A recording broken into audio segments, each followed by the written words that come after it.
weather. 3 years ago here in Lincoln, it was about 35 degrees and raining.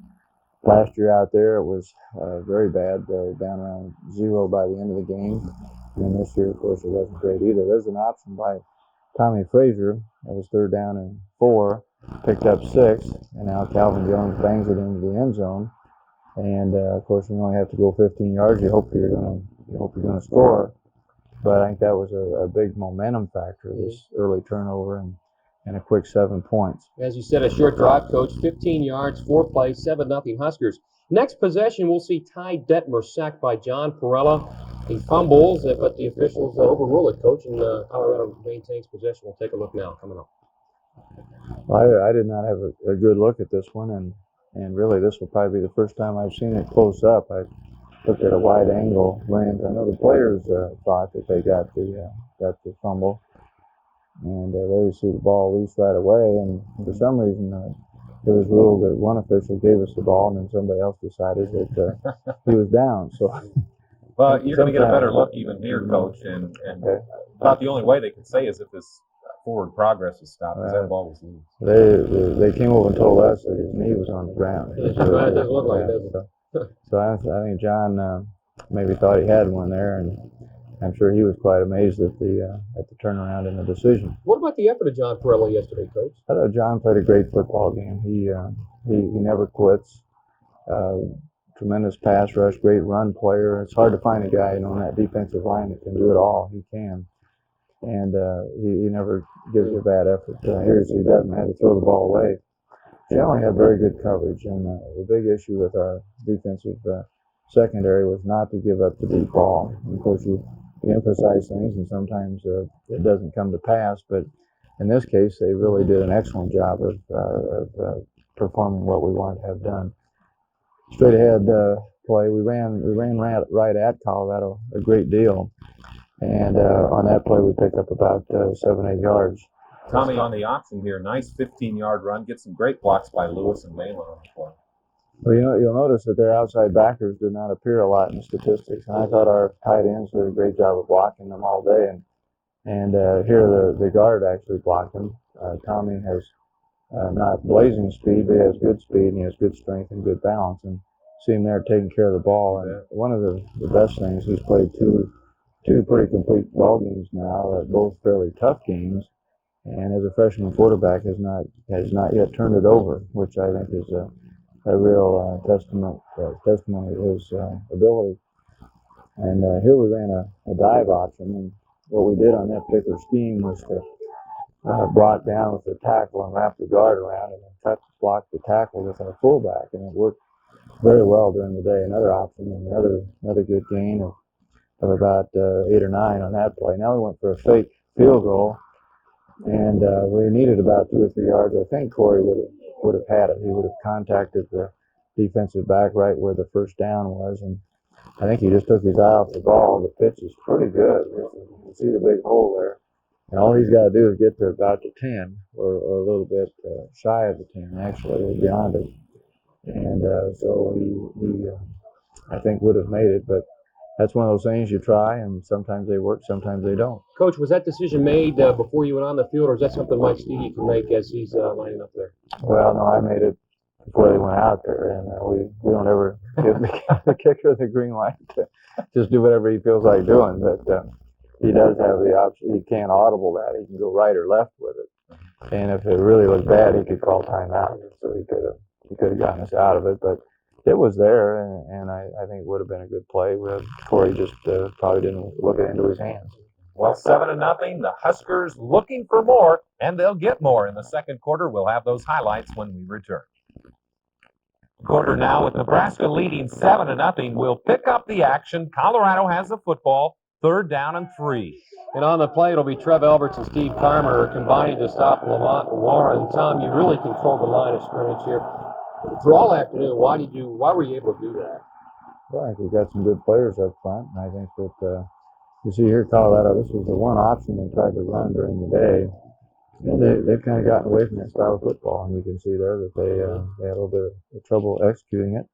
Now a big play, counter sweep, well blocked, and Calvin Jones hits a crack. Abdul Muhammad cracked from outside back on one of their strong safeties, and we got a good block out of our right guard, right tackle, tight end.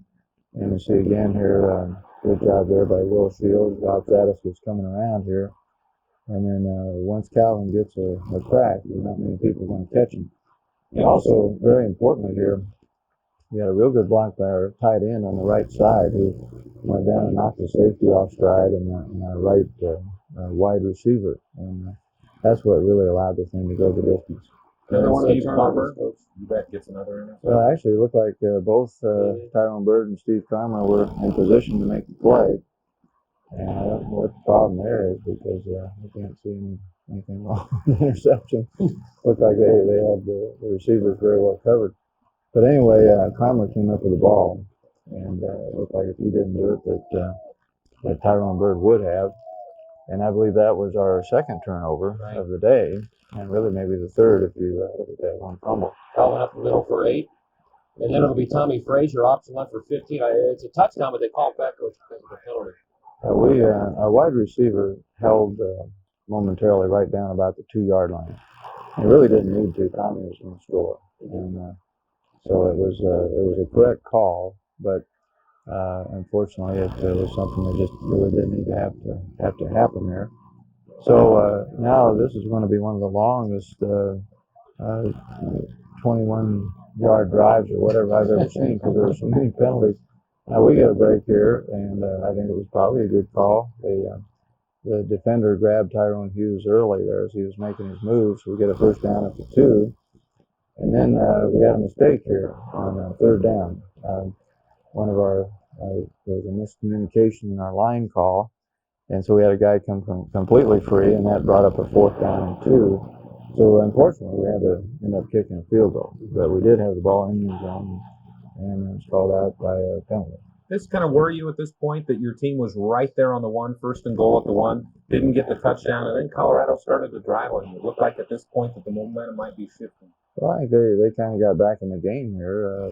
They're going to put together a lengthy drive here that's going to bring them back to 17-7, and so they at least made a move. Here's a short hitch pass.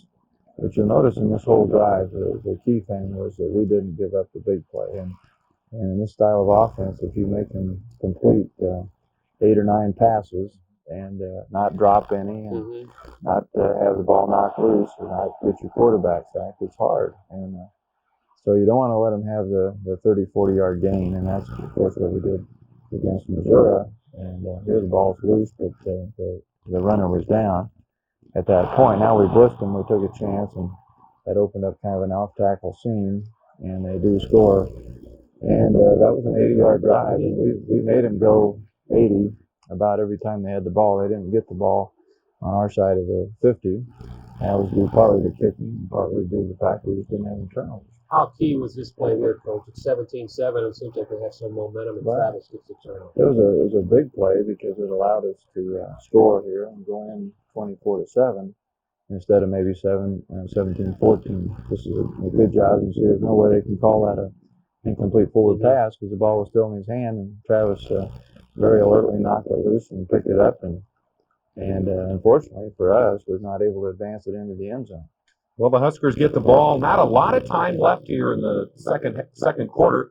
Calvin Jones goes up the middle for 6, and then it's Will Shields on the fumble-rooski for 16 yards. Coach, how risky is this fumble-rooski? It seems like it works every time you run it. Well, it was risky there because you can see that usually you get a clean exchange, but that ball was kicked around, and Will has pretty good hands. He's got big hands, and fortunately he was able to get that ball. But I could see it bouncing around, and I thought, oh no, gee, we're gonna lose the ball here. But this was 3rd down and 3, and you see that the nose guard slanted, and you see the ball is bouncing now, and there it bounces again. And of course, nobody sees it but Will. And fortunately, he was able to keep track of it and get his hands on it. But they sure can't call that an illegal play. That was a true fumble. And, sometimes people don't really fumble the ball, but that was a true fumble. This was a 4th down play, and it was the last play of the half. And so we were very, very fortunate to get that ball in there because they did play pretty tough goal line defense. Any thoughts of kicking at that time, Coach? I think there was 4 seconds left when you. Well, we thought about it, but it was I think about a foot to go, and we'd already missed one time on a touchdown, so we went for it, and fortunately we made it. It paid off. It's 24-7 as the teams head to the locker room. We'll see third quarter action in a bit, but first, our halftime reports. Will Shields, there's a way for Husker running backs to make big yards because Will has that certain knack of opening up big holes, and Shields' ability has made him a prime candidate for some lofty postseason awards. Dick Janda has the story.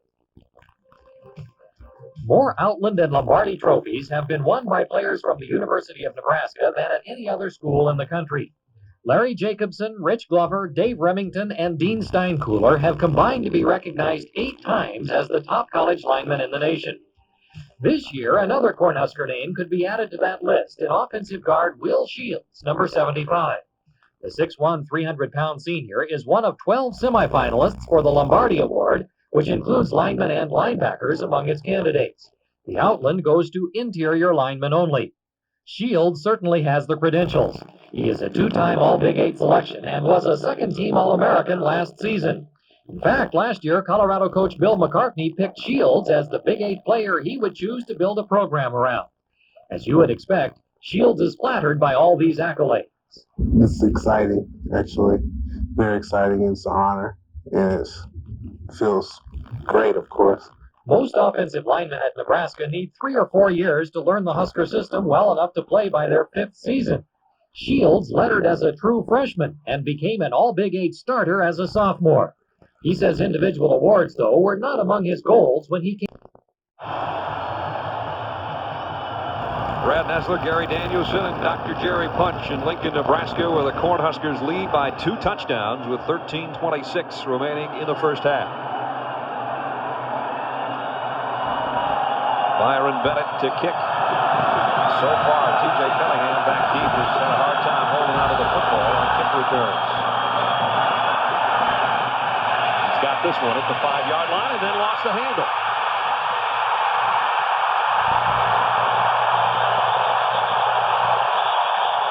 Dwayne Harris on special teams made the stop.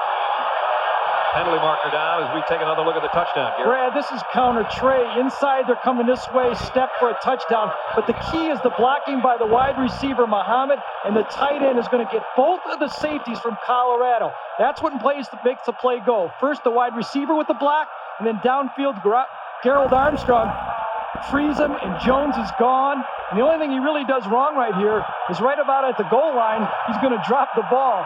And I'm not sure how close. He was so in a hurry to get his helmet off. One more look from this angle. You're going to see that ball goes out really before he crosses the goal line. But we did get to see his face, which is good. You know? And now we find out about the penalty. Or lack of penalty.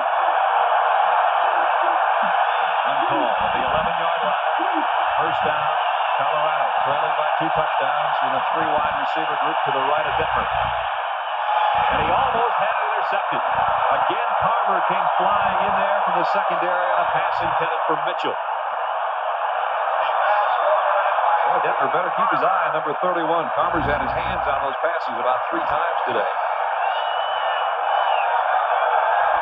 And Boy, Detmer has missed 8 straight passes.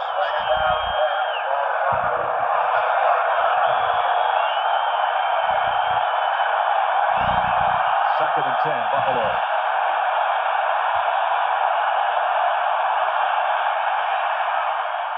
For Westbrook. That one is intercepted by Carver.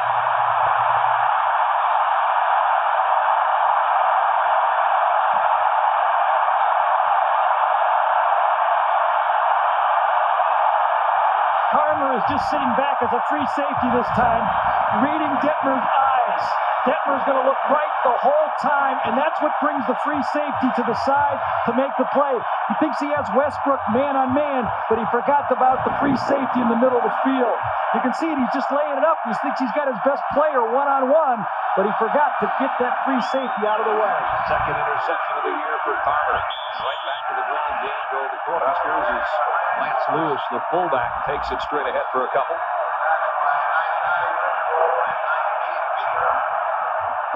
Is the worst over? Maybe. Maybe not. Many believe the people of change. The thing I question here is how healthy is Cordell Stewart? If he's healthy enough, and if he does make a change, it'll be at halftime, similar to the way he did against Iowa when he brought Detmer off the bench. Second down of 8. Nebraska already up by 2 touchdowns with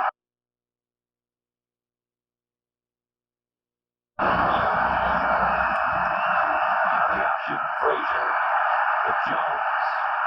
Finally, Jones touches it without going to the end zone. As we go down to Jerry Punch. Jerry. Guys, the news doesn't look much better for the Colorado Buffaloes. Starting freshman flanker T.J. Cunningham also tries to return kickoff. Sprained left knee, a mild sprain of the medial collateral ligament. That's the inside of the left knee. They're going to tape him up, see if he can go. They need him desperately. They think he can go back in the ballgame. But right now, he's hobbled with that left knee back up there. You got a mouthful there, Jerry. Tries to return kickoffs. His ego might get a little bit sprained right now, too. Everything going well for Nebraska. Third down at 4. Jones has got the first down to the 22-yard line. Dion Figures made the tackle. Jones well on his way to a 100-yard day. You know, Jones is going to gain yards if this offensive line is still going to be able to all day get in the face of these inside backers, Beekert and Johnson, and just push back. One of the things that we marveled at by watching the offensive line for Nebraska in film is how they just keep blocking until the whistle blows. That's what you try to teach your linemen, not to just make a block and turn around and look, but keep blocking until you hear the whistle, and they really do it. 58 yards on 4 carries for Jones behind that front wall of the Cornhuskers, and a first down at the 22. Here he is again to the 19. Jones splashed on the scene last year with a 294-yard, 6-touchdown day against Kansas. And if it weren't for Marshall Faulk's 386 yards as a freshman against Pacific last year, that would have been about the best you can do as a first-year guy. And the key thing is that they're keeping both of them fresh. I mean, they're very similar in their styles. Jones may be a little stronger and Brown a little more of the moves, but both of them are fresh the whole game. Remember, Brown played the majority of the first quarter. This time, Jones is wrapped up by Beekert. Beekert has the ball, too, but they're going to whistle that one dead. One of the big question marks you have when you go to a passing offense like Colorado has this year is how you will hold up against a running offense when you play them, because in spring practice and in practice every day, you just get passing and passing and passing, and you don't see this type of a power game. And then when you get in the game, it's a little different tempo. And right now, it looks like Nebraska's taking advantage of that. The rushing yards for Nebraska, 134. And last year in the entire game, Colorado held the Cornhuskers to 112. Third down, a long 5. Frazier on the options, got the corner. He is close. He's in. There's a flag down.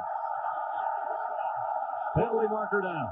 You just have to wonder about that, because Frazier's going to score, but the wide receiver's down there holding to make sure he does.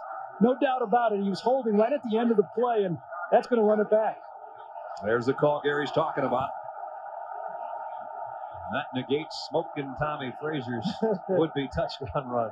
It doesn't look like he's running that fast, but he just runs by everybody. We did the Florida State game and watched Charlie Ward run like this against Georgia Tech, but I think Frazier's quicker right now. He just turns it up, and as an option quarterback, he's just invaluable because he's got a rocket arm also. You're going to see it on the left side of your screen. The wide receiver grab him. I think it's Bell, number 80, that grabs Dion Figures. And actually it was Ronnie Bradford that he grabbed to get in for the touchdown, and that was a clear call. Put Bradford's right arm. It's going to be from the point of the foul, though. It's going to make it 3rd and short still. No, you can't talk your way out of that one. We saw it. We have it on TV. It's going to be on home videos, too. Bell wearing that number 80. Trying to emulate Jerry Rice, he says. Jerry can get foul once in a while, too. Now back to Derek Brown time. And Brown takes it near the 10. That's a first down. I really think the story of this football game so far has been field position. But the reason for the poor field position is that Colorado has not been able to run the ball, and Nebraska has. They continue to run it. This is power game. You watch Nebraska for the last 20 years. They've been able to run this isolation play with two backs, and they're having great success so far in this football game. That number 21 looks like another 21 that played a few years ago. And Roger Craig high stepping it for a first down. And there is that field position that Gary was talking about. It's been horrible for Colorado, good for Nebraska. And a first down at the 10-yard line, and another penalty marker down. And that stops the clock. 9:56 remaining first half, 14-0 Cornhuskers. And another holding call against Nebraska.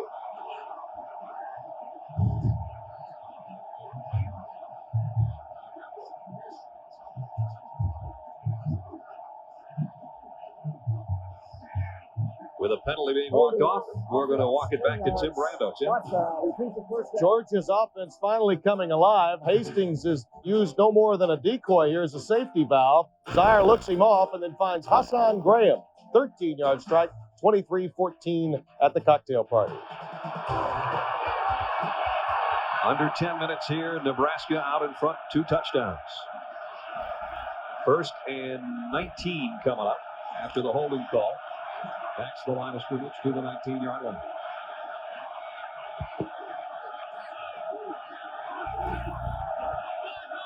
Colorado with a blitz. And the inside handoff to Derek Brown. Chad Brown made the tackle at the 17-yard line. You know, kind of interesting right there. Our shot on television had a pretty tight shot of that offense, but you really had Colorado's whole defense in the picture because there was none of their defensive backs were more than 5 yards deep. To stop that running game, they have moved their defensive backs up considerably, and what you're going to see pretty soon is another play-action type pass to get them deep. Which will put pressure on the quarterbacks for Bill McCarthy's defense if those safeties keep edging their way up there to try to help against the run. 2 tight ends set again for Nebraska, second and 17. There's the play action. There comes the pass. Overshot and a penalty marker in the end zone. Deion Figures was up there with Tyrone Hughes. And that's really the problem, Brad. Playing bump and run pass coverage on a play action type pass. If you're going to put people in, you better get to the quarterback quickly because it seems like an eternity to be covering someone in a bump and run when he runs from his own 18-yard line into the end zone. Doesn't seem like a long time when you're watching it, but try covering a guy that runs 4 or 5. Looked to me like a slip, but I'm not sure if we caught the whole play right there at the beginning of it when he grabbed him. It Figures is one of the better cover men you'll find, but remember, we're on a wet surface. You see in the top part of your screen right there, he's got him a long time, a little bit of a fake, but I think he grabs his jersey a little bit, and it's too bad because I think that ball would have been thrown out of bounds and uncatchable.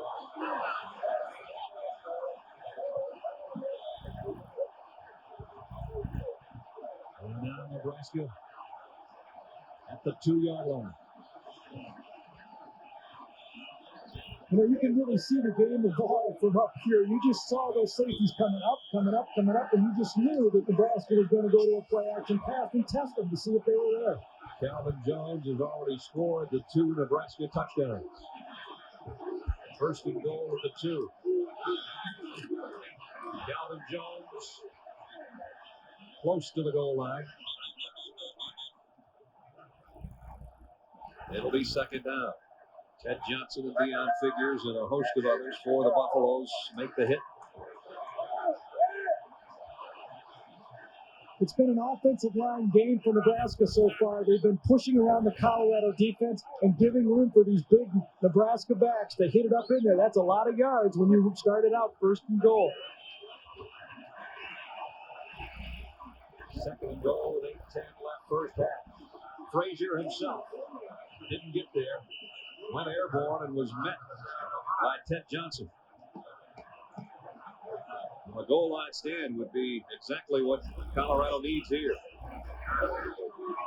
tough to run a quarterback sneak, I think, from this type of position to jump up because those two linebackers are going to time it out so well. Beekert and Johnson just get him. I'd rather give it to that tailback and let him jump over.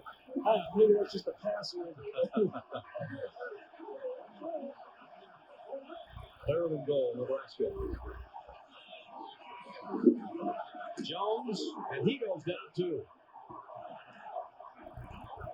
Ron Woolcourt with his first big play of the day. He's a big play guy, and he showed it on a third and goal. Yeah, 6'4", 235, outside linebacker, just going to come around practically untouched from the outside, slashes in. You got to believe that the tight end should have blocked down that time. He blocked out on the defensive back, and that's a busted assignment by the tight end there, William Washington. Myron Bennett, the kicking unit, coming on for Nebraska. You heard a few spattering of boos again. Remember, the other field goal attempt was a fake. And this one's going to be basically an extra point attempt for Bennett. Trying to add to a 14-0 lead. And do we have a penalty down? Penalty marker down? Or possibly a clock problem. We'll find out in just a moment. One of the two. I think you got to send it back. It's a delay of game here, and they're going to send it back.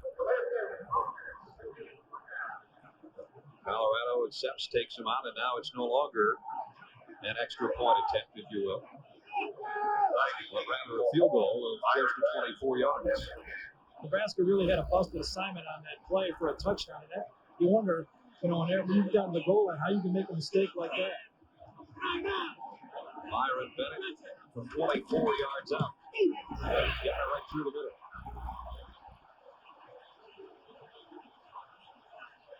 Six minutes and 31 seconds till halftime. The Colorado Buffaloes in a little bit of trouble here in Lincoln. We've had Old Blaze for 16 years. I mean, this Old Blaze. My husband uses it for all of his hunting and fishing trips. He and the dog absolutely love that car. Someday, when even AC Delco Parts can't keep it going, we'll just park it out back so he and the dog can sit in it and reminisce.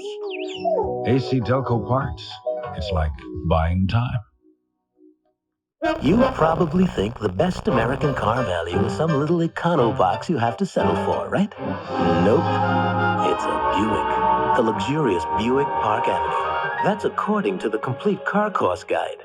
They calculated the 5-year cost of depreciation, financing, insurance, fuel, maintenance, and repairs, and found that Park Avenue is the best American car value. For a free reprint from the Complete Car Cost Guide, call 1-800-4-BUICK. If you want to move ahead in any career, you have to know what most employers want. Like how to work with a team, how to handle responsibility, how to take on a tough job and see it through. You can learn all these things in the Army, so when you do set off on the road to success, you'll already be in the driver's seat.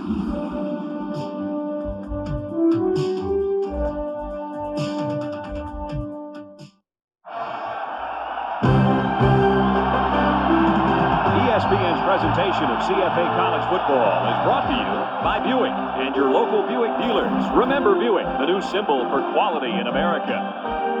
And by AC Delco Automotive Parts. AC Delco, it's like buying time.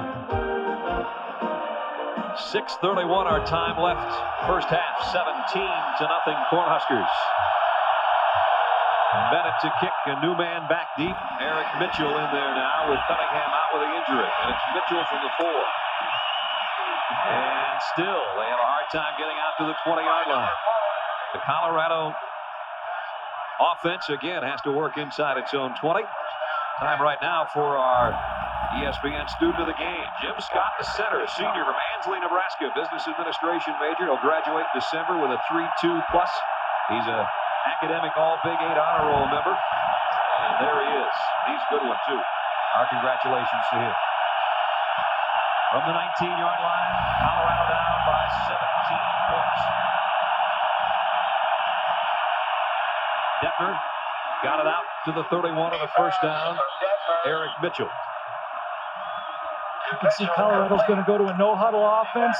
They had no backs that time. They haven't been able to run the ball. They might as well put in 5 receivers. They got a tight end and 4 receivers on the field right now. Detmer's been banged around and intercepted, but he hasn't lost his poise. For a kid 19, that's not bad.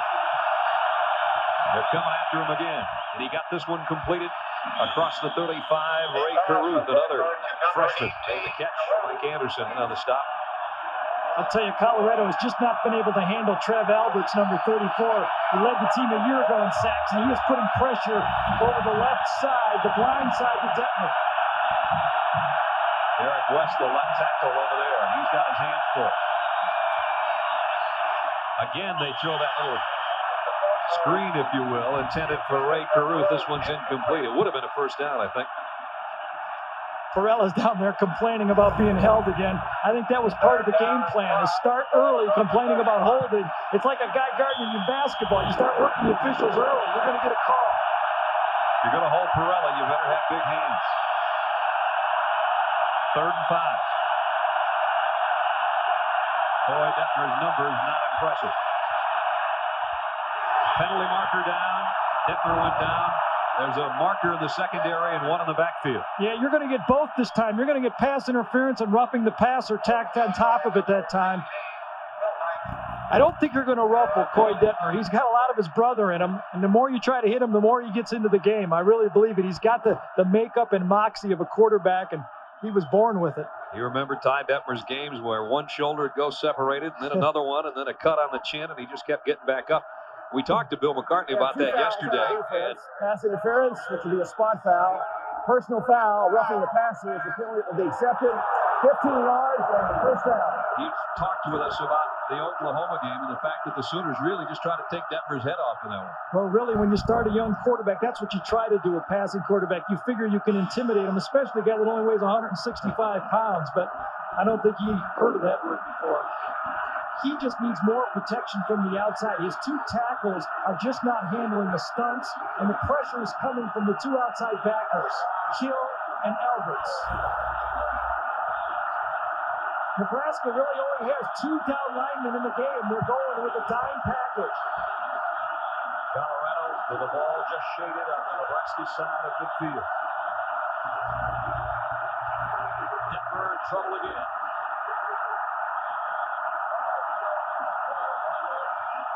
Connealy is there, and so is Alberts again. Nebraska's base defense is a 5-2. They're really now in a 2-3 defense. You see Hill, number 93, and Alberts is going to clean up. The pressure is coming from the outside. The quickness of the linebackers on the tackles. 2nd down and 13. Detmer delivers this one to Westbrooks. Westbrook's got it. Still not a first down, but he got it to the 43-yard line. And that's, well, this entire drive, once they cross midfield, is the deepest penetration they've had against Nebraska today. You really have to marvel at his timing, though. Again, that ball was halfway there before Westbrook turned around. It was decent coverage in the secondary. Here's a more manageable 3rd and 5 after that pass completion. And they've got the first down. Zips that one out to the 34, Ray Caruth, the freshman from Sacramento, California, made the catch and tiptoed out of bounds with 4:41 left in the half. Nebraska's defense is playing off and laying off, and I think that's playing right into Colorado's hands. They can't protect very well, so they have to throw early, and the hitches are going to start to add up. First down, Buffalo is at the Cornhuskers 34. That pass behind the intended receiver, Caruth again. Well, Caruth is just a true freshman also, and I think he busted that route because that was a surprise throw right there, and that's why he was late with it.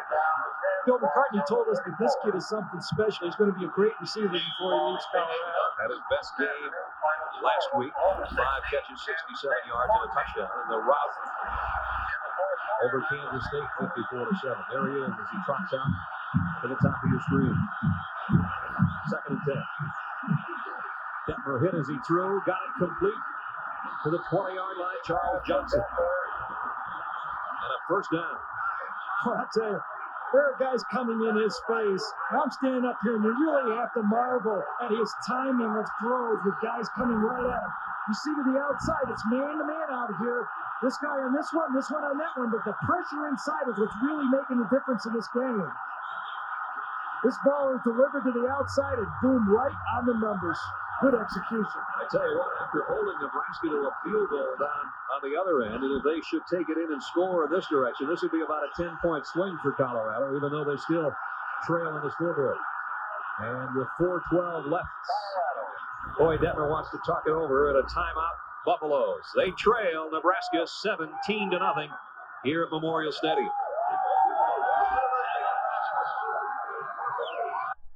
Those were the good old days when a trip to Grandma's meant the best eating in the world. Well, the good old days are still here at Grandpa's. Grandpa's Steakhouse, home-style cooking is just what you'll get.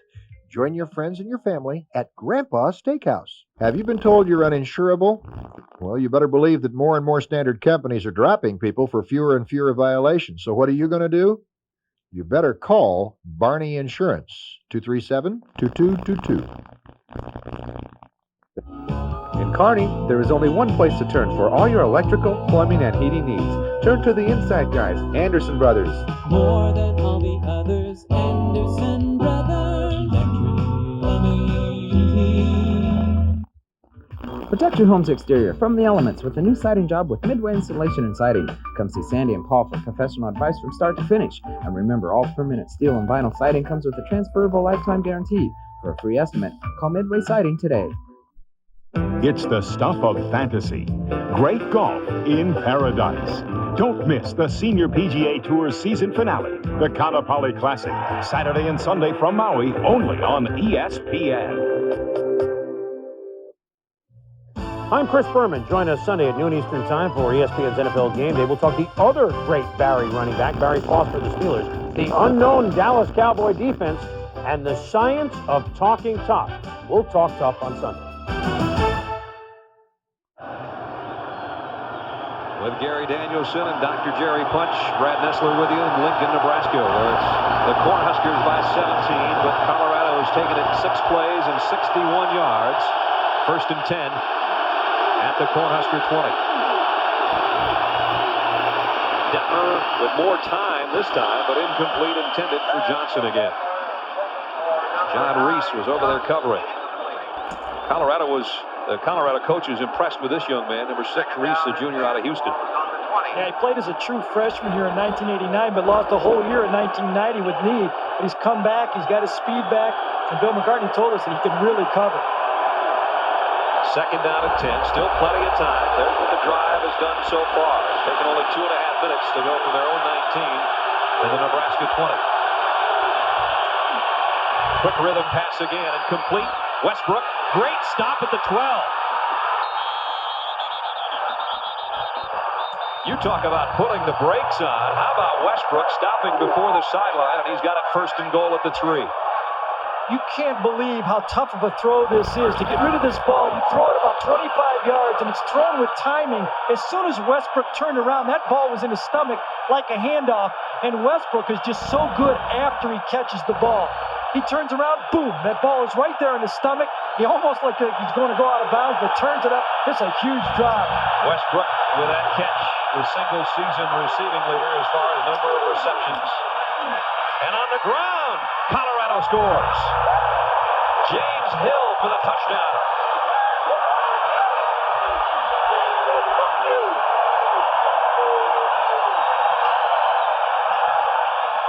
An impressive Colorado drive and the first time they've been on the board today. Yeah, a little surprised with Nebraska that time. They stayed with their dime defense there on the 3-yard line, and Nebraska ran right at the little man over the defensive tackle area. 81-yard march. Berger in for the point after. Colorado finally on the board with 3:34 left. And Boy Detmer engineered quite a drive for Colorado. Absolutely, coming off an interception. You're going to see it. They're going to run it right at him this time. It's called a George block. Down, and the guard kicks out. And with this weak spot in the defense with the dime package, they took it right at the weakness. Hill only averaged about 2 yards a carry per 2 yards per carry last week, but had a couple of touchdowns, and he's got one here today.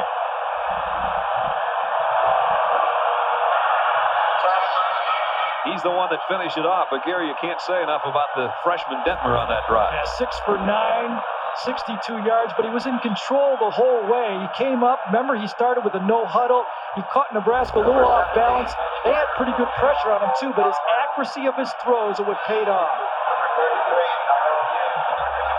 So Colorado with 3:34 left in the half, set to kick away, trailing now by 10.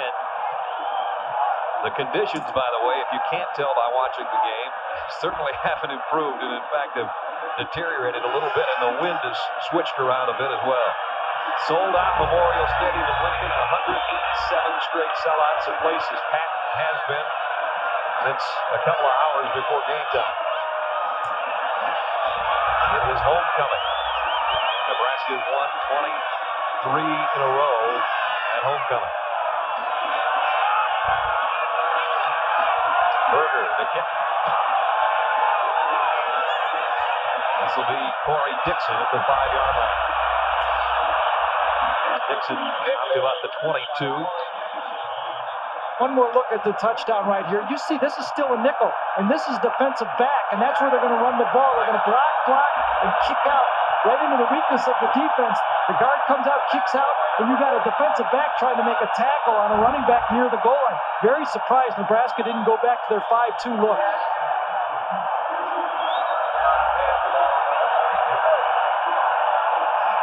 Hill's third touchdown of the season, by the way, that 3-yard dive.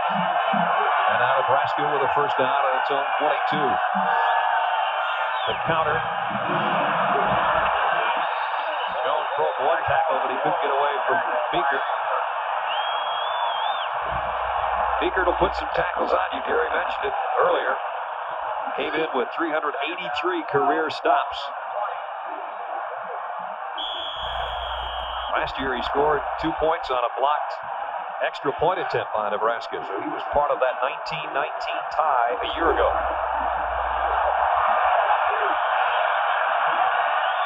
Second and 12 for Huskers from the 20. Two tight ends set. Frazier on play action. Plenty of time to throw, but he still one-hopped it, intended for Tyrone Hughes. Talking about the weather, let's see what it's like down on the field with Jerry. Guys, when the game began, it was about 40 degrees here and just a light mist. Now the mist has gotten much heavier. It's almost a steady drizzle. It can't be more than about 35 degrees, and the wind has shifted directions. Now it's out of the east at about 12 to 15 miles an hour. Folks, it's getting worse down here on the field. Back up there. I tell you what, got the glove and everything. He's got a good look, the Michael Jackson look right there. Jerry Michael Jackson punch. The doctor. Third down and 12. Nebraska 3 out of 7 on their third down conversions today. They'll try to option for it. Colorado defense stops them this time. Dwayne Davis and Ted Johnson bring down Calvin Jones. Colorado has made an adjustment. They have moved their strong safety, Dwayne Davis, right there, number 21, up in the playing field. It's really an 8-man front now, and they're making that option string out a little wider. The only time it's really worked the option play is when he's kept it, and that time the linebackers were on the play, stopping Tommy Frazier. Deion Figures hasn't been able to get loose yet today as a punt returner, but he's second in the Big 8 at almost 12 yards a return, so keep him in mind on this kick. Good kick by Stiggy again. Way back to the 32. Figures got about his average out of it. Brought it back to the 43-yard line. 51-yard kick and a 13-yard return. At halftime, we'll have updates on the Cardinal and the Huskies. Georgia and Florida with that big party going on in Jacksonville, and the Penn State Blues. Tim Brando and the gang will bring you all that coming up in about a minute and 49 seconds. Colorado's got it back on offense, trailing by 10. Detmer has it knocked away. Hill has got it.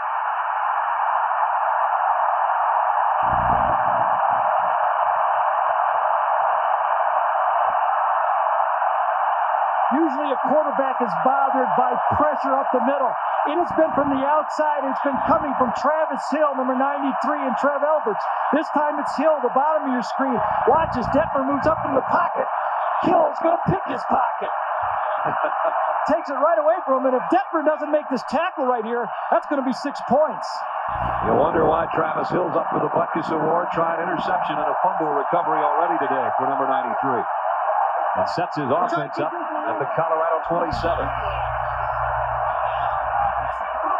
Jones on the counter again. Breaks back in the middle and got it to the 22-yard line. You called it right, Brad. It's the same play that he scored on before. 2 tight ends run the counter tray. This time it's pushed from the outside. He has to cut up. He's going to take 1 step to his right and then follow those big guys, gashes it up the middle, and almost gets through for another big touchdown run. Boyd Detmer hoping for another chance before halftime. Doesn't look like a possibility right now with just over a minute to go in the quarter. As Jones is dropped at the 21. Greg Beekert again. It'll bring up a 3rd down situation. And a timeout, Nebraska. With 1:03 left in the half, we'll take a break as well. 17-7 Cornhuskers in front of the Buffaloes.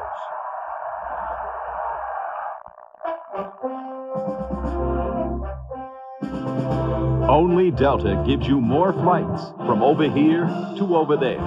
Only Delta flies you nonstop to more cities from over here to over there. In fact, only Delta flies you nonstop to more cities in Europe than all these airlines combined. Delta, we love to fly, and it shows the world over. You're taking a few clients out to dinner. No big deal. And then 4 more show up. Not the time to run into some preset limit on a bank card. That would be embarrassing. But you know you can handle this. Instead of worrying, you order more wine. The card, the American Express card. Don't leave home without it. In my career, I've had a lot of good things happen to me. Of course, there were a few headaches, but that's when I'd reach for a Goody's headache powder. And I'm not alone. In a recent survey, doctors preferred the Goody's Formula 2 by more than 3 to 1 over BC's. And only Goody's beats a headache the way I prefer, in record-breaking time. All right. Makes you feel so good again.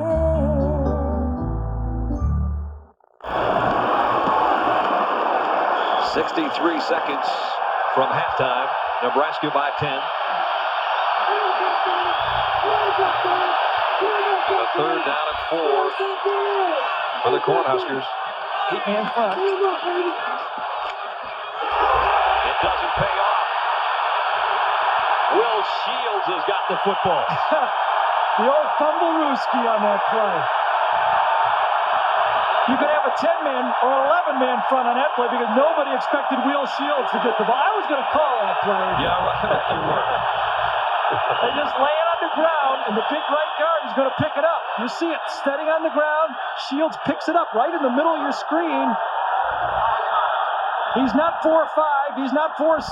But he's 305. 305. That's right. It's 1st and goal at the 6-yard line. On the option. Frazier keeps it near the 3. Ted Johnson holding on to that leg. Boy, those are the plays you just never prepare for. And I don't mean just as a defensive player. No.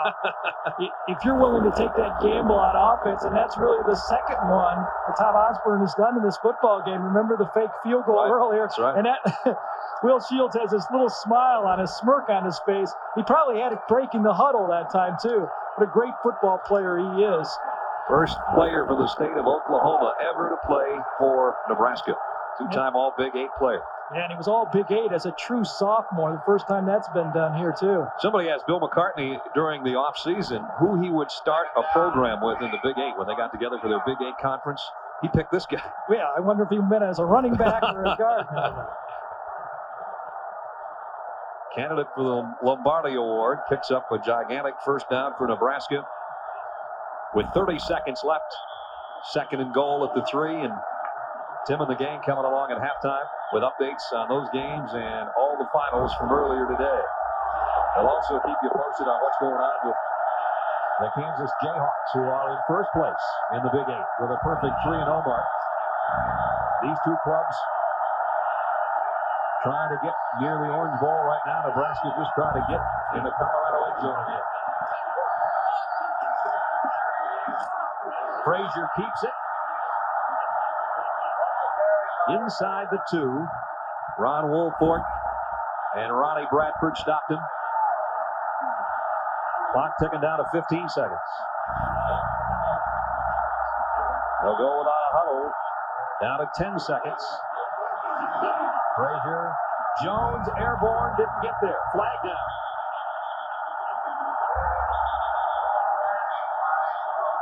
Four seconds left with a penalty marker down. And now where was the movement, on the defensive side of things or on offense? I don't know if it's going to make much difference, because on this play with 4 seconds to go, you have to believe Nebraska is going to take the 3 points and go for the field goal. It is against the defense. You want to talk decision time. The line of scrimmage was the 1. This would put it at the 18-inch line or somewhere in that ballpark. Right. It's 3rd down here, but in reality, it's 4th down because you only have time for one more play. Right. Nebraska has a timeout. I wouldn't be surprised if they took it right here. Offside on the defense. Timeout. Offense. Time to talk it over. As Gary said, it's only one play no matter what happens. So now Frazier can talk it over with Tom Osborne on the sideline.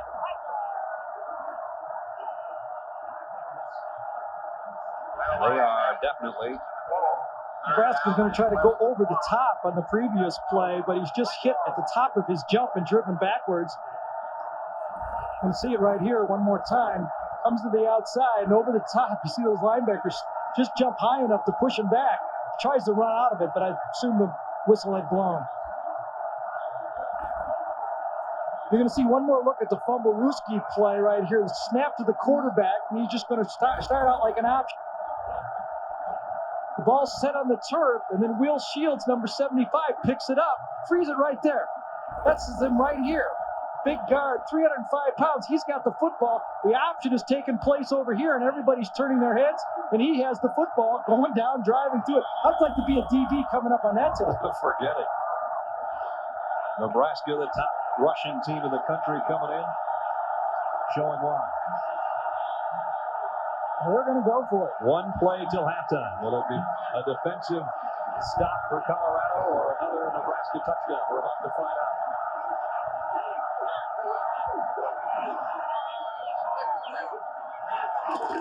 Jones.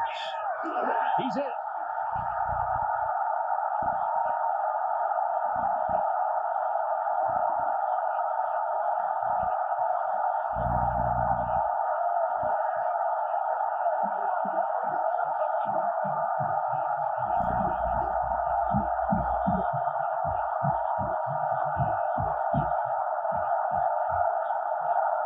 Yards and 3 touchdowns for Calvin Jones in the first half. And it's a play that Nebraska puts in first. Isolation play, 2 backers coming to the left side.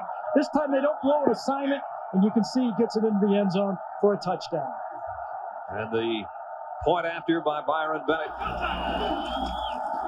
will make it 24-7 Cornhuskers.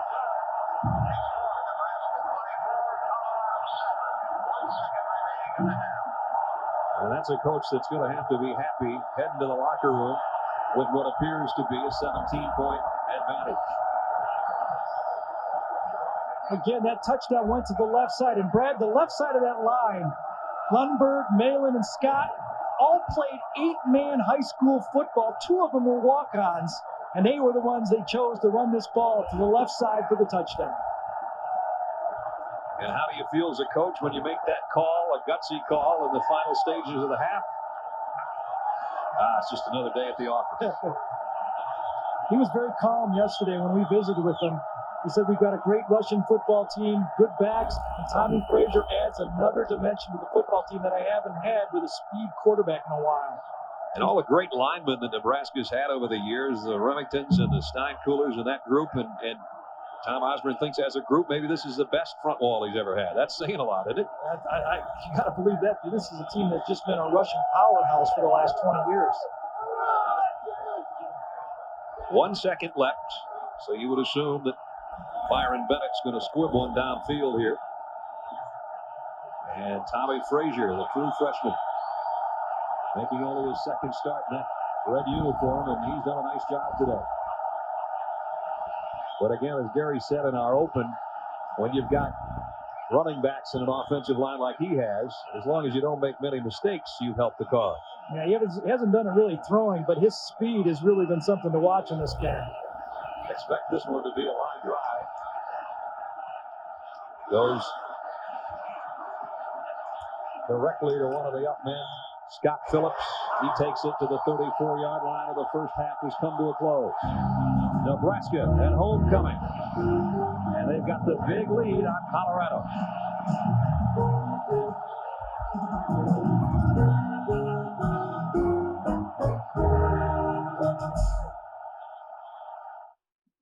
Stephen, take this to the GM dealership. Get an oil change and lube. This isn't enough. It's enough. It's okay, I know a place. Look, Mr. Goodrich, I trust. You'll be back in less than an hour. Where's my change? Mr. Goodwrench Quick Lube Plus. Try it for a change.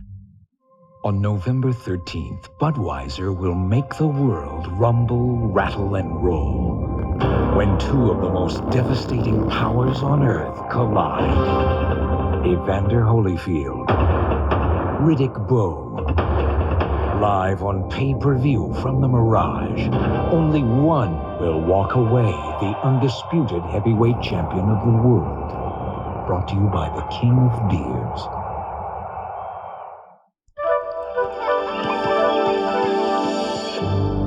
Goodbye, old Regal. Hello, new Regal. The 1993 Buick Regal sedan. This story isn't unusual. There's a real love affair between Buick owners and their automobiles. And the latest J.D. Power & Associates initial quality study ranks Regal sedan as the best car in its price class. The great American love story belongs to Buick. Did you know that some insurance companies specify imitation parts for GM cars and trucks? It's true, and many don't measure up to GM standards. So listen to a guy who's been through a fender or two. And insist on genuine GM parts.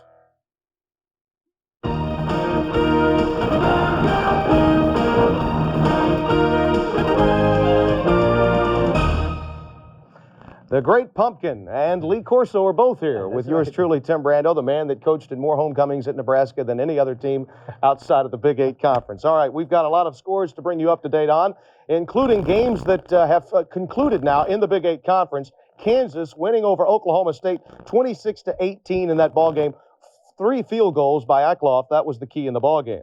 Oklahoma and Kansas State 16-14 Sooners struggle. Scott Blanton had 3 field goals in that one. Missouri and Iowa State 28-14 the score there. Cyclones getting it done. Jeff Handy 29 of 51 for 307 yards there. Now, Stanford was trying to win today for the 4th time on the road. They had not done that since 1986. Bill Walsh trying to get it done in the air.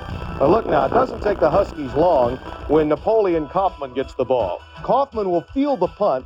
He will go 65 yards, show that breakaway speed in those high-top black shoes. He's brought down at the 4. Now it's 3rd and goal on the 4. And watch this play by Brunell. He'll show why he's the starting quarterback. It's because of mobility.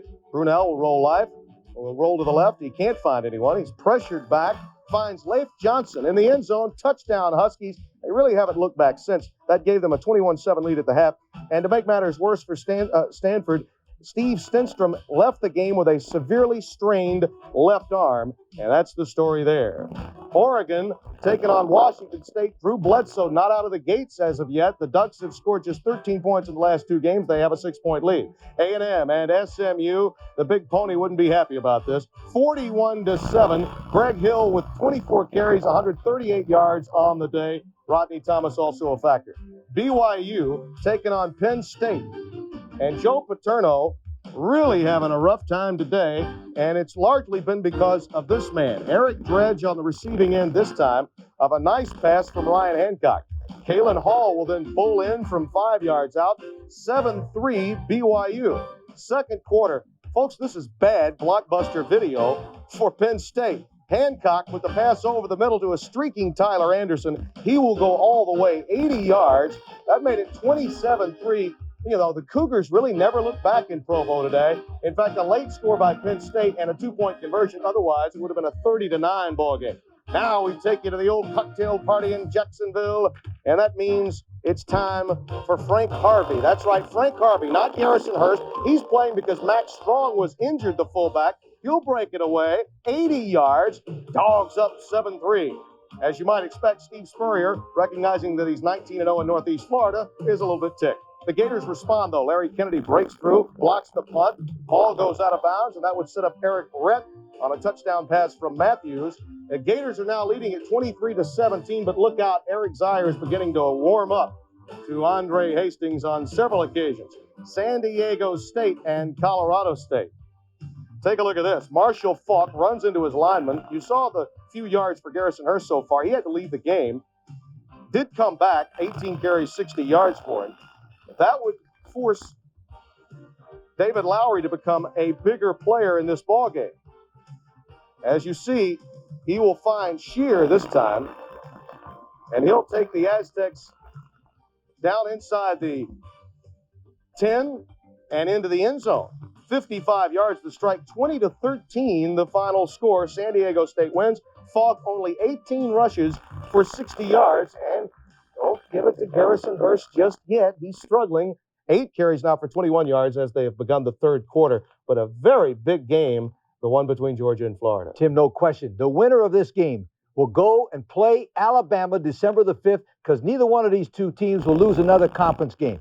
And Washington now has sent a message about what they can do once they're behind. Well, Washington trailed this time, the first time all year, 7-0. They win it on special teams, but they still will lose next week against Arizona.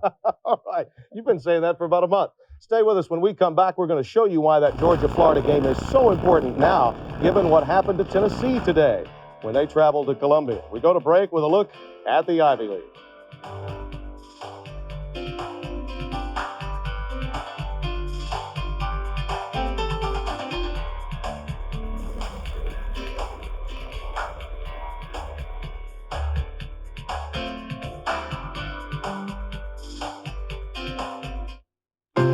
Make it clear.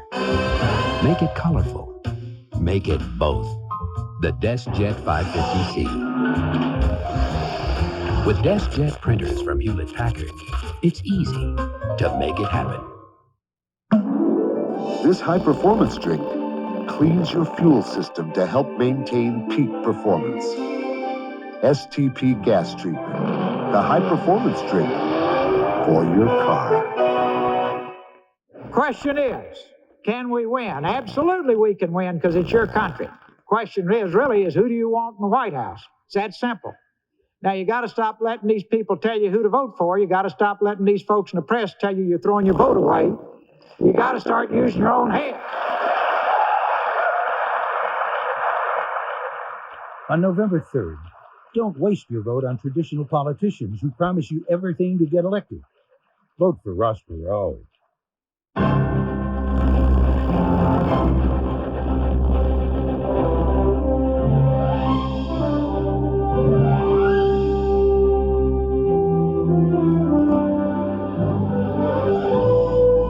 Sony introduces the new standard in television. Trinitron XPR Squared. Hey, look! It's the Grand Canyon! It'll change the way you feel about everything you see. From Sony. We welcome you back to our halftime report. Tim Brando along with Lee Corso. Now let's bring you up to date on some of the games that are currently in progress. Ohio State, and don't you know the Bulls love this? Somebody in the Big Ten has to finish second or third. They are now whooping up on Iowa 31-7. Robert Smith has over 100 yards in the ballgame. California and UCLA, the Golden Bears really putting a whipping on Terry Donahue's team, 34-3. Eric Zomalt, a 45-yard interception return for a touchdown, and Russell White breaks a school record. Now, Tennessee taking on South Carolina today. This is a team that Sparky Woods had walk out a couple of weeks ago. They voted him out. Since that time, they've been unbeaten. Johnny Majors needs help, 24-17. Late in the game, Heath Schuler will dump a pass, a little screen out to Mose Phillips. He'll break 8 tackles here. Shoddy tackling, and that's the touchdown that would cut the lead to 24-23. Now, they line up for 2. Schuler will go for James Littleman Stewart, but he's stumped by Hank Campbell and Norm Green. And guess what? The freshman Steve Tannehill, look at those locks. He makes Golden Richards look like Sinead O'Connor. And there's Sparky Woods, happy to have the victory. 24-23, the final score. North Carolina and Maryland, 31-24. Mac Brown gets some help from Natrone Means, 249 yards. Syracuse beats Pitt. Pitt hasn't won at the Carrier Dome since 1982. Kadri Ismail, a big day. Boston College continues to roll, as Coach Corso predicted today. 45-6, Chucky Dukes, 184 yards.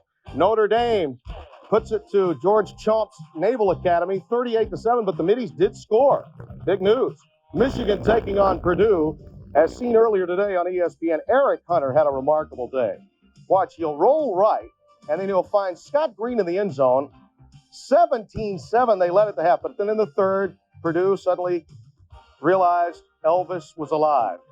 To Tony McGee, 10-yard strike. That made it 17-14. It got worse. 24-17, the final score as Michigan comes from behind to win the ballgame today with a 17-point third quarter. Texas and Texas Tech. Third quarter, Texas leading 22-20. Watch Adrian Walker. He'll take the pitch around the left end, cut across the field, and then up the right sideline. 70 yards. That would set up a Phil Brown touchdown. Texas lead 29-20. The Texas Tech under Spike Dykes would come back. Watch Lloyd Hill, one-on-one coverage here. He'll grab Victor Frazier and then throw him out of the way. Catches the touchdown pass, no flag, 29-27. Horns pull away, though. Peter Gardner back to pass. He'll keep it on the ground, run it in for the touchdown. A 2-point conversion made it 37-27. Texas goes on to win it 44-33. And the Wolverines may be in some trouble, Lee, in the polls this week. I think so. In my voting situation, Michigan drops from 3 to 4. Although they won, they only scored 24 points against Purdue. Alabama slips up and becomes number 3. And if people are arguing, the simple reason is SEC's better than the Big Ten.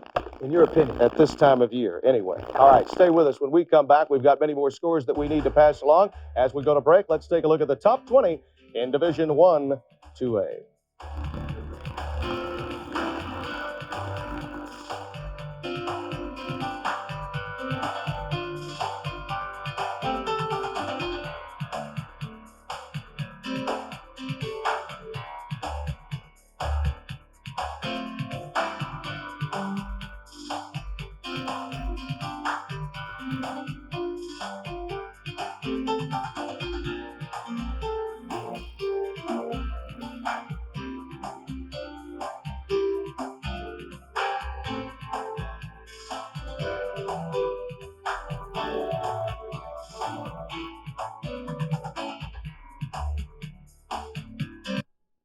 The Hallmark Boone Bazaar starts on October 24th at ABC Drug. While you're there, stop and eat at the Main Street Deli. And for the best dressed man, come to Lundgren's. That's Lundgren's across from the Kearney Center. You really need to put some za in your life. Maybe the best za in the world is Saks. That's right, Saks Pizza. And the Saks Medium Special, 2 toppings on 2 pizzas, just $12.99. That'll put the za in ya. Saks Pizza, east of the campus and in the Hilltop Mall. Get an action beeper from USA Paging and an entire new world can be opened up for you. You'll be able to receive important messages wherever you may be. It can be done for just pennies a day. Kearney, Grand Island, Gothenburg, Hastings, Kozad, Broken Bow, and many other communities in central Nebraska can be served with an action beeper. So if you're a doctor, a lawyer, a business owner, or just a person who's on the go all the time, call 237-9277 and let USA Paging help you stay in touch with your world.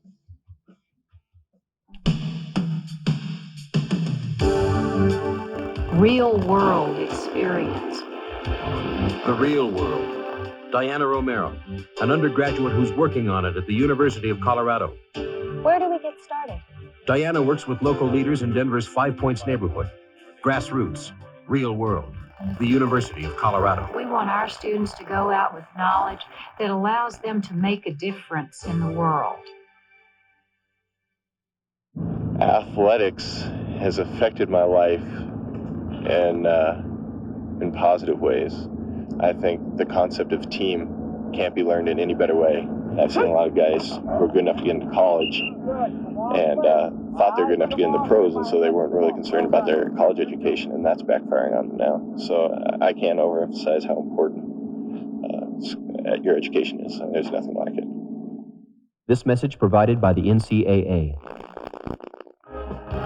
We welcome you back to our halftime report. Where would Bill Lewis and the Georgia Tech team be without Scott Sisson? 2 field goals sets a career scoring mark at the school. Wake Forest, look at that, beating Clemson 18-15. Wake wins over Clemson for the first time since 1976. Hawaii beating UTEP 41-21. Michael Carter, a 15-yard touchdown run. A big day overall. Utah over the Air Force, 20-13 the score there. San Jose State and UNLV 16-14. Spartans are 16-1 in Big West games since Thanksgiving of '89. Weber State over Nevada in the third. That's a 9-6 ball game. Now, over in the Southwest Conference, a little payback time for Houston, it appears, because TCU, the Frogs of Pat Sullivan, are up by a touchdown. Auburn and Arkansas, this could cost Pat Dye's team a bowl opportunity at 5-3-1 when you look at the games he has remaining on his schedule. Now, over to the Big Ten, where Michigan State ekes out a W against Northwestern. 9 receptions for 100 yards on the day for Gisendauer. Illinois and Wisconsin, 13-12, the final score there. The Illini hammer Wisconsin's bowl opportunities and again throws the Big Ten into some trouble. Rutgers wins late against Virginia Tech. Looks like a basketball score. 50-49. Forte to Brantley as time expired for the win. Now, Tulane and Memphis State, 62-20. Steve Matthews, 15 of 18, 238 yards. Sam Edwards with a couple of block punts, 1 for a touchdown. Bowling Green and Miami of Ohio, 44-24. Bowling Green undefeated under Gary Blackney. Ball State in Ohio, 24-21. They've now won 7 of their last 8 meetings against them. Central Michigan and Akron. This game was 28-7 at one point. Central Michigan, the Chippewas, come back to make it close. Western Michigan handles Northern Illinois, 13-7 the final score there. Toledo, the Rockets against Kent, and they got past them today, 32-17. Toledo outrushed Kent, 212-58. Army taking on Eastern Michigan today, 57-17 the final score in that one. Stay with us. We'll be back to preview the second half of our game after this. Ross Perot on voting your conscience. If you want to rebuild the job base, let your vote say so. If you want a government that comes from the people instead of at the people, let your vote say so. If you want to reduce our $4 trillion national debt, let your vote say so. Look at the issues. Look at the facts. Look at all 3 candidates, and then vote your conscience. Ross Perot for president. It felt like the coldest day of the year. I was all alone with the kids. Then it happened. The heating went out. Mommy, I'm cold. I had to do something fast, and it had to be right. I called a ream dealer. He was there in no time. He said he'd take care of the problem and went to work right away. Before long, we had heat. What could have been a very cold day in our lives was made right. Thanks to our ream dealer. You know it's right if it's Ream. Hard work, determination. That's what makes the Huskers so successful. They've racked up impressive numbers over the years, with one statistic that no other school even comes close to. The University of Nebraska-Lincoln has produced more academic All-American athletes than any other university in the country. The University of Nebraska-Lincoln, champions of academic excellence. Couple of scores that we can update for you. It's getting ugly now. Washington 34-7 over Stanford. Florida and Georgia. Stay with us because there's a lot more fireworks in that one. 23-17, that score. All right, Lee, what do you anticipate in the second half? Given Detmer's fumble at the end, that was a 10-point play. Yeah, I know, but I think Nebraska's winning this ball game up front. Nebraska will beat Kansas next week, 10-1 in the Orange Bowl. All right. Don't forget, coming up later tonight, it is West Virginia and Miami. Stay with us. Back to Brad Nessler and Gary Danielson after this. We sell more because we have more to sell. Crossroads Ford of Kearney, home of the all-new Ford, Mercury, and Lincoln products with a used inventory like none you've ever seen. And service fit for a king and a sales staff that treats you like your purchase is the most important they've ever had. At Crossroads Ford. The Big Apple Fun Center reminds you to play the hottest game in the area, QB1. Test your skill and knowledge up against other QB1 players to create hours of fun. And the Bundle of Bucks Sweeper is back. Every Saturday night is a blast as you bowl for cash prizes at the Big Apple Fun Center. Presenting Digital Music Express. 30 channels of CD quality music. The music you want to hear when you want to hear it. DMX comes through your TV cable into our receiver and right into your stereo. And you get all 30 channels for less than the cost of one CD per month. Digital Music Express. For a free installation and demonstration, call Tanner, 234-6428.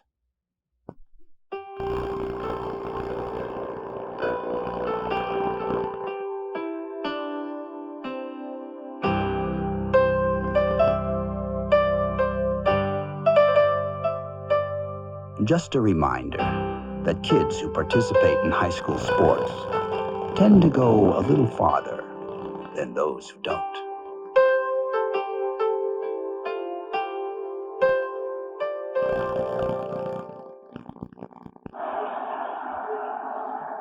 It's turning into the kind of day where you'd like to light a fire in the living room and sit back, I guess, if you're in Nebraska, and watch the Cornhuskers roll. That's what they've done so far, Gary, 24-7. They're doing what they do well, running the ball. I guess Colorado's doing all right with their air game, but they haven't got any kind of ground game going, and Detmer's paying the price for that. It's really been the problem of their game so far on offense is they've been able to run the ball. No way. They haven't been able to gain anything. In fact, their longest gain has been by Detmer on a quarterback draw, and that means Nebraska has put pressure. It's been coming from the outside, from Trev Alberts and Hill. This is just an example. Both guys coming around the corner. Nebraska's gone with a dime defense the whole time, and it's really been tough on the Colorado pass protection.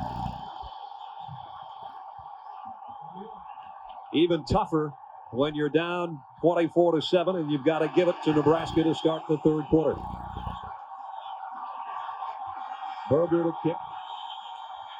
Dixon and Hughes back deep for Nebraska, and they're going to try it again. That shows you the conditions we have. Remember, when the game started, it was about 50 degrees, a light rain, a very light mist, and a little bit of wind.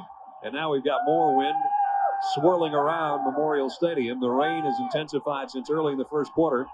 And if I'm standing up there, I want to make sure I can grab that railing if I have to. Either that or you better be a good ice skater because it's getting cold and we really could have it really slippery up there. You and I are out of those blazers and into the leather jackets. We'll let everybody know that. Here's the kick. And trouble handling it. Hughes touched it, and Dixon will touch it down as we go down and talk to Jerry Punch. Doc? Guys, at halftime, I spoke with Colorado coach Bill McCartney, who told me they were going to go in the locker room and try to convince Coy Detmer that those interceptions were not his fault. They were basically blown assignments up front of the blockers and poor pass routes. He said, also, we know with our offense we can score a lot of points in a hurry. Our job is to convince our kids so they know it in the second half. Back upstairs. We'll find out if they can convince them. Right now, the Colorado defense on the field facing Nebraska 1st and 20 from its own 20. Or 1st and 10 from its own 20.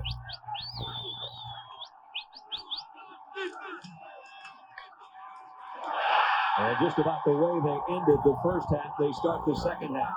And that's with Derek Brown for a good gain on the ground. And the ground game of Nebraska, look at that difference, 180 to -7. Yeah, Tommy Frazier was 0 for 7 in the first half, but his option play got him through it. And for Nebraska, when you have a minus in the rushing column on defense, you're feeling good as a defensive unit. That's incredible. Frazier without a completion and still a 24-7 lead. Second down, long 2. It'll be close for Derek Brown.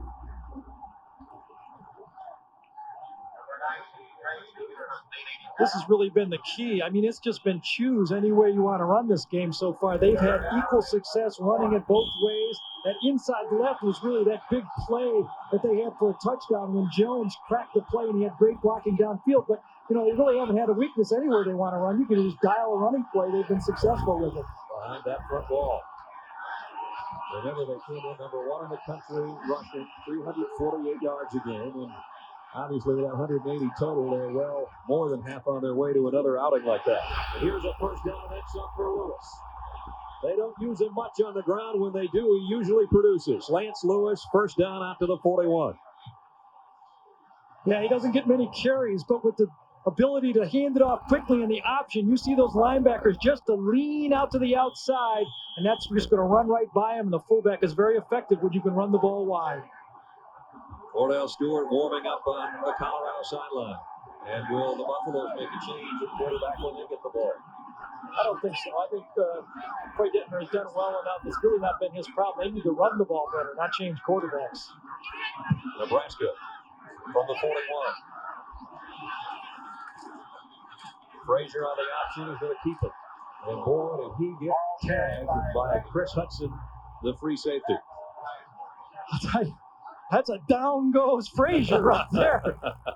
Because Hudson comes from the secondary. He's been blocked a few times, but you're going to see Frazier take it around the outside. And if he was a boxer on this one, you'd make the call. Go ahead, Brad, take it over. You're the real one. Down goes Frazier. Down goes Frazier. This is a knockout blow coming from the secondary, and boom. Chris Hudson, a sophomore out of Houston, one more look from one more angle, and it doesn't get any prettier for Tommy Frazier. Second and 9. Weaving his way up to the 47 is Derek Brown. Marcellus Elder, who was shaken up earlier in the game, back in there and made the tackle. And again, they start the third quarter as they started the first quarter, with Derek Brown as the main man on the ground. And then when they go to Calvin Jones, he gives them a little something different. He's got 3 touchdowns to show for it today. Yeah, Elder's back in. You heard that ankle a little bit in the first half. They must have used up all their tape and got him out there. Third down, 4. Frazier the other way. They had him hit, then he broke away.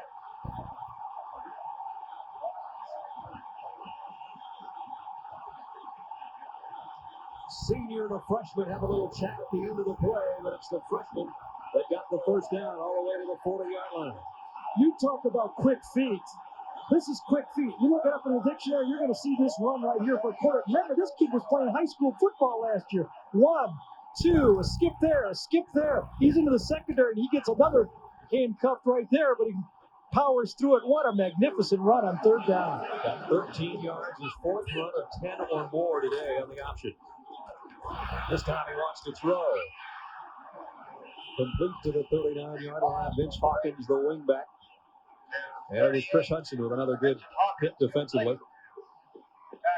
Frazier, highly recruited, as Gary mentioned earlier, made his trip to Colorado. Definitely liked it.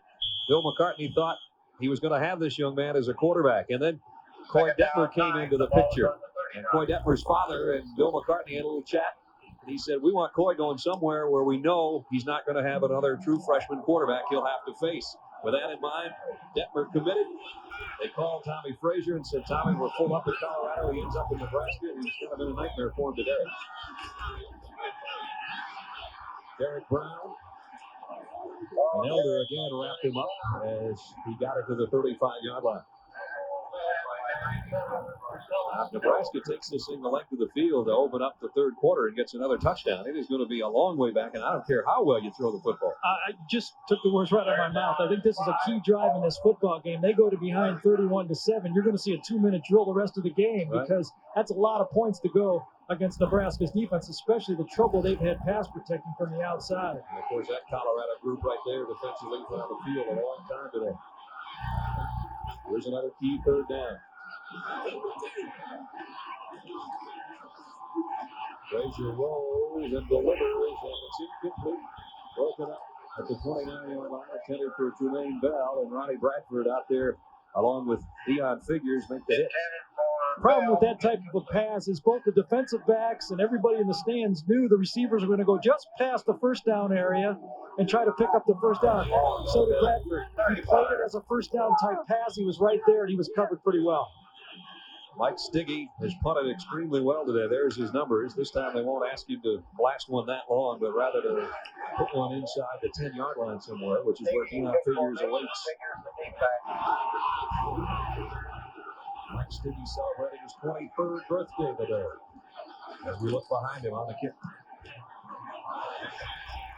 Heads it toward the sideline. What a great birthday present he just gave himself. Out at the 2. That's where the Buffaloes will have it when we come back. Today, for the first time in half a century, America is not at war. And America's wartime economy is changing to a peacetime economy. But that change has brought fear and uncertainty. The fear of losing a job, of losing a home. The uncertainty of tougher economic competition from around the world. But with change comes opportunity. And my agenda for American renewal can be the bridge to the future. It provides a choice of quality schools so our children have the knowledge to compete. It provides job training so workers have the new skills to compete. It provides health care for all and controls spiraling costs so our people can afford to compete. And my agenda strengthens small businesses that create 2 of every 3 jobs so we have the new jobs to compete. Today, we stand at the threshold of a new era. We change the world around us. Together, we must do the same at home. Drop everything. Dodge B250 Ram vans now come complete with everything you need for work or play. Like air, bigger tires and mirrors, power everything, and tons more. You'll get $1,000 cash back, up to $2,720 in package discounts, and save $3,720 in all during the National Dodge Truck Sale, now arriving at a Dodge dealer near you.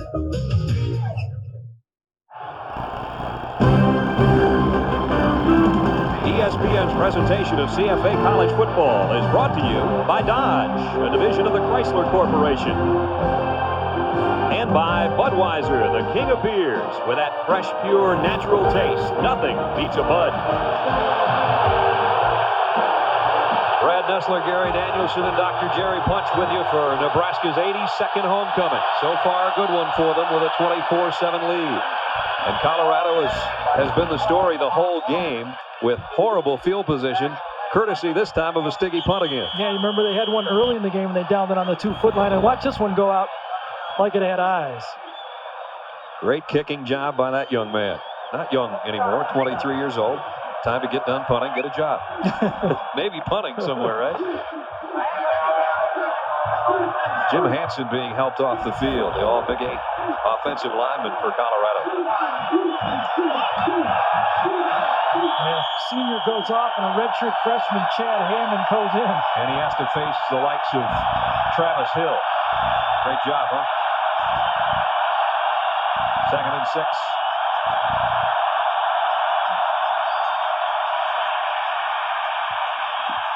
Warren run out of bounds.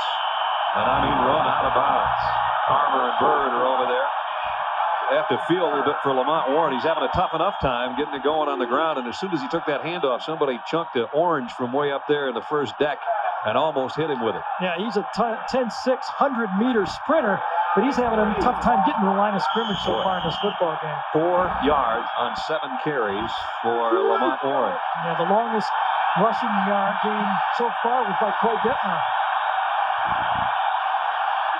Detmer may be running for his life here again. 3rd and 3. One hopped it intended for Westbrook, incomplete.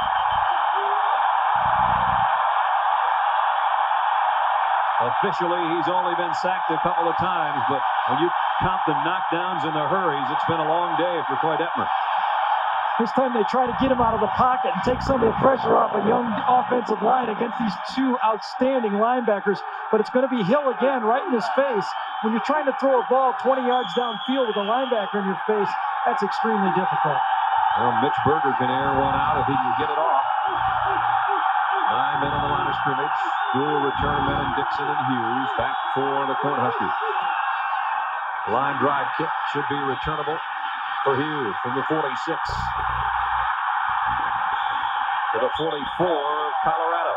with 9:08 to go, third quarter, and Nebraska in command.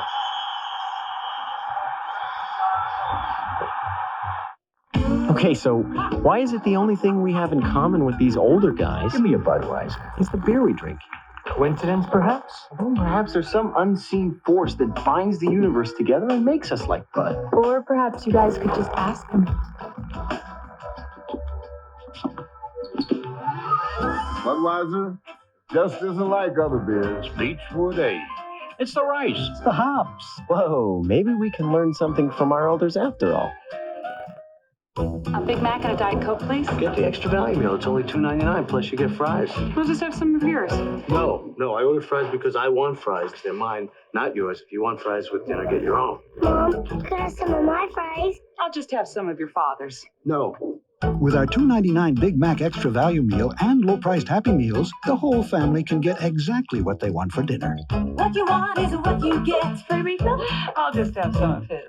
McDonald's tonight. We were on our way home for a Thanksgiving vacation, and this 18-wheeler passed us, and I saw the trailer begin to sway, and I said, he's going to lose it. And he did. It crashed. That's spun around. It crashed again. With the Dodge minivan, we totaled our vehicle, but we didn't lose a child. With over 3 million sold, our minivans have been a part of more lives than all other minivans combined. They'll be hot stepping over the goal line in another great night of college football. Iowa State beats Kansas State Thursday night on ESPN. That Big 8 game Thursday. This one is 24-7. Nebraska with 9:08 to go in the third quarter. And again, Nebraska with excellent field position. Derek Brown got a couple. Shannon Clavel, the nose man, and Beeker again helping out on the tackle. You know, you want to say when you're watching this game, is Nebraska getting too conservative running the ball here? Well, that's what they do best. Right. I mean, they're just eating up the yards, and I don't see anything wrong with running that ball between the tackles. They've had great success with it. At this stage, they just don't want mistakes. They were 5th in the country in turnover ratio coming in on the positive side, while Colorado's way on the short end of college football in that category. And Brown trying to break the tackle of Beeker and can't. The story of this one, well, it opened up with a touchdown early for Nebraska after a Detmer interception. And no rushing at all for Colorado to go with those 3 turnovers, that interception included. And Calvin Jones, 3 touchdowns on his 70 yards. And he and Derek Brown have been quite a tandem in the backfield for Tom Osborne today. Third down and 9. Now let's see if they do put it in the air. Tommy Frazier's going to call a timeout. Good move. Very aware for a young quarterback. The 25-second clock was down to 1. He knew he couldn't get the play off. Why make a big mistake? While Tommy Frazier talks with Tom Osborne, we'll take a break and be back right after this.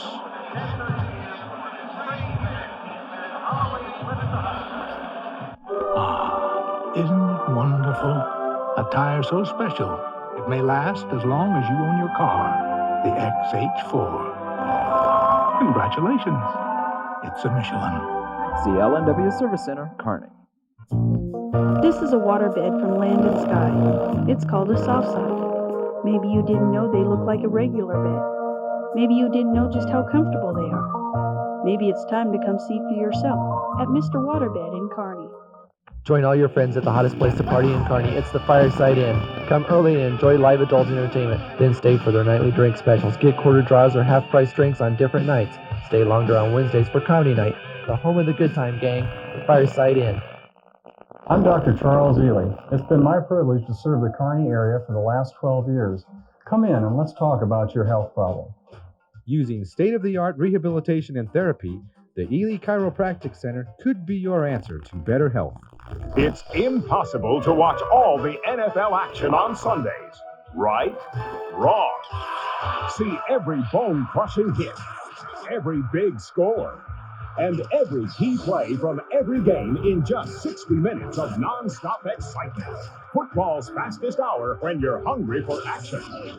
NFL Prime Time, Sunday night at 7 Eastern, only on ESPN.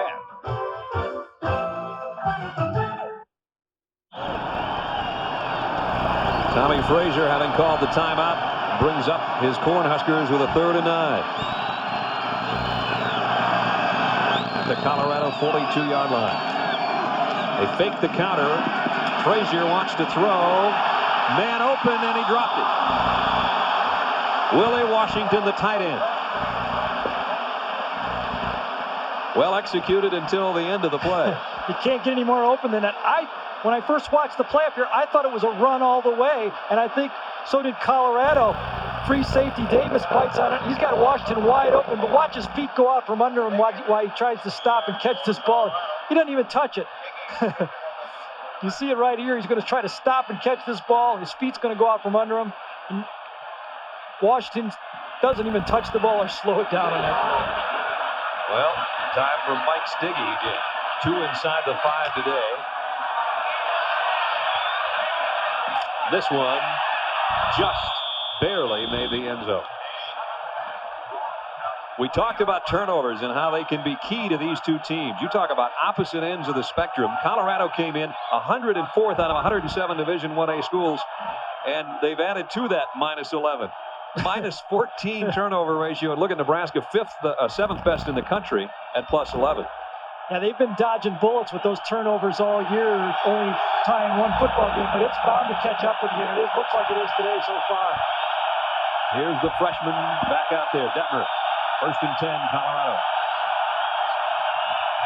The blitz on him again, and he's intercepted.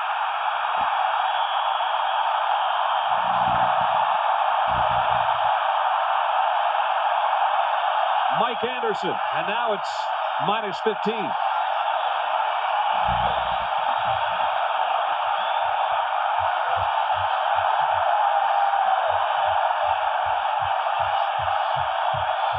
Mike Anderson does a beautiful job here of again reading Detmer's eyes. He's freed up on this play. He looks at Warren, the tailback. When he blocks, he's going to just read his eyes, and he gets into the zone, makes the interception, a real nice catch. And a 1st and 10 for Nebraska. And they turned turnovers into points before today, and they already have a 24-7 lead. Frazier on the keep. Thought about a pitch at the late stage of that option and thought the better of it. Chad Brown ran him down, number 34. 7 minutes and 10 seconds remaining, 3rd quarter. The Cornhuskers leading the Buffaloes 24-7. Key game in the Big 8. Remember, Kansas coming up for both these teams in the upcoming weeks. And Kansas right now on top of the Big 8. They were leading at last report. And if they win, would go to 4-0. Nebraska trying to remain perfect in the conference at 3-0. 2nd down and 5. They bring the option the other way. And again, Frazier shows his speed, but so did Greg Beaker, who made the tackle. One more look at that interception. This is Mike Anderson right here in the middle. You see, no backs back here, so he's allowed to just drop back and play Detmer's eyes. He's going to watch and watch and watch and watch him break to the ball before it's really even thrown. And that's what's key. The pressure up front, no running back to hold him in there. He just drops back into his own drop and makes the pickoff. I really think that's the 2nd interception that Coy's thrown where he hasn't looked off as a throwing quarterback, and you have to do that. Even with that little 5 o'clock shadow, you can tell he's a 19-year-old true freshman. Here's another 3rd down, Nebraska.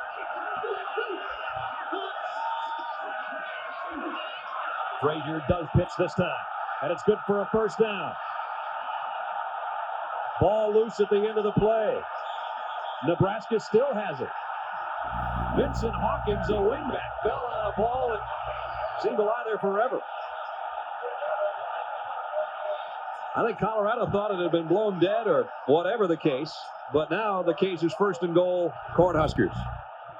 This time on the option, Frazier's going to step back and come down an option right here to Brown. There's no fake, but he gets one-on-one to the end of the line of scrimmage, and when he gets pressured, just makes the easy pitch from the linebacker, and there's the space that Brown has to run. And you're right about this. At the end of the play, Colorado stops. There's no whistle. That ball's free, and Nebraska comes up with it. Vincent Hawkins, number 38, will be the last guy to come into your picture and come up with a fumble recovery. What it does is give the Cornhuskers first and goal.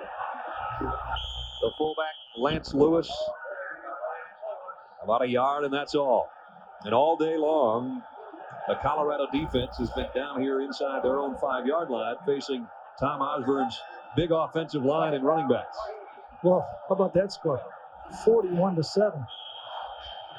Washington all over Stanford today. Look at some of the other finals and games still in progress. Big ones still going on around the country.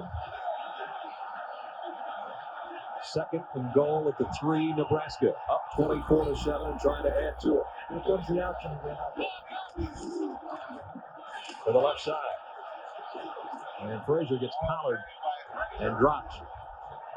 Brian Diet, the junior defensive end, made the hit.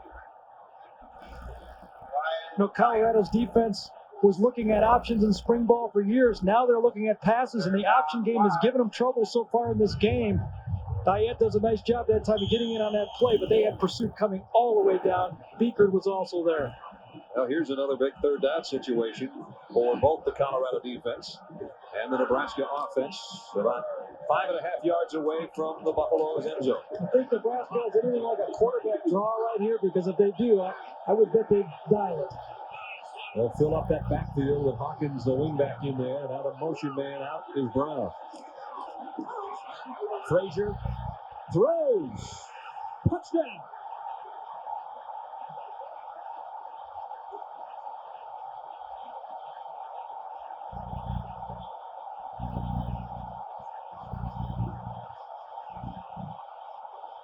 Gerald Armstrong, the tight end. Another Nebraska touchdown. It was off the bootleg action, giving Frazier 2 options here, either to run or to pull up and throw this ball. And Frazier's so calm. Remember, just a true freshman running on offense with his feet, and now finally with the arm.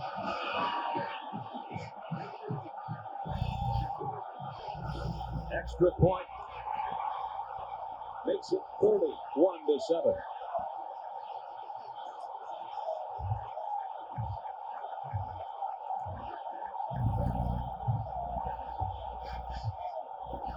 Three minutes and 58 seconds to go, third quarter. Gerald Armstrong, 4 catches on the year, and then go to the right, 4 touchdowns on the year. How does that have to feel? I mean, that's a young man who walked on here at Nebraska, catching a pass, a big touchdown pass in a huge game like this. Homecoming 92 has been everything Nebraska had hoped for. It appears we're going to see Cordell Stewart.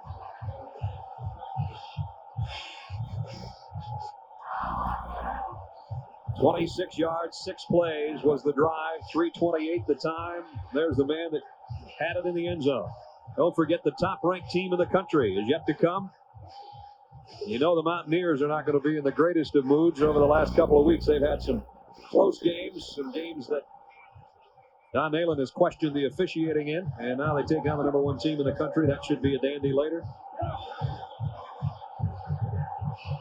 Bennett to kick. Mitchell trying to run it down. It goes out of the end zone. And here comes Cordell Stewart. Well, I'm sure he's going to enjoy playing, but looking up at the clock at 31-7. I was going to say this would not be the spot I'd want to get my hands on the ball again. This is when you run on the field and you say, "Coach, you want me to tie it or win this thing?"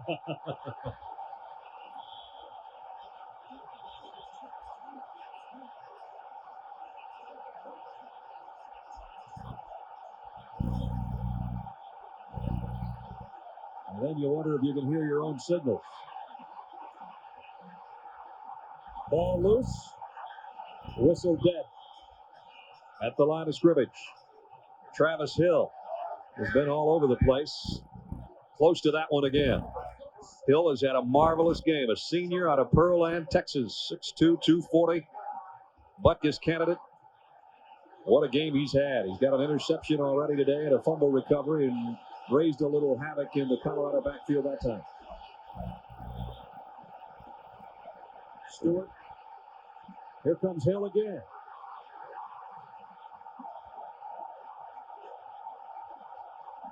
Perella and Alberts with the sack. It's been overwhelming. The front seven for Nebraska, they've been using a dime front, and they have been putting pressure the whole game on the quarterback. Cordell Stewart, Coy Detmer, Steve Young, Randall Cunningham, it's not going to matter. If you bring people like this from the outside, these two linebackers, Alberts and Hill, have just been dynamic. I mean, it's like having, two sprinters coming around that corner, keeping them in the pocket. And then with Big Perella cleaning up, you've really got a group to reckon with. 3rd and 20. Stewart, deep ball, tipped. Kelly Wilhite got his hands on it. Donnell Leomiti was the intended receiver. I don't even think that play counted. I think they blew that whistle before the play started. Nebraska has sacked, knocked down, hurried, blocked, and picked off Colorado quarterbacks all day long. Yeah, that's enough for a season, let alone a football game like this, especially when you're on national television.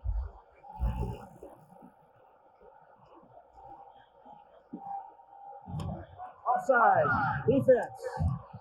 5-yard penalty. Repeat the 3rd down. They'll get another shot at it. Now it'll only be 3rd and 15. Yeah, that's a lot better. Just keep your eyes on the two outside men. 34 and 93. They've been playing havoc.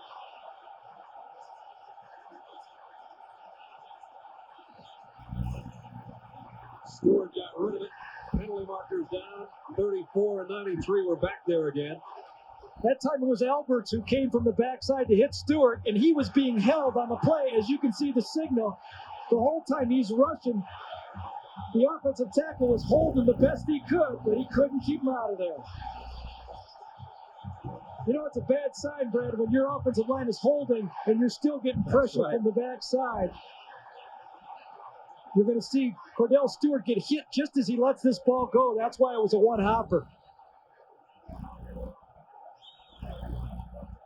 Mitch Berger from his own end zone again. Tyrone Hughes, the senior out of New Orleans, has done a nice job returning punts for Nebraska this afternoon.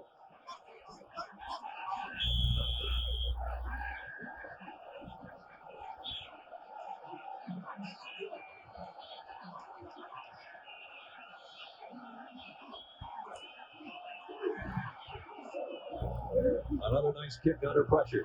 Hughes from the 37. And good coverage downfield as well. No return after a 48-yard punt. 2 minutes and 29 seconds remaining in the 3rd quarter. Colorado in the short end, 31-7. Kind of look at this Nebraska offense. It gets a lot of criticism around the country right now because they just run the ball. But like that old tie you have in the closet that comes back in fashion? I think this is going to be the offense of the future because you have to be able to run the ball. I got a couple ties I know will never make it back. Brazier to the first man, Lewis, the fullback, who crossed the 40 to the 41. Everyone knows you have to throw the ball to move it in modern college football, but you also have to be able to run the ball a little bit. And that's what Colorado is being exposed today is they have no rushing attack. They put this offense in this year, and they're not ready for a defense like this. Bill McCartney, who made the drastic offensive change. Yeah, and he knew this year would be a transition year. He's looking for the long run. He's got a young football team. He's looking for 1993 and 94. Yeah, he says we're only about halfway there in our offense. On a 2nd and 6, the toss to Brown. That's a tough run. Brown got it near the 45-yard line. Chris Hudson, number 47, again from his safety spot, made the tackle. As we wind our way down, closing up the 3rd quarter, 1:30 left. I'll tell you give Will Shields the ball one time, he starts running like a back. Watch him come around. This man weighs 300 pounds. Right guard, he's going to sprint around the outside. And when he gets up on a linebacker there, he keeps pushing him out of the picture. What an offensive guard. I can see why Coach McCartney said, I'd like to have him on my team. Senior out of Lawton, Oklahoma, 305-pounder. Here's a give to the first man, Lewis, the fullback again. First down at midfield. Deion Figures made the stop.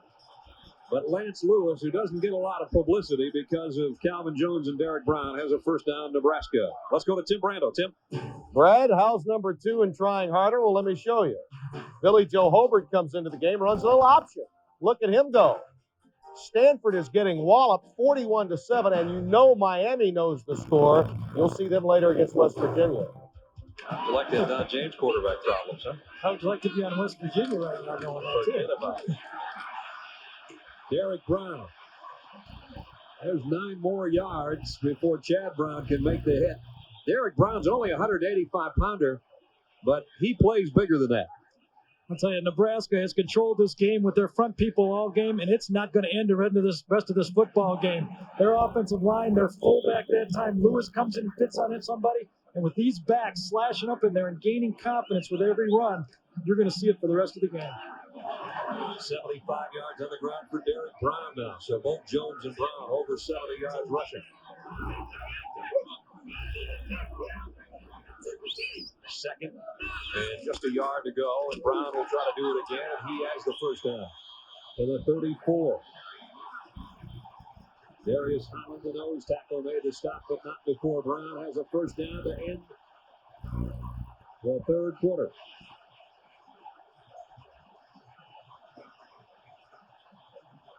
This time is Jim Scott. He's only 265 pounds, but he manhandles Gravel, and they just turn it up there for more positive yards. And at the end of 3, Nebraska manhandling Colorado, 31-7.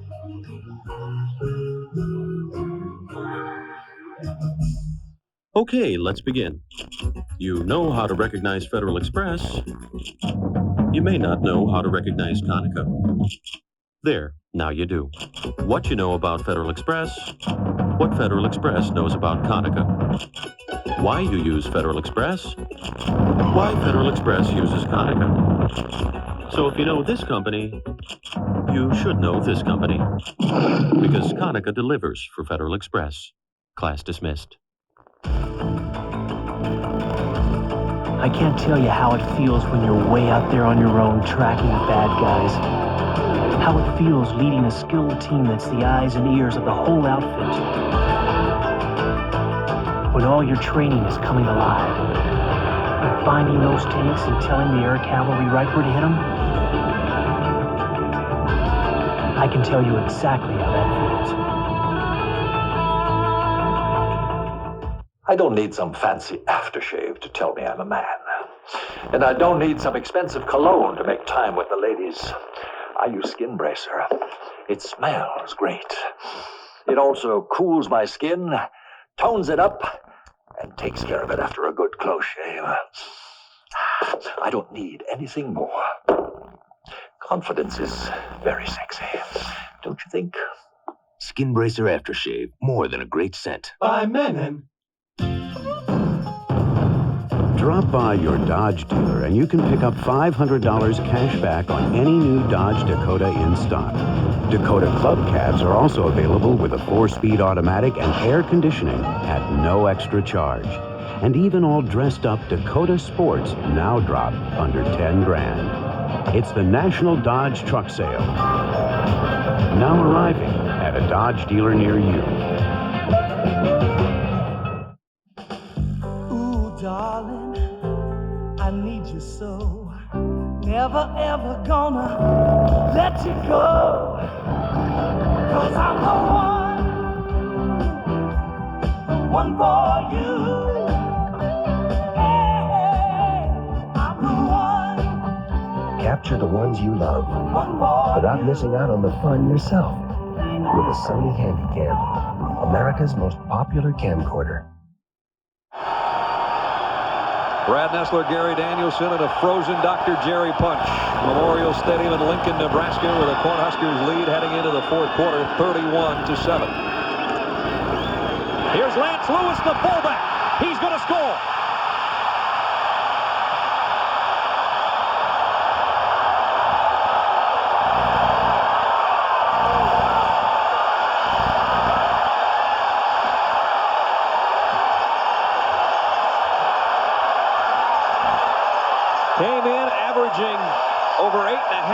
yards a carry. We told you he doesn't see it often, but when he does, he makes it count. 34 yards, touchdown.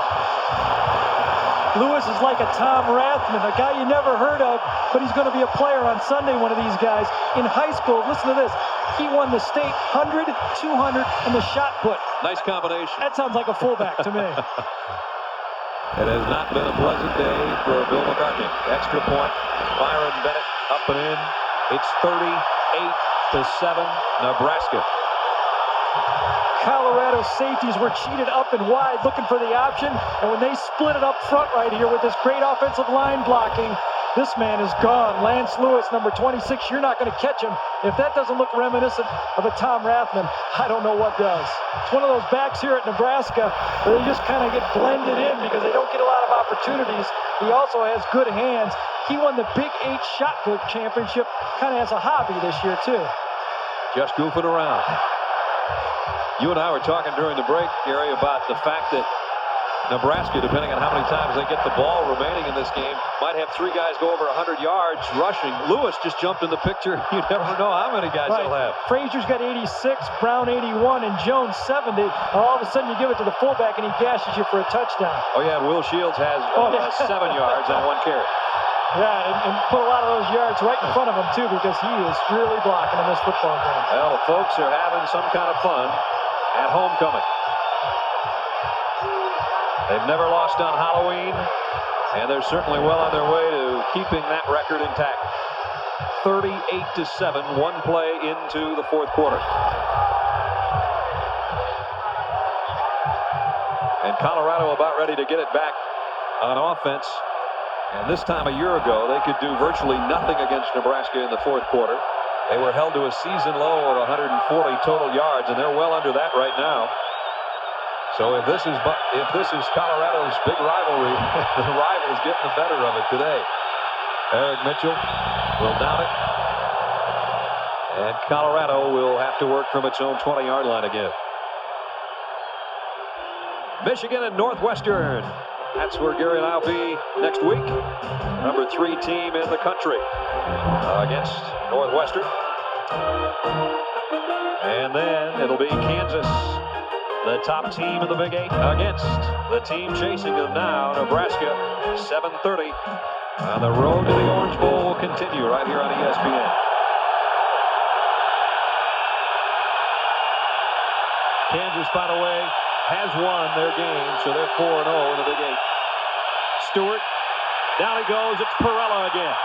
And Alberts is there too. Yeah, that's a nice play Nebraska has on defense, and I'm going to call it a play now because we've seen it about 25 times. The 2 wide linebackers come, pinch it, and inside Perella cleans it up. I'll tell you, this Alberts, number 34, is some kind of a football player. Look him go around the tight corner, leads it up inside, and you're looking at a 290-pounder who Coach Charlie McBride said is one of the 3 best defensive tackles that have ever played at Nebraska. The guy that helped him, number 34, a linebacker who runs under 4.7. He showed that kind of speed today. Pass complete out near the 18-yard line. Westbrook, make it Ray Caruth, rather, with the catch. Bruce Moore with the tackle.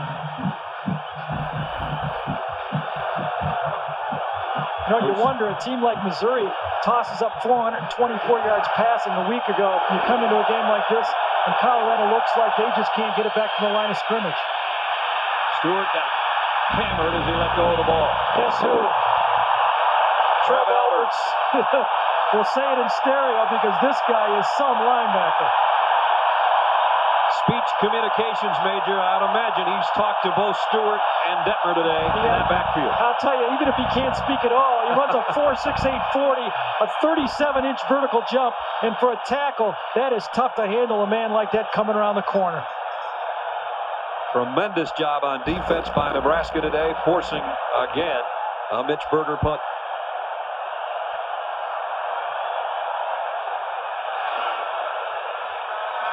Nice kick. Hughes at the 35. And Hughes in the open field. The punter to beat. And he's beaten it. Flags down as Hughes goes all the way to the 5. But penalty markers back at midfield.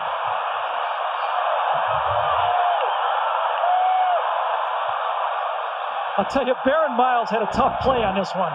First he rushes the punter and gets a mouthful of helmet, and then when he comes back, he ends up clipping or blocking from behind. And it's going to negate a 60-yard punt return when they bring it back. Pushing the back.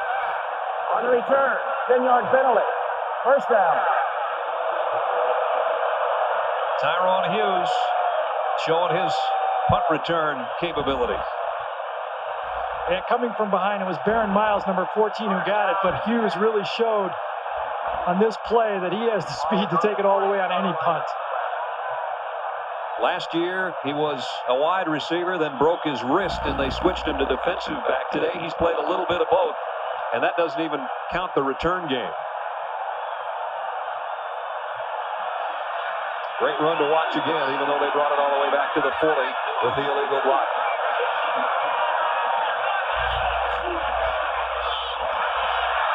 Jones to the 43 as we go to Dr. Jerry Punch. Doc?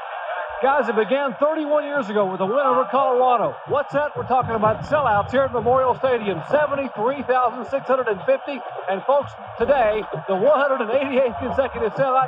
And believe me, these people here are not fair weather fans. They will sit here and enjoy every minute of tonight's ball game. Hi, Coach Thayer. Tell you what, you got to love it, because those are the weather conditions we've been dealing with since this game kicked off. Andre McDuffie checks in, the fullback spot for Nebraska. Frazier, the keeper, on the option. Tripped up short of the first down by about a yard. And now we'll keep a close eye on the rushing totals of Frazier and Brown and Jones and whoever might be in there.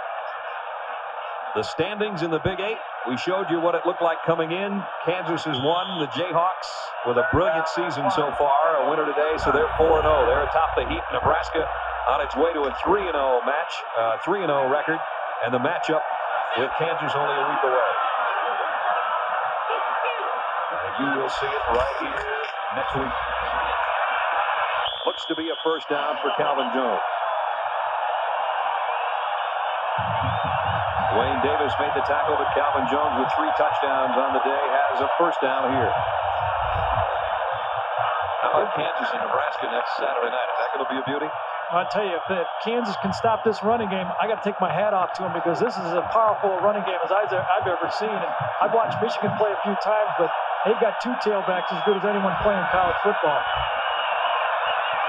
The one in there now is Calvin Jones. They fake an end around, and Frazier goes deep. Man, wide open.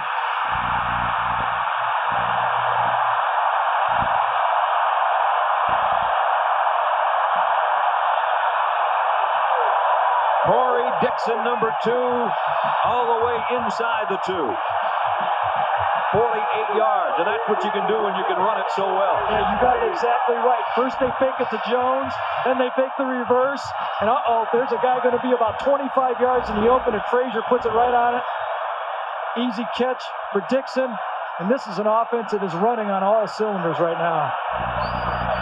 Corey Dixon, a singer in a band. They've got to deal with Motown. I'm telling you what, he's singing on the sidelines after that one. And now it's first and goal, Nebraska. The throw to the end zone.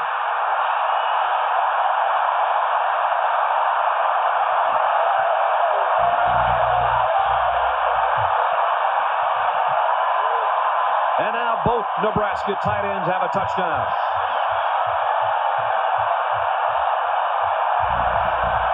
William Washington, the senior out of Tyler, Texas, has this one. Colorado sells out this time, bringing everybody to stop the run. I mean, who's going to think you're going to pass on first and goal?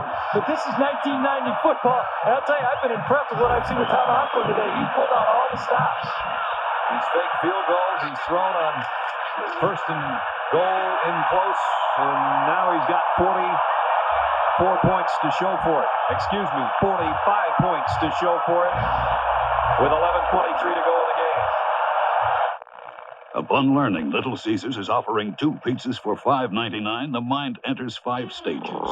Shock, disbelief, confusion, denial, and finally, acceptance. Now let's watch the subject registering denial again in extreme slow motion. 2 medium pizzas with cheese and pepperoni or your favorite topping, all for $5.99. It's a doozy-doozy of the deal. Doozy-doozy. Just because you go all out doesn't mean you got to stink. Not if you're wearing this. And here comes your chance to prove it. And you will, because Old Spice works. Man, does it work. Fights wetness, kills bacteria. The proof? Hey, hotshot.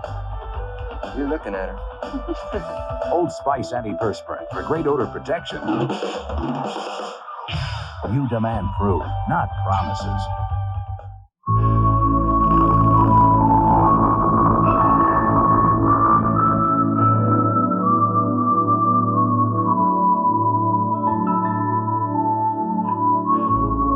I was sure this year's father-son picnic was on Saturday, but they said no, it was definitely on Sunday.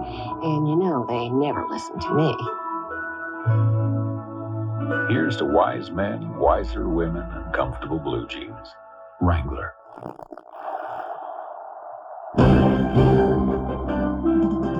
ESPN's presentation of CFA college football is brought to you by Little Caesars Pizza, where you always get 2 great pizzas for one low price. And by Wrangler, the most comfortable jeans known to man. 45-7 Nebraska. Brad Nessler, Gary Danielson, and Dr. Jerry Punch in, quite frankly, what is sort of a shocker here in Lincoln, Nebraska. This game was supposed to be close. Ready when you are. A little indecision on the kick return. And what a shot put on at the end of that one. Toby Wright with a big tackle, and Gray was there too. Let's go to Jerry Punch. Doc? No stranger at all from the Nebraska Cornhusker faithful. Neil Smith, 87 All-American as a defensive tackle. Neil coming home. You got an open week at Kansas City. You got to believe that this reminds you a little bit of the defenses you played on here. Yeah, it is. I tell you, Nebraska defense is really aggressive today. I think that they're flying around the football and making things happen. And I was in the locker room before his time, and Coach Osborne said he stretched for to get 4 turnovers, and they did just that. Neil Smith, will go back there for the play and come back down just a moment. Let's grab. From the 20. Cordell Stewart overshoots Westbrook, and we'll go back down to Jarrett. Go ahead, Jerry. And Neil, back when it's so noisy here, it's hard to hear. Neil, you guys 4-4 at Kansas City, 1 game out behind Denver, playing extremely well. Yeah, I think we only had 1 bad game. I think that we had last week against Pittsburgh, but we have been in every one of our games. You know, I just think that the 4 games we lost have been on the road, and it's been tough for us in that situation. But we're at home, we've been playing real well. The former All-American and now All-Pro, Neil Smith. All right, Jerry, tell Neil that we'll trade him an ESPN cap for that Kansas City rhinestone thing he's got happening. Stewart on 2nd and 10, and he's hit as he threw again. That's been the story for the Colorado quarterbacks all day. I tell you, if Bill McCartney doesn't find some running plays with these incomplete passes, his score could get up in the 60s because they are not going to stop this offense any longer, even if they put in the backups. Look at that Florida-Georgia score. How big is that one with 4 minutes left in the Gator Bowl? And here, there's not a doubt with 11:08 to go. And Colorado with 106 yards of total offense. That's it. Minus 17 yards rushing. Incomplete. Pass intended for Lamont Warren. He's probably lucky he didn't catch it. And David Noonan gives Cordell Stewart a little tap as if to say, hey, man, we know it's a long day. That was Nebraska's 2nd dime defense. There wasn't a starter on the field.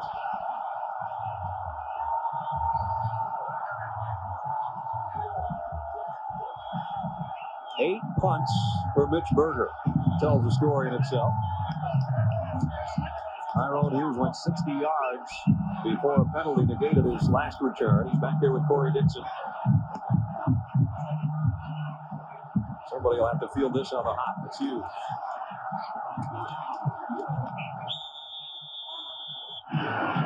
Ten minutes and 53 seconds to go, and it's all Cornhuskers. We're almost there. Yeah, 3 years of digging and digging, but soon, our first taste of freedom. Here we are. Push. What'll it be, boys? 2 Bud Lights, please. Sorry, fellas, but we're all out. If you want great taste that won't fill you up and never let you down, make it a Bud Light. You know, Larry, we really should carry more Bud Light. Ross Perot on what this country can be. We can be a country whose people are working hard at their jobs instead of working hard just to find a job. We can be a country where, once again, the diversity of our people is our greatest strength instead of division being our greatest weakness. We can be a country leading the way instead of a country falling behind. We can be all of these things tomorrow if we would just make the tough choices today. Ross Perot for president. At BASF, we don't make the sneakers, we make them bouncier. We don't make the car, we make it more colorful. We don't make the leather, we make it jazzier. We don't make the helmet, we make it more comfortable. At BASF, we don't make a lot of the products you buy, we make a lot of the products you buy better. BASF. Gino Torretta has the tricks to keep Miami in the hunt for the national title. Can they get past West Virginia? Find out tonight on ESPN. 45-7. Nebraska wanting to get to the Orange Bowl, where Miami will be playing later, and a new quarterback for the Cornhuskers, Mike Grant, who started the season. And Tommy Frazier took his spot. He did play one series last week. He's been fighting some back spasms, and he's in there because this one's out of touch. Frazier did a nice job, the true freshman, while he was in there, as he threw 2 late scoring tosses to his tight ends. And now Nebraska doing what it does best. Will keep it on the ground and try to just ice it away. Let's go back to Jerry Punch. Brad, I got an answer to your question. First of all, Neil Smith made that hat he's wearing, that Kansas City hat. Actually, he didn't make the hat. He put the rhinestones on it. He said, yeah, I will gladly trade that hat for an ESPN hat. I'd love to have an ESPN hat, so it's a deal. You give me the hat, and we'll have Brad send you an ESPN hat. How's that? Sounds good to me. All right, Neil. We got a deal. Hey, there we go. How about that, guys? I like it. Neil Smith, some kind of player. One of the best that ever played in his red uniform defensively. Here's McDuffie, the other fullback. Andre McDuffie out to the 49-yard line. We go out to our studio and Tim Brando. Brad, with just under 5 minutes left, 3-play drive. He hits Hastings, he hits Hurst, and here Eric Zier hits Brian Bohannon. 24 yards, 26-24, 4 minutes left. Dog defense has to hunker down now. No hunkering down necessary here for Nebraska, with a 45-7 lead and 10 minutes left in the ballgame.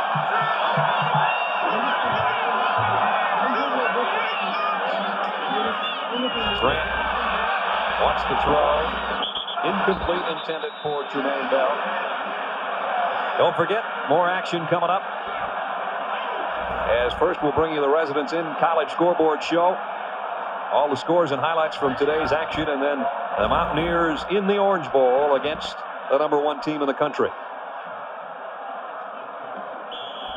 Coy Detmer will have better days, you can bet. Today wasn't what he had planned, that's for sure. 3 interceptions and only 119 yards on the afternoon. Second down at 10, Nebraska.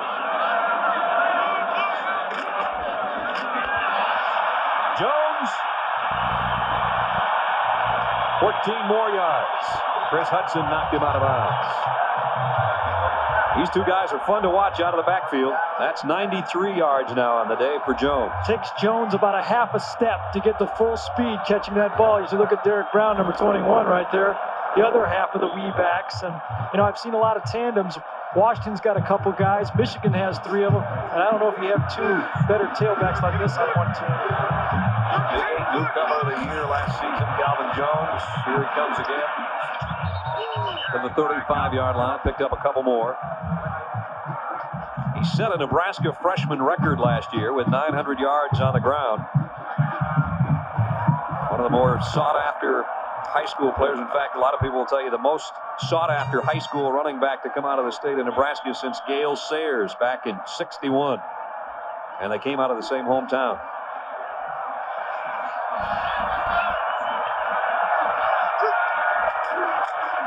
The first man, McDuffie, the fullback, to the 30-yard line. Well, there's no real secret. You know, there's been criticism of this program of Tom Osborne not being able to win big games against top 10 teams. There you see his record, 15-30. That's a fact. You can't look at it. But this program is solid. And I think with this running attack he has labeled there and his new freshman quarterback, Tommy Frazier, he has as many weapons as I've ever seen for a Nebraska team. They have not beaten the top 10 team since 1988. That one's going out the window today. 3rd and 3. Jones drags a couple of people with him. Wayne Davis, a strong safety, does hold on to make the stop. He's a little bit short of the first down. And Jones, that is, a little bit short of 100 yards on the ground.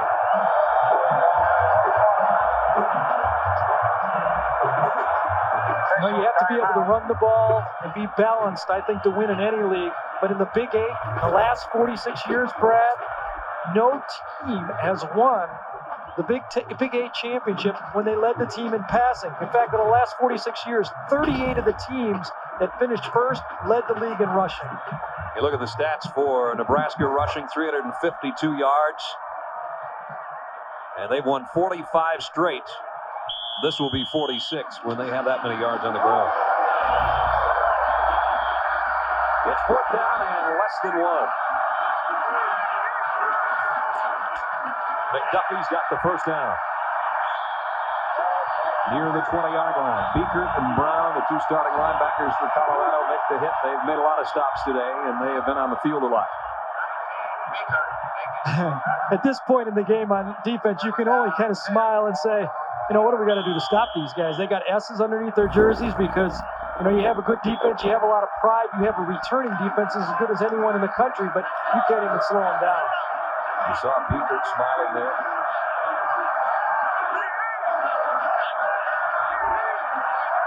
This one you just have to forget before your next game. And Grant keeps it on the option. Ted Johnson defensively makes the tackle for Colorado. Well, that's what a lot of people question in the Big 8. With the weather that they have late in the year, can you win it with a passing attack?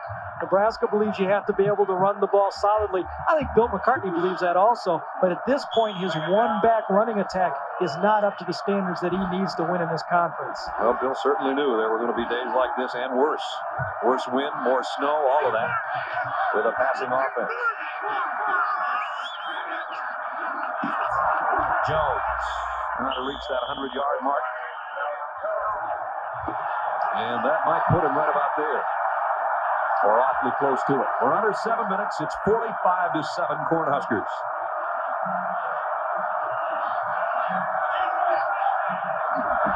There's the situation. And a 3rd down and 4 coming up.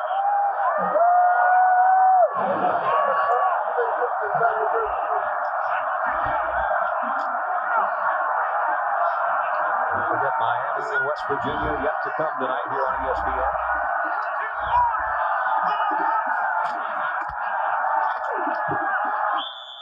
It'll be close to the first down. Penalty markers fly into the fray at the end of the play. Yeah, we're going to see that type of chippy play right now because you know Nebraska's doing a lot of talking. You know Colorado is very frustrated, and they're going to pick up a penalty right at the end of the game. Beyond Chad Brown, I think, the late hit. Chad's your typical linebacker, too. For a hobby, he collects lizards and snakes. You know, he's not a guy you invite over for Thanksgiving or anything.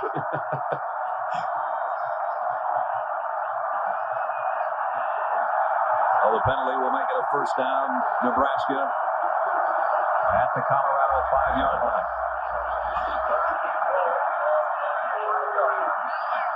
And now you start digging through the record books. If they put this in the end zone to go up 52-7, when the last time Nebraska routed Colorado like this.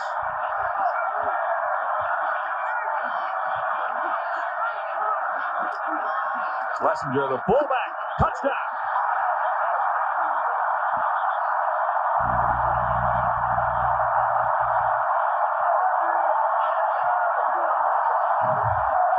They just keep coming at you.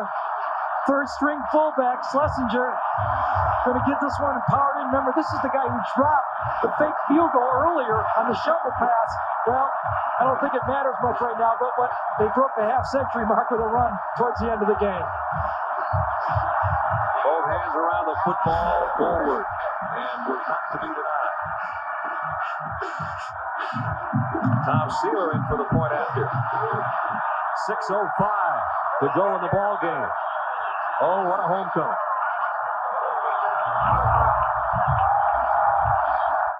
Carney Keno.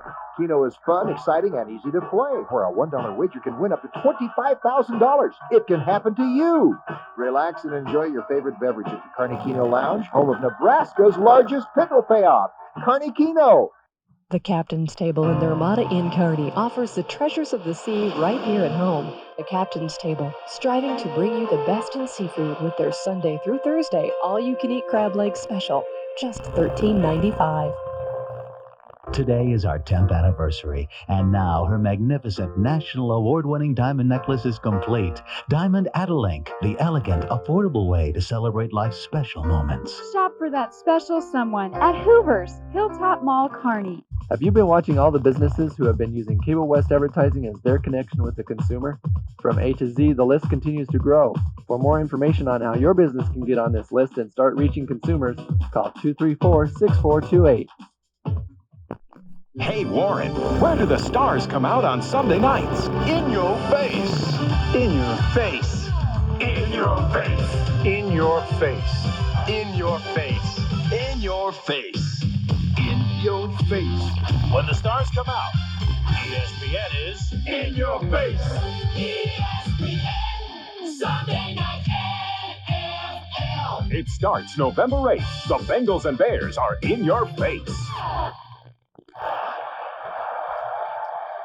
6:05 left in a Nebraska rout over Colorado.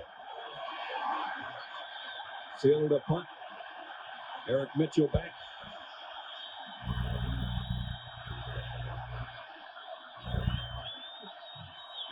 And what a happy Halloween everyone will have in Lincoln in the next 6 minutes. Mitchell from the 2. Got it out to the 35, maybe the 36-yard line before he's run out of bounds. This will not end our college football Saturday, that's for sure. Don't forget, number 1 Miami and the Mountaineers of West Virginia. Big East action set to square off a little bit later. Get a chance to look at Gino Chiretta and high-powered passing game of Miami. The high-powered passing game of Colorado hasn't mattered today. No, it really has. They just been able to handle the guys up front, and they need to run the ball here just to get this game over with. Good call, Gary. And the run successful. Hill breaks free, goes down to the 45-yard line. James Hill has the only touchdown today for the Buffaloes. And he rumbles his way into to Nebraska territory before he's brought down. You know, James Hill was a fullback in last year's offense, but with a one-back, everyone has to play tailback. And they're just going to have to get better at a few more running plays, I think, in this offense to be successful for days like this. I mean, I think it can work, but I think you have to be able to run the ball in a one-back offense. First down of this half for Colorado. Nowhere to hide for Lamont Warren. Lamont Warren losing yardage today.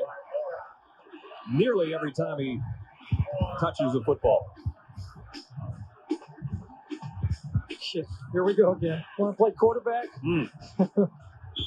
12 knockdowns. You're going to be sore the next day. That's just no way to run a pass offense. They're just getting manhandled from the outside in. Without a running attack, Charlie McBride has been able to pull the strings today. Charlie, a former Colorado Buffalo, graduated from Colorado, and says it's always a little bit special because he's got so many friends back in Boulder. But he's been here a long time as defensive coordinator with Tom Osborne, and I don't even think he could have dreamed his defense would come up with the kind of game they had today. Yeah, I got a chuckle. He said, I make my donations every year to the school. Yeah, I love my school. Right. Well, he made a donation today. This is going to have a lasting impact on the Colorado program. They want to get out of here. Under 5 minutes, 52-7 Nebraska.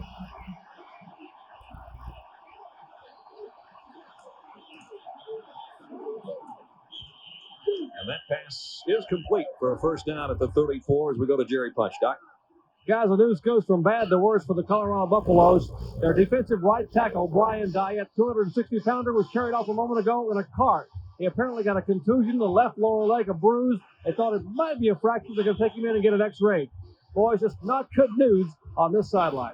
The good news is, Jerry, you're only 4:45 away from being able to warm up someplace. A nasty weather day and a nasty day if you're cheering for Colorado. Rashad Salam, a kid that Bill McCartney has some high hopes for in the future, gets his first carry of the day. You know, Jerry has to be here. He's getting paid. But there's 70,000 people. No one's leaving yet. It's raining, it's cold, and they're just standing there. What do they want? More blood out of this game? They're about to go 5-0 at home. They're about to win their 24th straight homecoming game, and they're going to be perfect at home. Not only perfect, but devastating today. 52-7. Stewart lost the handle on the quarterback draw. Did he get back on it? It's so academic at this moment. Doesn't matter. Nebraska has it. It matters if you're part of Colorado's defense because you got to run back out there and to try to stop them again. Penalty markers also on the field. Cordell Stewart with a bad left wrist and looking at the right wrist as if to say, we call that play? Well, that's what he's saying. I wrote it right down right here. You said number 3. I ran number 3. That's a quarterback draw.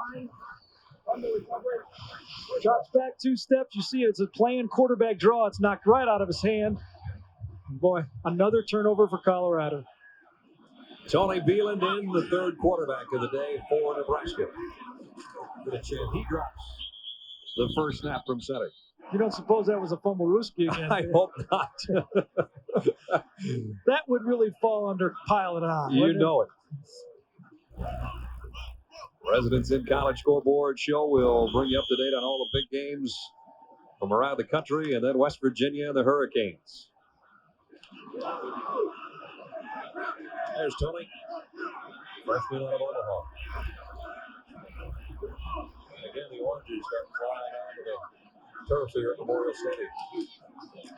Again, Kansas definitely has plans for Nebraska next week. That's another game we'll have for you. And how big will that be? Beekert in on another tackle. He's put in a long day.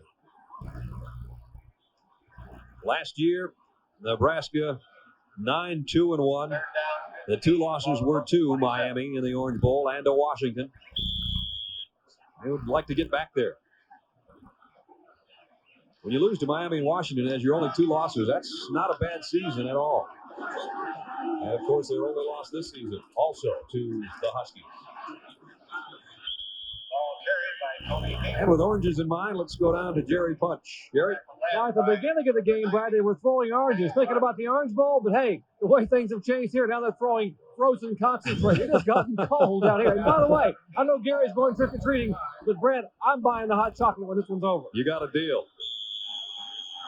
Nebraska will have to punt. Nebraska has juiced Colorado today. We know that. 2-14 clock run out. Mike Sticky, who's punted about as well as you could possibly punt today, going to kick it away. And we got another beauty. Charles Johnson goes all the way down to the 20. Brings it back to the 31 with 1:54 left in the game. Stiggy came in, as we said, with the second best net of any punter in the country, and he's not going to hurt those statistics today. 55-yard kick again that time.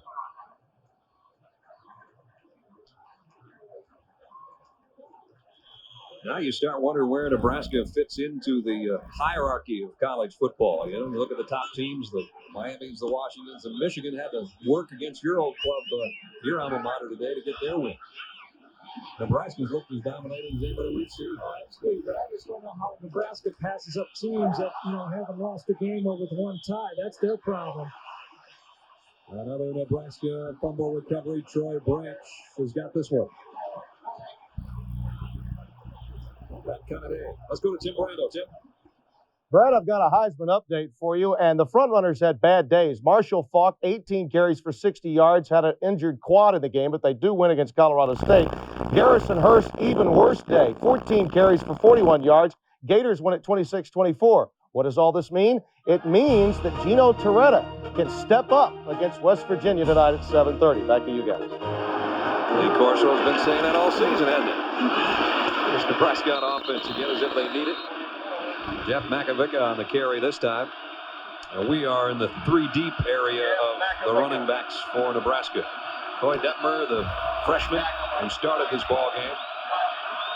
Brother Ty, I'm sure, watched this one, and Ty didn't have too many bad days and a lot of great ones, and I think that young man probably will too. Oh, absolutely. I think what you're going to look at, though, because he and Stewart are 1 year apart only, I still look for Dittmer to get redshirt possibly next year because they would like to separate those two in ages.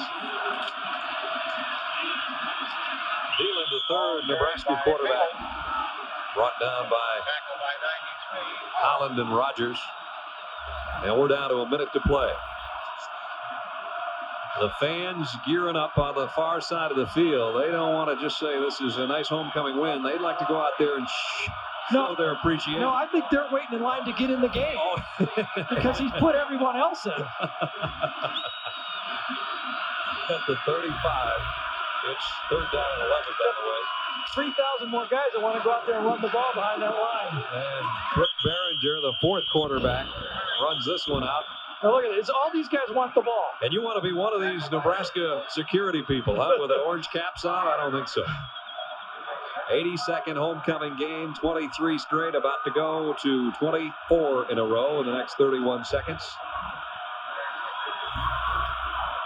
All those people would like to have in the game, and they'd like them to put Will Shields back in the block for him, too. That's the way I'd want to go back in and run the ball for Nebraska. This is the worst losing margin for a Colorado team since a Nebraska 69-19 win back in 1983. It just figures, doesn't it? Colorado hadn't lost in their last 25 conference games. The last team to beat them, Nebraska in 88. The last time they've been peppered this hard, Nebraska 83. And now it's about to be 52-7 here in just a few moments. And I'm glad I'm not Jerry Bunch, and hopefully he's on the near side. It's getting a little bit spooky down there on Halloween. Here they come. And that goalpost will never last.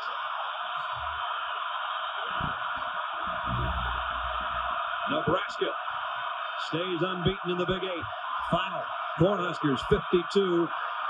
Buffalo 7. For Jerry Punch and Gary Danielson, I'm Brad Nessler. Mayhem at Memorial Stadium. And we'll send it back to Chris Fowler. Chris? All right, thanks, fellas. Beating Colorado didn't used to mean tearing down the goalpost, but Husker fans have waited a long time to unload on the top 10 team after 7 straight losses. It'll be a wild Halloween in Lincoln. Some scores in progress here. Southern California and Arizona State in Tempe are scoreless in the second quarter. A pair of Pac-10 teams with 3-game winning streaks. We'll keep an eye on this interesting ball game throughout the evening. Oregon and Washington State. Look at the Quack Attack, up 17-3 in Pullman, where they've had a lot of success in recent years. The Cougars in danger of a second straight loss and dropping out of the top 25. Well, we'll continue with the Residents in College Football Scoreboard. Lee Corso will join me in just a second as we take it down to Miami and West Virginia at 7:30. Bedlam in Lincoln, their goal to goalpost, 52-7, Big Red. Just because you go all out doesn't mean you got to stink. Not if you're wearing this. And here comes your chance to prove it. And you will, because Old Spice works. Man, does it work. Fights wetness, kills bacteria. The proof? Hey, hotshot. You're looking at her. Old Spice antiperspirant for great odor protection. You demand proof, not promises. Ow! Oh, Rex, go get me the vice grip pliers. Rex! Get lost! Rex! Fix him.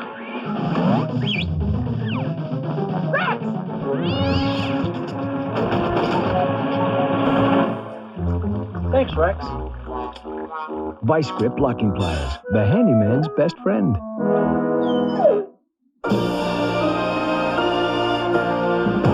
Come fly the airline that's uniting the world. United. Come fly the friendly skies. You've driven these streets 1,000 times. But tonight, there's something different. Tonight, you're using Exxon Supreme gasoline. For a cleaner engine, smooth acceleration, and higher octane. Let the tiger set you free. Rely on Exxon Supreme. Rely on the tiger.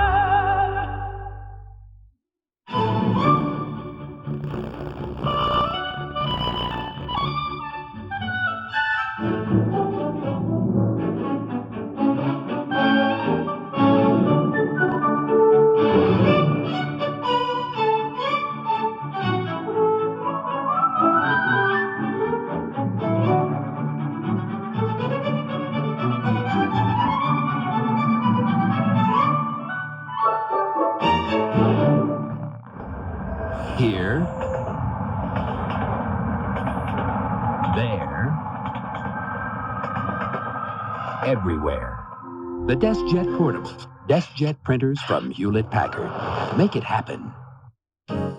Hey, get comfortable. Shine Comfort Tech. A jillion tiny air bubbles make Comfort Tech lightweight and super flexible. Casual looks to looks this dressy. Get comfortable. Shine Comfort Tech.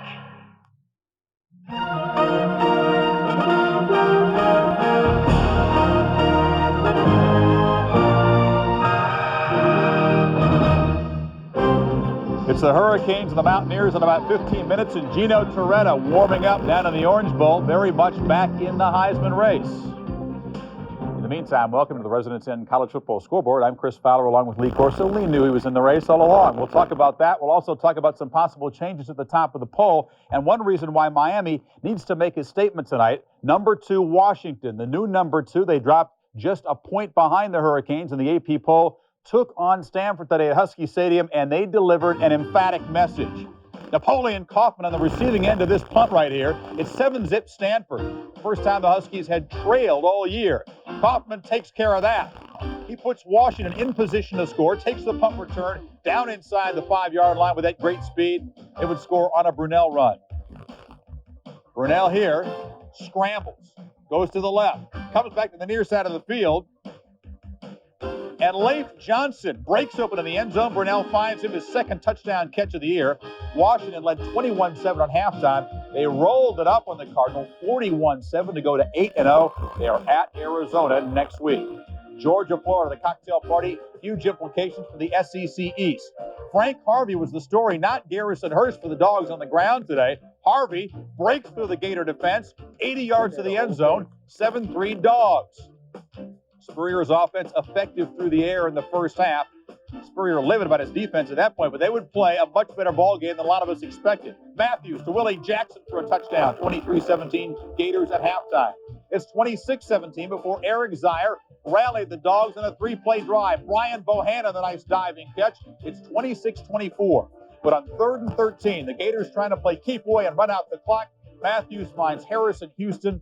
They held onto the ball. They preserved the victory. They've won 3 straight over Georgia, the first time in the series since 1961. Matthews was brilliant. The Dogs could have clinched a spot in the SEC title game. Instead, the Gators are the front runners. Tennessee and South Carolina in Columbia. Does anybody want to win that division? 1:40 to play. The Vols down 24-17. Heath Schuler dumps it to Mose Phillips.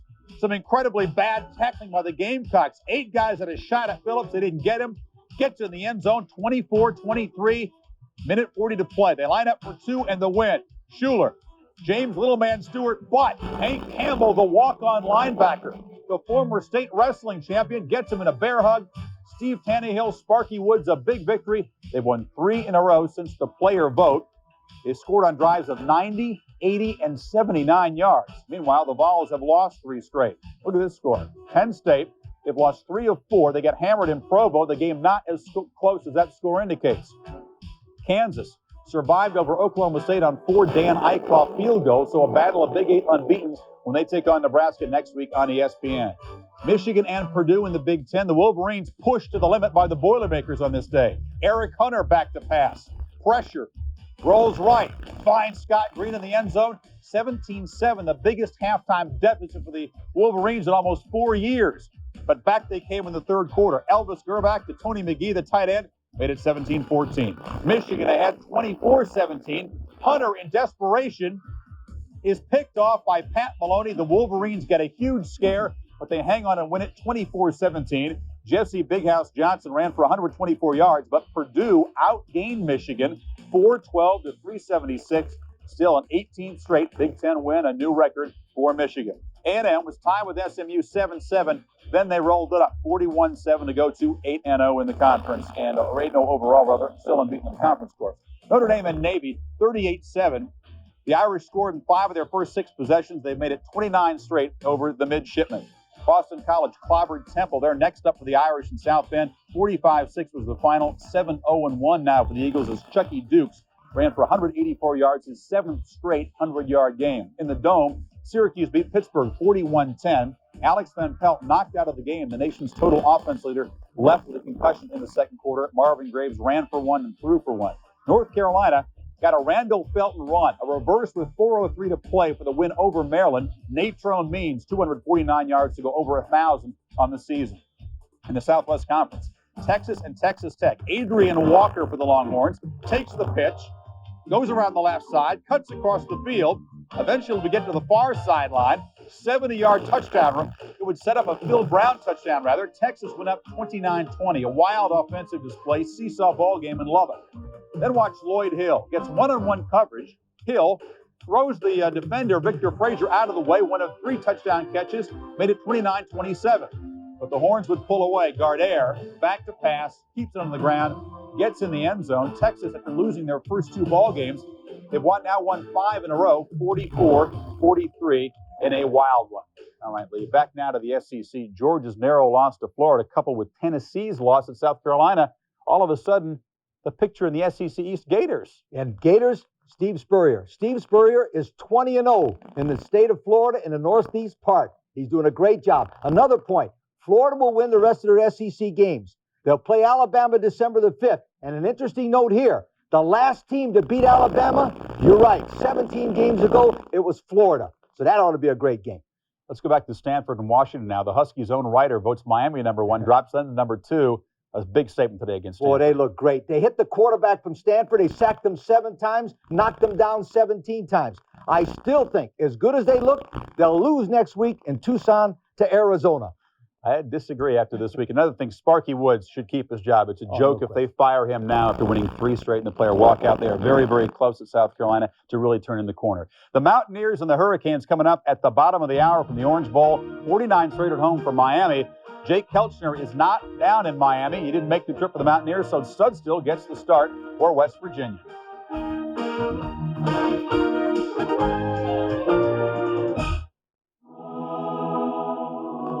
Pleasant trip, Mr. Conklin. Your room's ready. Full kitchen. Comfy living room with fireplace. It's heaven. We think so. After all, you'll be staying with us for quite a while. Tell me, do all business travelers come here? Oh, no. I'm afraid some are sent to other hotel rooms. Residence Inn by Marriott, the extended stay hotel. It felt like the coldest day of the year. I was all alone with the kids. Then it happened. The heating went out. Mommy, I'm cold. I had to do something fast, and it had to be right. I called a Rheem dealer. He was there in no time. He said he'd take care of the problem and went to work right away. Before long, we had heat. What could have been a very cold day in our lives was made right. Thanks to our Rheem dealer. You know it's right if it's Rheem. Blue skies or gray skies, I'll always be around. You can rely on me, I'll never let you down. Whatever little surprises life has in store for you, one thing you can always rely on is the energy-efficient warmth of a Tempstar furnace. You can rely on me. Rely on the star. Tempstar.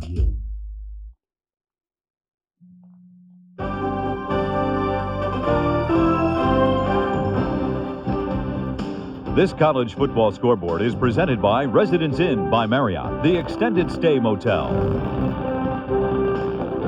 Nebraska has clobbered Colorado. Tom Osborne, they can't criticize him for big game coaching. He was brilliant. Every break went to Nebraska, and they just whipped him up front. Well, Nebraska has Tommy Fraser at quarterback now. With his running and passing, they'll beat Kansas next week. They'll go 10-1. They'll go into the Orange Bowl with 10-1 record. He outdueled Coy Detmer, the other true freshman, who just wasn't up to it today in the bad weather and a very good Nebraska defense. We can update this now. Oregon, they scored 13 points combined in the last two games. They are clobbering Washington State in the process of knocking the Cougars out of the top 25. Oklahoma squeaks by K-State. The Wildcats missed a field goal early in the fourth quarter. The Sooners survived barely, 16-14. Iowa State, Missouri, the final there, 28-14. The Cyclones double up the Tigers there in Ames. Ohio State and Iowa in the Big Ten. You know about the chaos in that conference. A 7-way tie for second. A lot of teams at 2-2. Oh, the Bulls, the Citrus, and the Holiday with the Big Ten tie-ins, hoping the Buckeyes would win this one. Robert Smith, his first carry of the ball game, breaks outside for 25 yards. Smith would score in each of the Buckeyes' first two drives. Somewhat sloppy track didn't slow him down. Holder Joel Kessel hit by an orange, but the concentration never wavers here, and Tim Williams converts. That made it 20-7 in the second quarter. 21-7 Buckeyes. That was a conversion in the third touchdown. They missed the block punt. Scott Fisher blocked in the end zone by Jason Lewis. Tito Paul recovers for the touchdown in the end zone there. Ohio State goes on to crush Iowa. The Citrus and Holiday breathe a big sigh of relief. 38-15 is the final. But Wisconsin gets knocked off by Illinois. Both teams are 4-4, and that hurts the bowl chances very much so of the Badgers. Michigan State beats Northwestern 27-26. They go to 3-5 on the year overall. San Diego State and Colorado State. Marshall Faulk showcased in Fort Collins today, but he runs into his own lineman here. His feet are pinned underneath him. Scary moment. Not hurt on that play. But then on the corner blitz by Andre Strode, not only does Faulk lose 4 yards, but he's forced to leave the game with a strained left quadricep. Was not the same after that play. In the third quarter, his first play back, the Aztecs keep him in to block, and quarterback David Lowry finds Curtis Shearer over the middle. Shearer takes it the rest of the way, 55 yards. San Diego State only gets 92 yards rushing. Faulk held to 60 yards, but they win in Fort Collins 20-13 to move to 4-1 in the WAC. Utah beats Air Force, the team that beat the Aztecs last week, 20-13 in Colorado Springs. Keith Williams was the star. Hawaii quietly moves to 6-1 by beating UTEP 41-21. Travis Sims rushed for 202. California clobbered poor UCLA. The offense is really struggling. They've got like the 9th string quarterback in there for the Bruins this year. UNLV and San Jose State, the final there, or not the final yet, midway fourth quarter, 31-21. The Spartans are up in that ball game. Weber State and Nevada 23-21, 3:05 to play in that ball game. Nevada down at home by 2 points to Weber State. 21-29. Houston coming back in the third quarter. The Horned Frogs trying to pull the upset in the Dome. Lamar Smith has a couple of touchdown runs, but the Horned Frogs have a lead early in the second half. Tulsa over Southwest Louisiana, 27-9 is the final. The 5-game losing streak for the Raging Cajuns is prolonged now. Arkansas against Auburn. Bo Jackson in attendance. He had his jersey retired at halftime of the ball game. He would not like what he saw after that, though. James Bostic for Auburn will bust off the left side. He's gone 53 yards, a career high 211 yards for Bostic. Later on, Auburn was driving, but Stan White out of the shotgun goes back. Picked off by Gary Adams, and Adams tightroping down the sidelines, 85 yards for the Hog touchdown.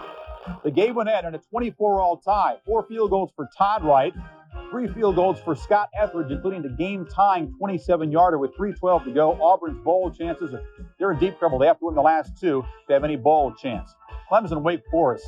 Wow, what a turnaround here. Clemson, third-string tailback Greg Hood takes it on a 15-yard touchdown run. Clemson up 15-10, but with 3:40 to go, Keith West, the Demon Deacon quarterback, finds Todd Dixon, his second touchdown of the game. They go nuts in Winston-Salem. Bill Dooley's final home game, and they tear down the goalpost as Wake Forest shocks Clemson 18-15. It's their 4th consecutive win. They are a long shot bowl team at 5-3, believe it or not. All right, now let's talk about Miami and West Virginia. What shot, if any, do the Mountaineers have? What do they have to do? Well, first of all, the Mountaineers have no shot. But let's go over to another thing. Falk had 60 yards. Hurst had 41 yards. Torretta, this is your shot. I think Gino Torretta will throw 4 touchdown passes tonight if he keeps him in the game, if Erickson keeps him in the game. The Ross Perot of the race is about to have his chance, and Miami, I think, needs to make a statement. They've seen what Washington did against a pretty good Stanford team. I think they need to roll it up big for the pollsters. And they will. And they will, and they'll hold on to number 1. All right, but Michigan may not hold on to number 3. We'll talk more about that with Tim Brando at halftime and on the postgame scoreboard with Bino Cook. But now, it's down there. Ron, Mike, and Adrian in the Orange Bowl, the Mountaineers and the Hurricanes. Enjoy it.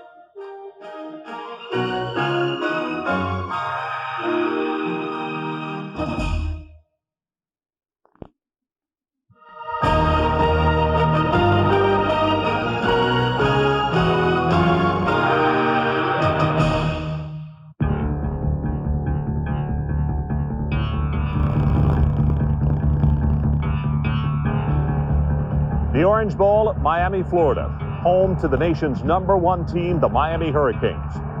You know, the Orange Bowl could be a particularly tough place to play, even if it's not Halloween evening. And tonight, the University of Miami goes for its 50th consecutive home victory as they play host to the Mountaineers of West Virginia. When you come to the Orange Bowl to play, you take on some very tough odds. But in 1992, it has been the Miami Hurricanes who have faced adversity. It was terrifying for some and fatal for a few when Andrew roared across the Florida Peninsula just south of Miami. This team has been through a lot of adversity, and the more adversity you have, the stronger you become. Through it all, they battled and won, beating rival Florida State at home, surviving against Penn State up north. So they sit atop the rankings 7-0. I think it's just things that bring us together as a team and make us better as a team because it puts us all together as one. The more we go through, the closer we get. We cannot lose. We will not lose. We have to dominate. We're in the visitors' locker room here at the Orange Bowl, where 49 straight football teams have returned to this locker room with a loss after playing the Miami Hurricanes. Tonight's opponent, the West Virginia Mountaineers. And they come into the stadium tonight confident. A few of their players even predicted a win over the Hurricanes. For West Virginia to win this football game, they must establish their running game with their tailback, Adrian Morrell, both inside and outside, which will open up quarterback Darren Studstill in the play-action game. He replaces the injured Jake Kelchner tonight. When you attack the Miami defense, they're strong up front, very quick in the secondary. But the key to the Miami defense, the linebackers, they're very tough. You have to neutralize them. Michael Barrow, Jesse Armstead, and Darren Smith. That defense has helped the Hurricanes win 25 straight. But you know something?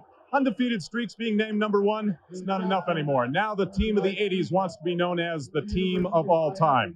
Look at the legends. Throughout the course of college football, no team, not Notre Dame, not Oklahoma, not even Bears, Alabama, won 5 titles in 10 years' time. Rusty Medeiros, you played on 2 of those national title teams.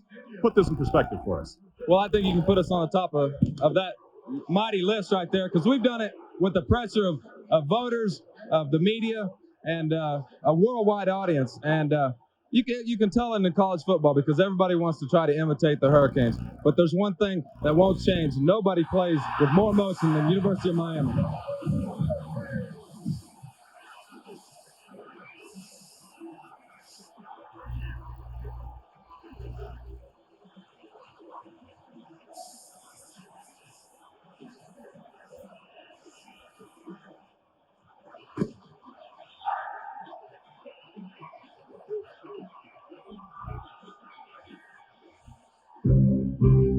ESPN's presentation of college football is being brought to you by Thrifty Car Rental. For worldwide reservations, call 1-800-4CARS. By Olympus, never miss another O. And by Havoline Formula 3 Motor Oil. Add more life to your car.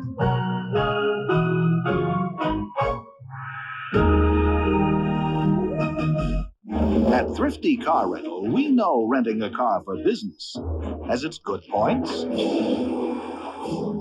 and its bad points, its ups and its downs. So when you're shopping for a rental car, call 1-800-4CARS and rent a full-size 4-door like the new Chrysler Concorde, just $34.95 a day. Because no matter how much money you make, It is, after all, your money. That's why I always rent from Thrifty.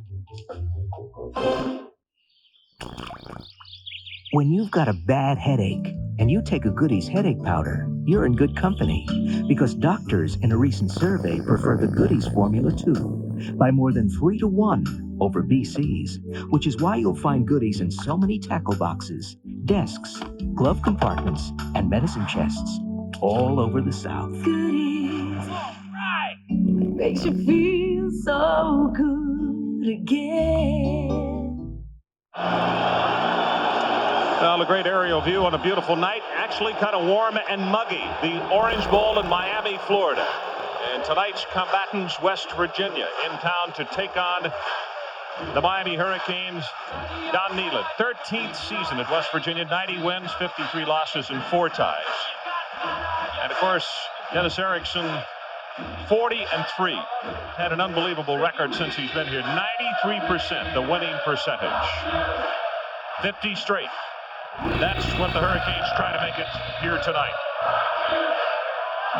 Miami won the toss. They deferred to the second half. Dane Pruitt will kick it off as some of the Miami faithful standing and awaiting the kickoff. Garrett Ford, one of the 2 deep men. And joining him, number 6, Damian Gallimore on the other side. 23.9. His average, the longest 45. We're underway. This would be Gallimore from the 2. Looks ahead down, and he's out to the 27-yard line. And our Energizer starting lineups. First of all, for the Mountaineers of West Virginia, Darren Studstill gets the start because Kelchner is injured. The wide receivers, James Jett, Olympic speed, but he's also a football player as well. And at the offensive front, the center, maybe as good an offensive lineman as they have ever had at West Virginia. Big Mike Compton at 6'7", 289. He is a Lombardi finalist.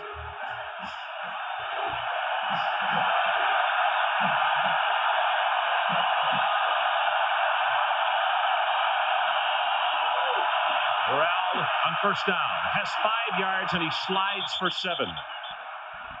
And now let's meet the starters on defense for the Miami Hurricanes. A 4-3, Darren Prine, the left defensive end. Oh, what a job he has done this year, particularly in the absence of Medeiros. The linebackers may be as good as any in the country. The most underrated is Darren Smith.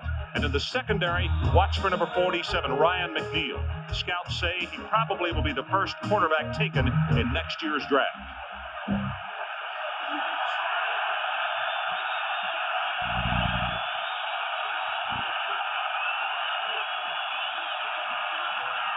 Well, again, tries to get outside, trips up over his own blocker. Rob Nelson, he got tangled up with his feet, and he went down, and it now will be a 3rd down for the Mountaineers, and they lose yardage on the play. Ron, one of the problems for the Miami defensive coaches, the fact that Darren Studstill is starting quarterback tonight. Jake Kelchner is injured. Jake Kelchner is a drop-back quarterback. Darren Studstill more of an option guy, so you can't blitz him as much.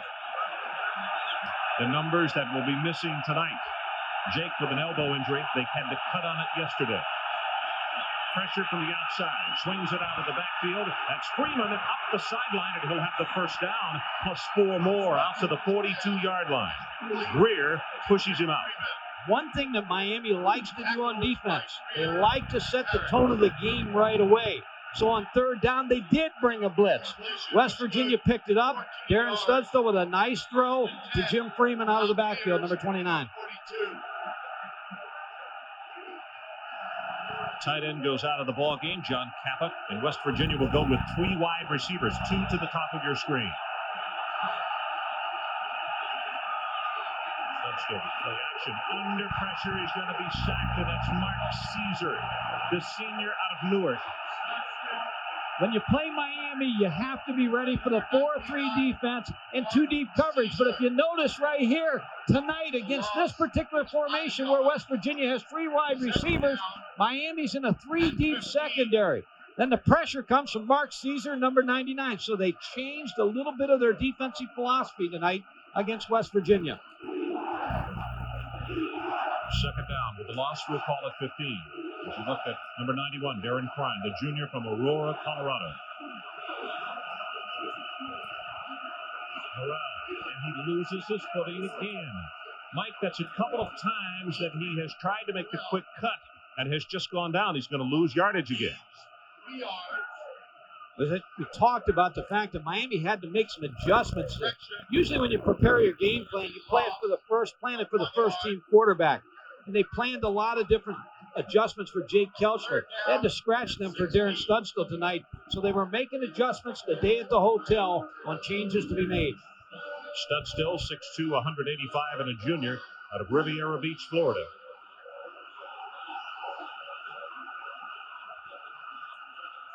Pressure again from the outside. Gets it over the middle. Has a man open. Oh, my goodness. He should have caught the football right through the hands of Adrian Morrell at the 39-yard line. Harris was there with the cover, but he should have caught this one. On this play, Ron, West Virginia threw into two deep coverage. They had the right route on the corner route. You see him open, but the longer that ball's in the air, the longer it gives Miami defensive backs a chance to break on the football. Kevin Williams. Some people have tried to kick away from him because he is so dangerous. This is a handy punt. Williams from the 14. Gets to the 30.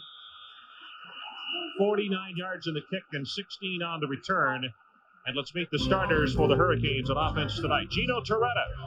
Well, is he the number 3 candidate in the Heisman race? He can move forward again this evening. The wide receivers, just an exceptional group. But Lamar Thomas is the big play guy, and he's out of Gainesville, Florida. Now, the offensive front, the line really came together when this guy came back. Number 72, Mario Cristobal, as he returned against Florida State from an injury.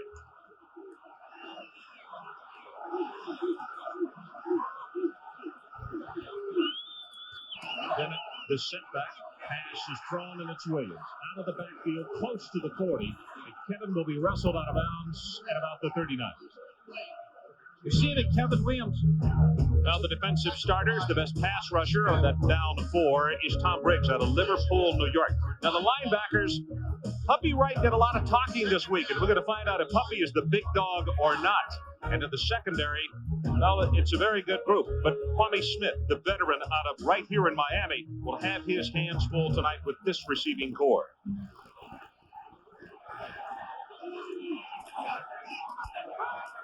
Running play for 3, now 4 by Bennett. Ron is starting to say about Kevin Williams that he's healthy tonight, probably for the first time this year. He got hurt against Iowa, hurt his ankle, but he is 100% tonight, so look for him to be more involved in the offense tonight. He's just a big play receiver, is a big play punt returner. Kevin Jr. out of Dallas, Texas. He has had injury problems with a knee and also with an ankle. A junior, 5'9", 185.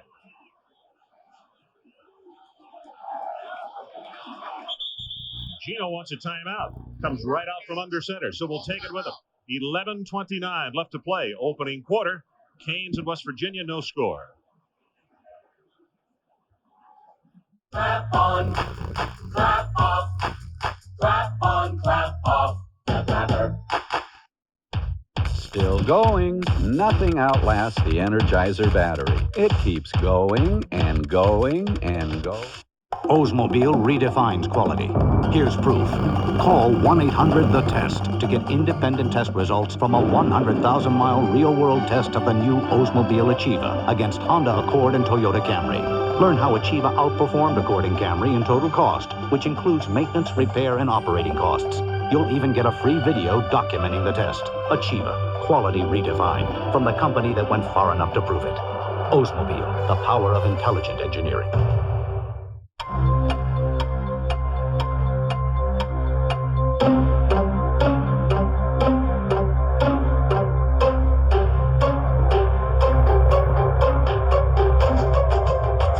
With so much to do and so little time, when it's time to finance or lease your new GM vehicle, let GMAC do it right in the dealership. GMAC. Nobody wants to get you into your new GM car or truck faster, so you'll have time for more important things. Make it clear. Make it colorful. Make it both. The DeskJet 550C. With DeskJet printers from Hewlett-Packard, it's easy to make it happen. ESPN's presentation of college football is being brought to you by Oldsmobile, the power of intelligent engineering. And by Bud Light. If you want great taste that won't fill you up and never let you down, make it a Bud Light. Now that's a great shot of the Orange Bowl here in Miami. Not quite full tonight. But for the most part, the Miami Rooters are here. Just a few empty corners up in the upper reaches. On first down, they go with a reverse, now double reverse. Williams gives it to Thomas, gets outside, and will finally be stopped just across midfield by Kwame Smith, the senior from here in Miami. Miami's trying to slow down the pursuit of West Virginia here in the first series with the double reverse. Kevin Williams, the first man, then hands off to Lamar Thomas. Picks up some nice blocking. Kwame Smith, number 23, makes the tackle. Mike, he wasn't the only one, but did you see number 13 peeling back there to block after the second handoff? Gino was back there blocking for his guys. That's a gain of 8.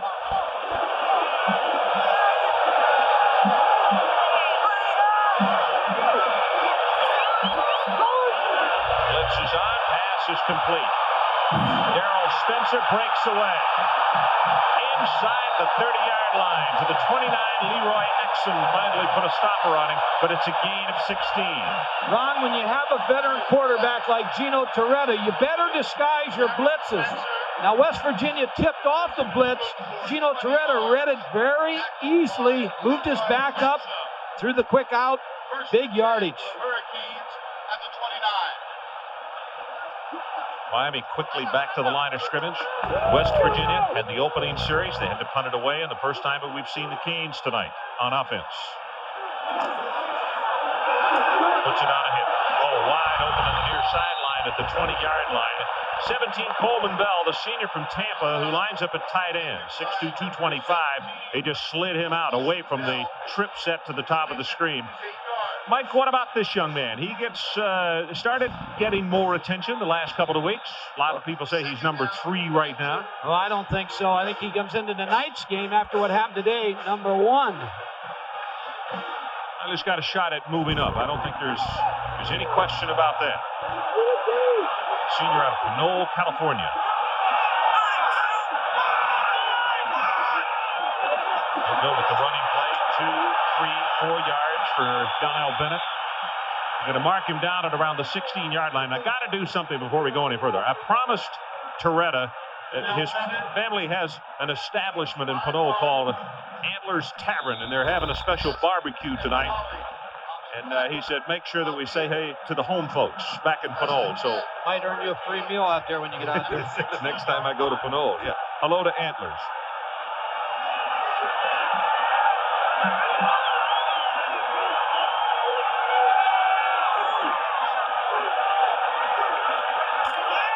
Short drop this time, quick out. Thomas again at the 10-yard line, going to be hit and pushed back.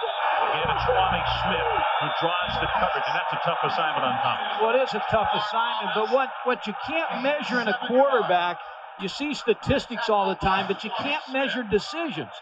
Now, this drive, he is picking apart the West Virginia defense. He reads it when it's a blitz, he throws the quick pass. He reads when they're playing pass coverage, he runs the football. He is just really outsmarting the West Virginia defense at this point. Again, 3 wide receivers, this time to the bottom of your screen. Bennett with the run, and he'll have the first down. It's going to be 1st and goal, Canes, just inside the 5. Wes Richardson, a junior out of Bethel Park, Pennsylvania, puts the stopper on it. Ron, one thing when you play Miami, you've got to gear it up. But you can also do too many things and add fuel, like when the players were quoted. And I like that sometimes. I don't like to hold players back, but I tell you, when you fuel these guys up, they come out to play. Well, Puppy Wright, number 4, is the man who did a lot of talking, saying that Miami couldn't score more than 17 points against this Mountaineer defense.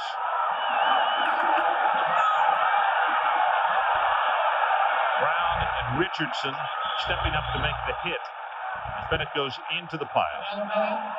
Always liked that when you talk about somebody make a statement. I always liked it when my big defensive tackle, about 6'6", 250, makes that statement, we're going to win and stuff you. I kind of follow him. Linebackers, I'm not sure. And you'd never let a defensive back talk then, huh? I'll tell you what, it's interesting. Kids, I mean, they just, Puppy Wright's into this game. He's from Miami, so it means a lot to him. Good look there at number 30, David Mayfield. 10th play of this drive for the Hurricanes. Pass caught by Thomas for the touchdown.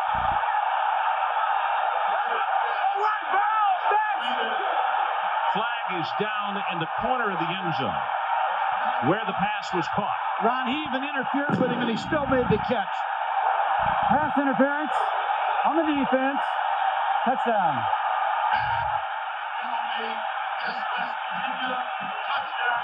Gino Toretta lays this fade pass perfect to Lamar Thomas. You see him grab the football. Pass interference on Kwame Smith, but they'll take the score.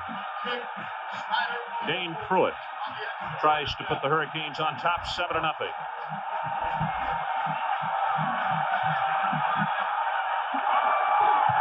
And he does.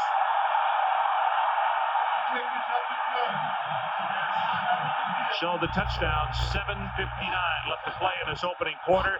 Dennis Erickson likes what he sees so far. And that was dinner for our favorite food critic? Everything was wonderful. Something else to drink, monsieur? Yes. Make it a Bud Light, please. I'm sorry, monsieur. We have run out. Really? Well, that does change things a bit, doesn't it? If you want great taste that won't fill you up and never let you down, make it a Bud Light. Billy's Chili. Quaint atmosphere. Is that a tip, or did you just lose some change? Charming service. The latest vehicle from GM has no moving parts. It uses no gas. It's made entirely of plastic that turns into steel. The new GM MasterCard. Every time you use it, GM will credit 5% of your purchase toward a new car or truck from GM. That could mean hundreds, even thousands of dollars in savings over and above any other discounts or rebates. And there's no annual fee. The GM card, the new financial vehicle. A reminder from Walmart. No matter who you are, no matter what you drive, there's one sure way to get more out of it. Regular oil changes with quality Haviland motor oil. When you add Haviland, you add more life to your car. And with Walmart savings every day of the year, you're not only miles ahead, you're dollars ahead too. Saving money at Walmart. It's an idea that's really catching on. Walmart. Always the low price. Always. Next Saturday, it's a game that could determine who goes to the Orange Bowl. Nebraska hunts down Kansas on ESPN. That offensive line of the Hurricanes, Etheridge, London, Green, Vickers, and Cristobal. What a job they did in that opening drive for Miami tonight. And they go on top with a very convincing opening drive, 7-0, with only 7:59 left in this opening quarter. Garrett Ford, one of the two deep men for West Virginia.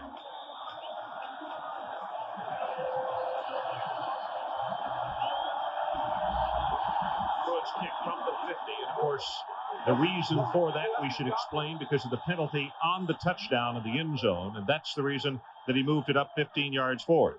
Gino Toretta just takes one drop step. Now he's throwing for the corner of the end zone. He's throwing for a spot. Lamar Thomas just gets in front of the receiver, uses his body, and makes the catch on the fade route. Here's a scoring drive and a couple of impressive things. 10 plays, 70 yards, 4:03. No third downs in the entire drive. And listen to this, 5 of 5 for Toretta. As you look at Kwame Smith, 5 of 5, 46 yards, and 1 touchdown for Toretta on that drive. That is near perfect. In fact, I guess it is perfect, isn't it? Adrian Morrell with the carry, spins off a couple. Adrian Morrell carries. What Miami's going to do on defense with Adrian Morrell is take their defensive ends, Kevin Patrick and Darren Crine, and bring them down inside and force Adrian Morrell to bounce to the linebackers and let the linebackers make the play.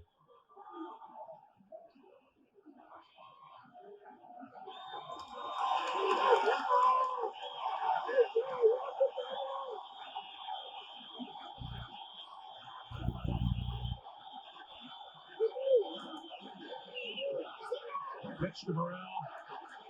Nothing doing. Going to be hit. Still up the sideline and pushed out of bounds at the 30, and it's amazing he got that far. But the guy who messed up the entire thing was Darren Smith. You could see number 45 come into the picture, and Morrell just had no place to go. Well, it's a great run by Adrian Morrell because he should lose 10 yards on this play. It's an option into the short side of the field, and the linebackers are in great shape. Darren Smith's in good shape. Here comes Michael Barrow, but then Adrian Morrell reverses his field and makes yardage on a play that should have been a loss for 10 yards. You're right. He's running for his life, though. That's right. So it's third down. Jones comes into the lineup along with Jim Freeman in the secondary for the Mountaineers.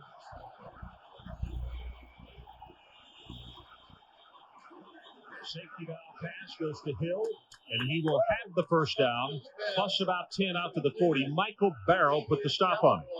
Well, that's a key play of Adrian Morrell, because now you were faced with a long yardage situation instead of just a couple yards for the first down. You have to avoid negative yardage against Miami because they're so active. You have to always try to get your 3-4 yards against them and keep the chains moving. 12 yards. First and 10. 7-0 if you have just joined us.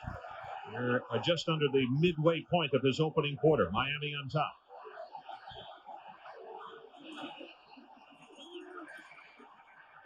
Stands still, caught from behind, gets away, but he will not get away from Mark Caesar, who also comes in to make the hit. And Kevin Patrick, number 86. It was Mark who hit him first.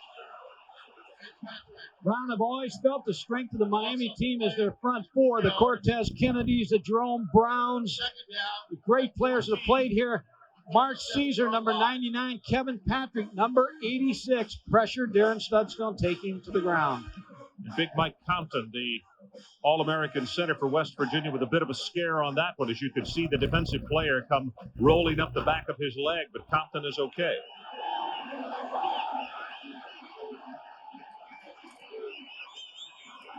Morrell runs into his own man. Check it. John Jones runs into his own man. Stretch it outside, and Darren Smith was right there to make the tackle. Also, Casey Greer comes from that strong safety position. So put yourself in the offensive coordinator's shoes tonight. You can't afford negative yardage plays. Now, that's 2 plays in a row that went backwards against this Miami defense.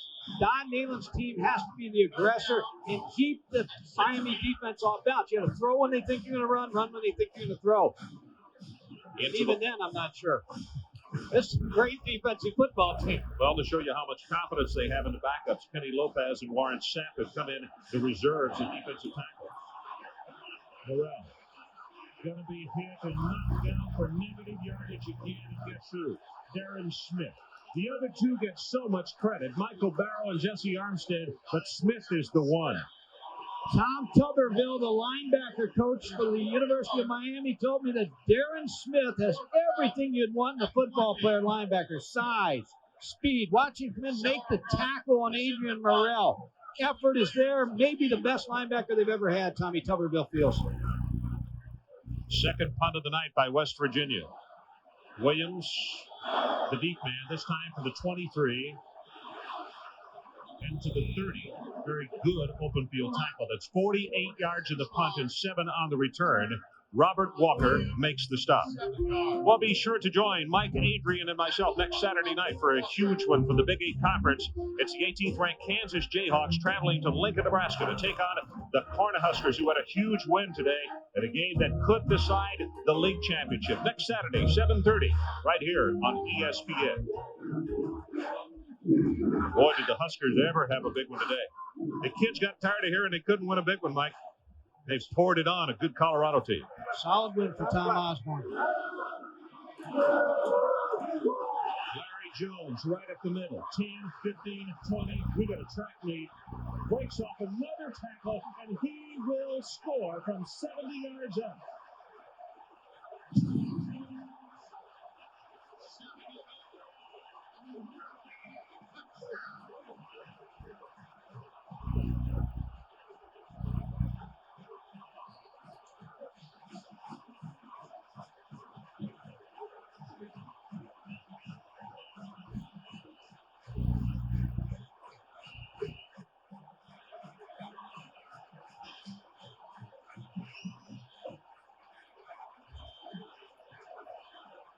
Well, just like that, Larry Jones, not a starter, comes in, knocks it for 70, and all of a sudden the Canes on top 13-0.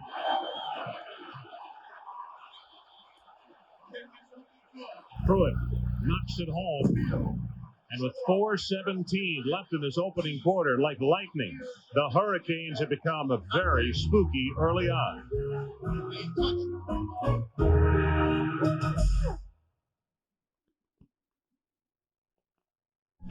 What is Interstate Structures? We're builders, professional builders, ready to work on your new home or commercial building. We've been in business for over 10 years. Let us help you plan and design your office or building. Your Chief Industries representative, Interstate Structures in Kearney. We call it Bob's Superstore. It's more than just a grocery store. It's a neighborhood bakery, a New York-style deli, a florist shop, and a camera shop. More than just a grocery store. It's a superstore. It's Bob's Superstore. Welcome to the Ponderosa Mall and the all-new Russell's Appliance and Electronics, and visit JR's Western Wear for the best Western look. Have you heard about custom embroidery? We have it at Expression Wear. And for the taste of Mexican or American food, wait till you try Little Mexico, all in the Ponderosa Mall.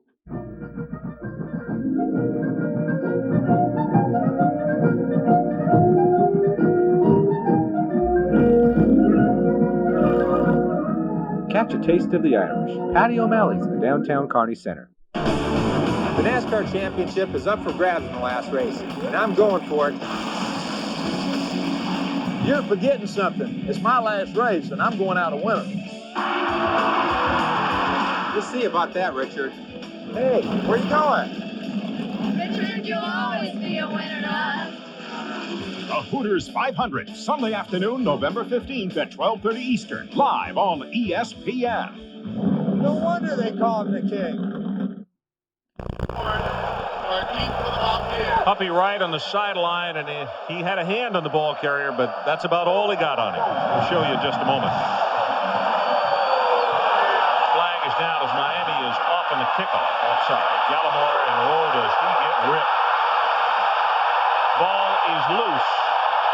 It is Miami football, but it will not be their ball because they are offsides in the kickoff. Robert Bass is the man who made the hit.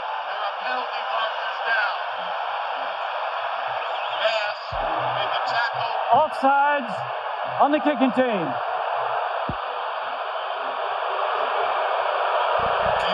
And it was very clear when it happened, and it happened right in front of Dennis.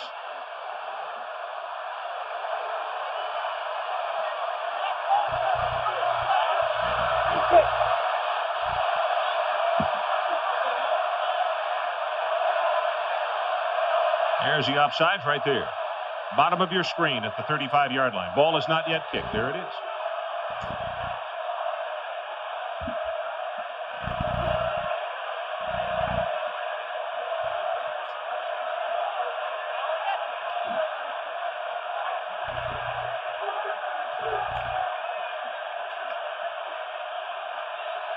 So the Hurricanes already up 14-0. And that man knows that they had an opportunity to just blow it wide open with the fumble that they had recovered inside the 15-yard line. His big concern right now is he keeps the fire lit. You know, sometimes you can score so fast and rapidly that you lose concentration. And Don Nehlen knows that it is an absolute must that his football team get something going rapidly. This is Gallimore. Well, gets by him, actually. And Ford will go down on one knee in the end zone. It'll be from the 20. Key block on the last touchdown is going to be by Terrell Green on the linebacker, number 41. It springs Larry Jones for the big score. Wes Richardson, number 41, the linebacker, is blocked out of view. Now Larry Jones busts. Couple tackles. Now here's real speed. He's off to the races. The Breeders' Cup. You could see number 4. Puppy Wright, one of those who had a shot at him, couldn't get him. Burrell going to be hit and knocked down at the line of scrimmage. It's Warren Sapp, defensively, number 76, a freshman from Apopka, Florida. Mike Jacobs, the offensive coordinator for West Virginia, will try to counter the speed of Miami with the tailback counter plays, boots and waggles with Darren Studstill. Misdirection plays to try to help counter that speed on defense. Miami already close to 100 yards rushing following that 70-yard scamper. In West Virginia, negative yardage so far. Touchdown. No place to run. Throws it almost intercepted by Prime. Tim Brando, what do you have for us? I've got Southern Cal taking on Arizona State. And watch this 30-yard pass from Rob Johnson to Curtis Conway. Arizona State is 4-3, needs a win to stay in the bowl hunt, Ron. Okay, so the Trojans up on top. By the way, there was Rusty Medeiros on the sideline. You probably recognized him. The Crime came close to duplicating what he did at Penn State. Certainly did. It was very close to the interception. Third down, line to make the 30. Stetsko running for his life. Barrow, one of the first men to get there to him, and also 45, Darren Schmidt. And again, West Virginia will have to punt it away. Michael Barrow, number 56, one of the best students of the games. His coaches told us, watch his film all the time. His brother played for the University of Akron, Carlos Barrow.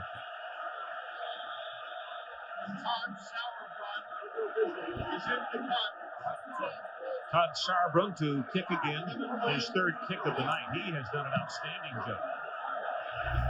Kevin Williams lets it bounce.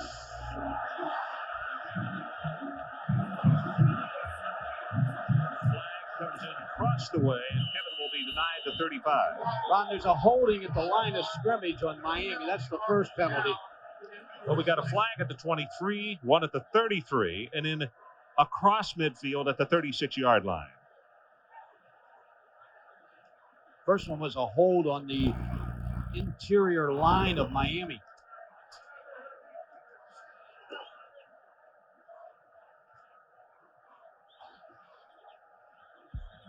We have holding on the receiving team, offsides on the receiving team. Buddy Ward, our referee tonight. And Adrian Karsten, let's get a report from you. Ron, the pressure's really going to be on the Mountaineer defensive line now. Coming from Coach Karlavich, he says, look, no matter how far Gino Toretto's dropping back, you got to use your swim and your rip technique. Here's what I mean. If you would, like a swimming motion, you take your offensive lineman, push him right through, or a rip technique, come up underneath his arm and get right back to the quarterback. Toretto's got too much time. Hey, walk on down to that offensive line of Miami and do that swim technique. See where you land. Adrian, I thought it was a good example. However, I will say, after looking at the tide, you dressed in that closet where the light bulb was burned out again, didn't you? Offsides on the receiving team will be flagged. We have holding on the receiving team. Will be a post-scrimmage enforcement, 10 yards, first down. There's a lot of teams that would like to dress Adrian Karsten out. The size that he has. Sometimes it might be hard to pick up, but Adrian's like 6'6", 270, somewhere in that vicinity. That's before his nightly meal. So the penalty's going to push it back to the 20-yard line. We have 2:37 left in the opening quarter, and it has been all Miami. West Virginia still looking for anything that might grab a little momentum in this football game. So far, they have not been able to come close to containing the Miami offense. They need to force a turnover. They need to make a stop here on this drive to try to get this momentum switched.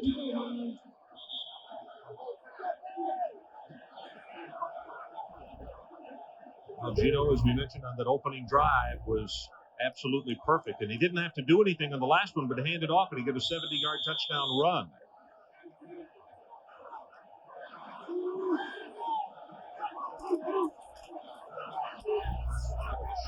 To Copeland, pushed out of bounds. And Mike, you might talk about what the shotgun has done for Miami. It really has solved some problems, hasn't it? It's helped them because their offensive line is inexperienced, and Gino Toretto's been hit a lot in the last few ball games. So they went to the shotgun. It's added about 120 yards, they feel, the coaches, onto their offense in a ball game because it gives them a better view. He told me yesterday, just after practice, that because of being standing back there, you got so much better vision of the blitz that is coming or anybody who's gotten off a blocker. Jones this time will be stopped after a gain of a couple, and now it's going to be a third down. Rick Golly defensively for the Mountaineers. Just to go back to the shotgun run, you talk about a better view, but you take less hits back there also on the shotgun because their passing game is a quick passing game. He can dump the ball off quick on the 3-step routes, the 5-step routes. And because of the speed of the Miami wide receivers, the short routes are normally there because you just want to make sure they don't run a stop and then up on you.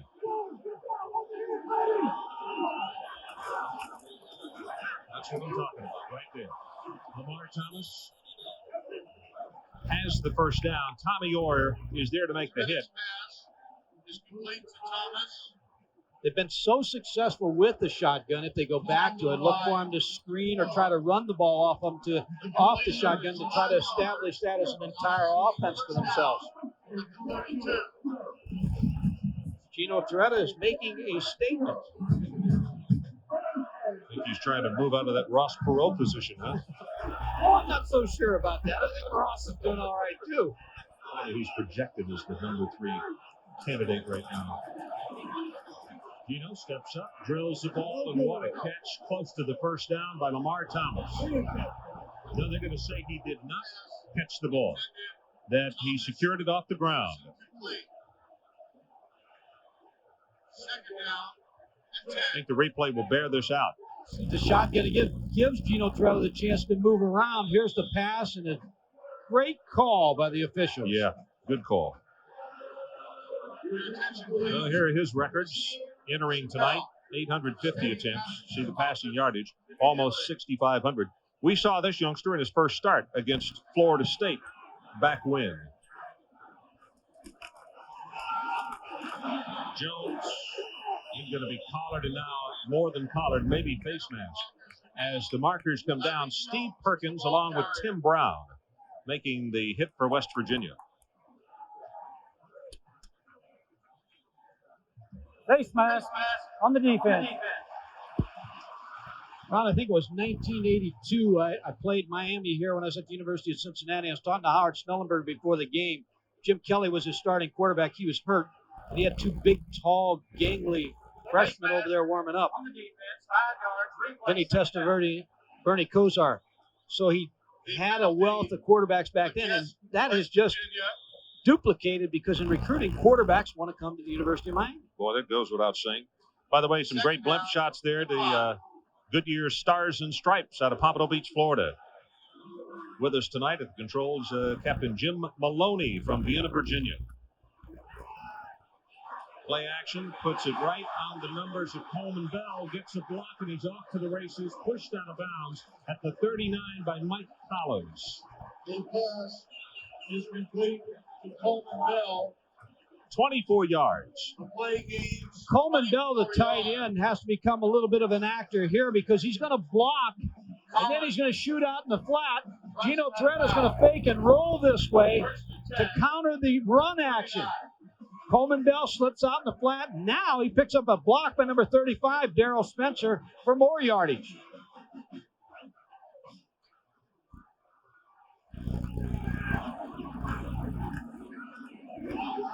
Draw play as Bennett is back in the lineup. And he takes a shoulder-high stab at the 35. Even though the Canes are on top 14-0 now, West Virginia is still throwing some good licks, but they just gotten themselves into an early hold, and they must stop this drive right here if they're going to have any real chance of staying in this football game. Under a minute to play in this opening quarter. The pressure has to come from the defensive ends, but they're keeping Tommy Briggs and Boris Graham off balance with the run-pass game.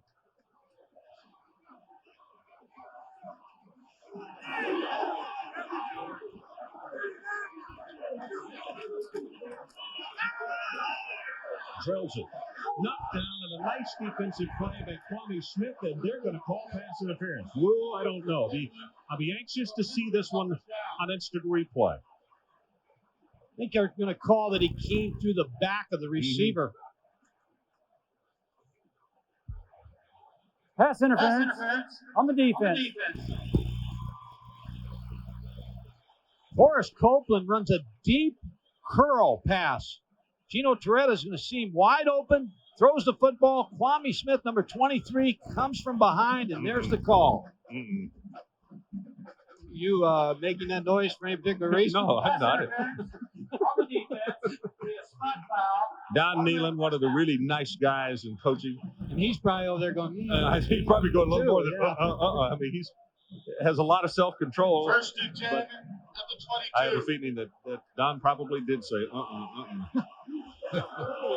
This could be the last play of this opening quarter.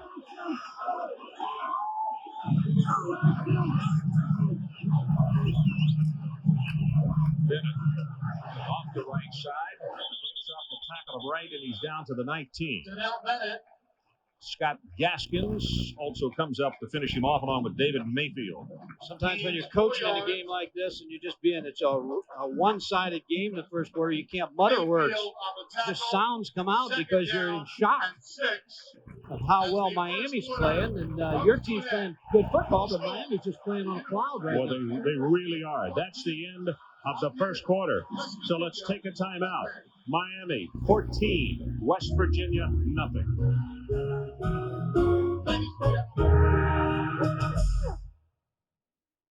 Today, for the first time in half a century, America is not at war.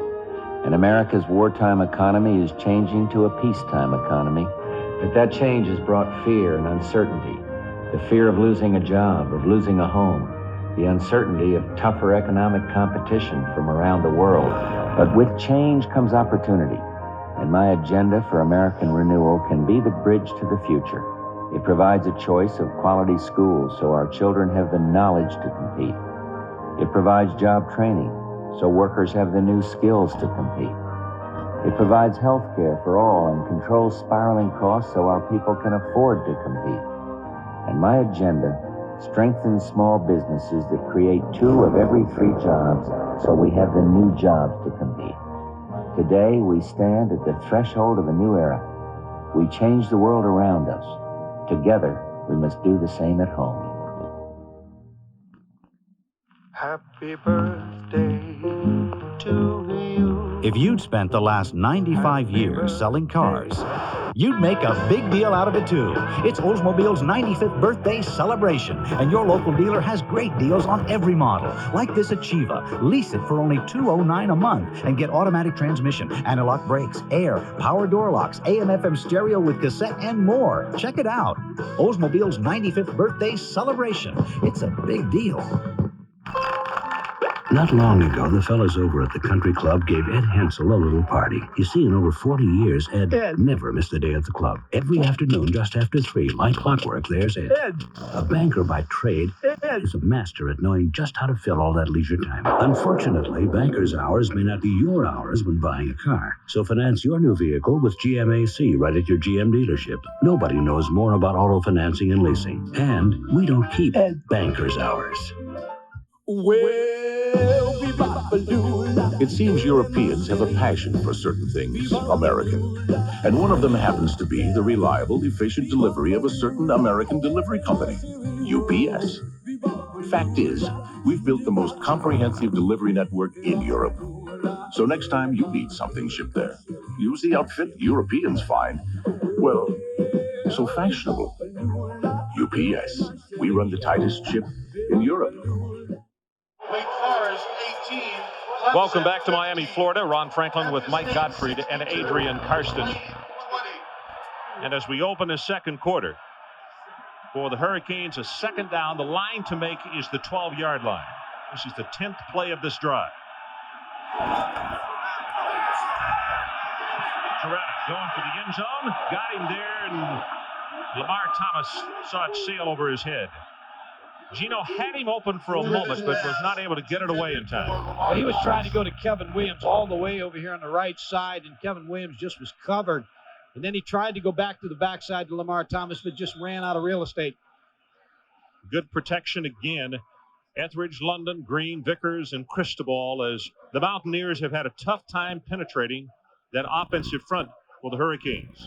Big screen down for Miami here, Ron.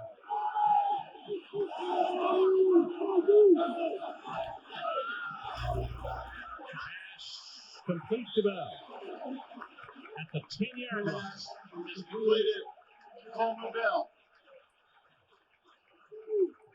Carlos Etheridge, number 68, pass protection versus Tommy Briggs, a good solid defensive end who does beat the pass protection, but because of the quick passing game, the ball is already in motion. Hey, Mike, Interesting, he's more than 166. He actually weighs 236, but he is a converted tight end, and 236 is not big for an offensive tackle at all.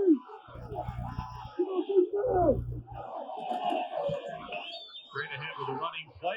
Bennett has it coupled, and he has to pay for it. Tim Brown is down at the bottom of that fray. What happens, Ron, is what you're talking about. Just watch Tommy Briggs on that last picture beat the blocker, Carlos Etheridge, and the ball's in the air. And that's what Miami does to you. They frustrate you because when you do get a pass rush, the ball's already gone because they're throwing 3-step, 5-step drop. And then all of a sudden, when you start to blitz them, that's when they go downtown. Boy, a big score in a big game in the ACC. Florida State trailing Virginia early, 3-0. The game that wouldn't change. Short drop, he zips it incomplete.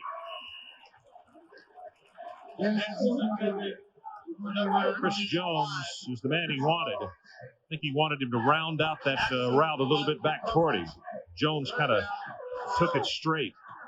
Gino Torretta's already graduated. He's in the College School of Business and Graduate School.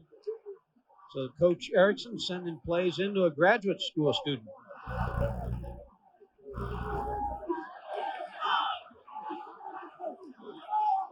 13:41 left until halftime. The Kings on top, 14-0.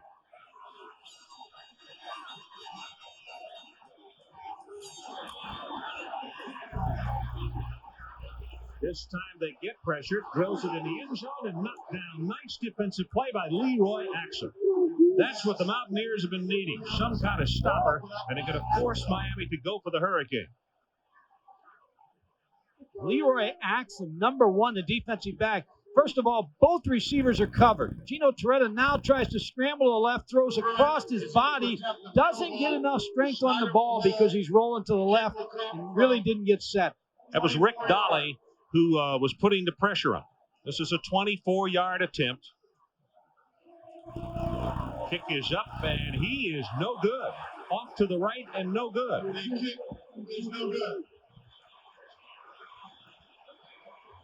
Well, this is the break that West Virginia needs to just try to get some momentum for their offense.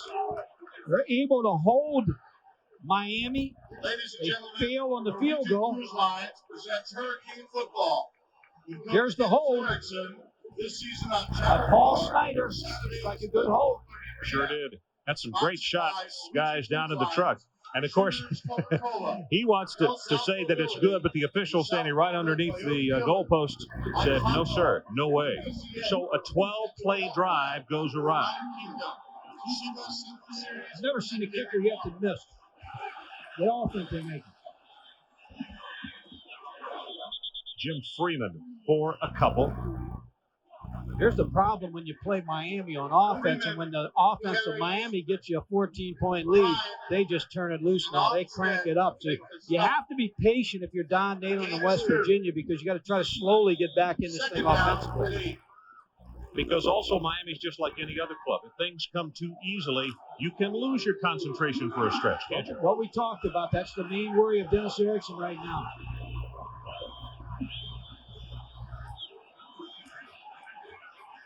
Rolls that pocket, gets it out wide open is Freeman, and he's going to have the first down as he takes it out to the 31. Michael Barrow, along with Darren Smith, combining to the stop.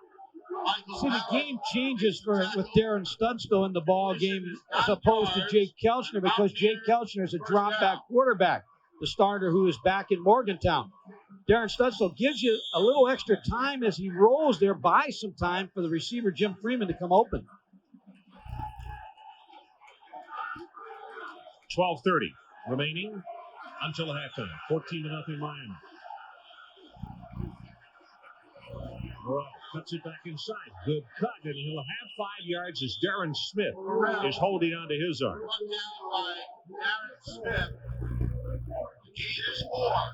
Well, as far as rushers in the nation and how they go, Morrell, Adrian, the senior out of Hawaii, is number 4, averaging 126.5 per game. He may be the best running back in America that no one's ever heard of. Just been a silent performance by Adrian Morrell. But tonight against this defense, it has been very sticky. You can see the 8 for 10 number. And there he breaks tackles, showing his strength. Has 5, has 10, 15, and across midfield to the 48 as Terrace Harris will knock him out of bounds. And let's go down to Adrian Karsten. Ron, here in the West Virginia sideline, starting to move the ball here a little bit now in Miami. Expect to see the counter play. Now, Coach actually brought this up short a moment ago. They just diagrammed the blocking scheme for that play. Remember, this is the play that Arizona ran against Miami, after which they couldn't run an inch. Now, no Miami defense has been able to stop that counter play. It's usually called the Washington Redskins counter tray. Keep an eye open for it. Adrian's right, Ron. Arizona had so much success with that counter play with the tailback. Morrell gets a breather. John Jones comes in replacing him. And he gets the call. Breaks off a tackle down the near side, and he'll take it inside the 40. And that is another Mountaineer first down. Paul White knocks him out of bounds, but it's a gain of 13. Well, Adrian Karsten must be in the huddle over there because that's what it's going to be, the tailback counter play. Well, they're going to bring it backside, show the play on the front side. Here it comes backside. And again, Miami has trouble with the counter play. Arizona had so much success in that ball game, it bothered Miami. And everybody looks at that film, and West Virginia is going to run that play tonight.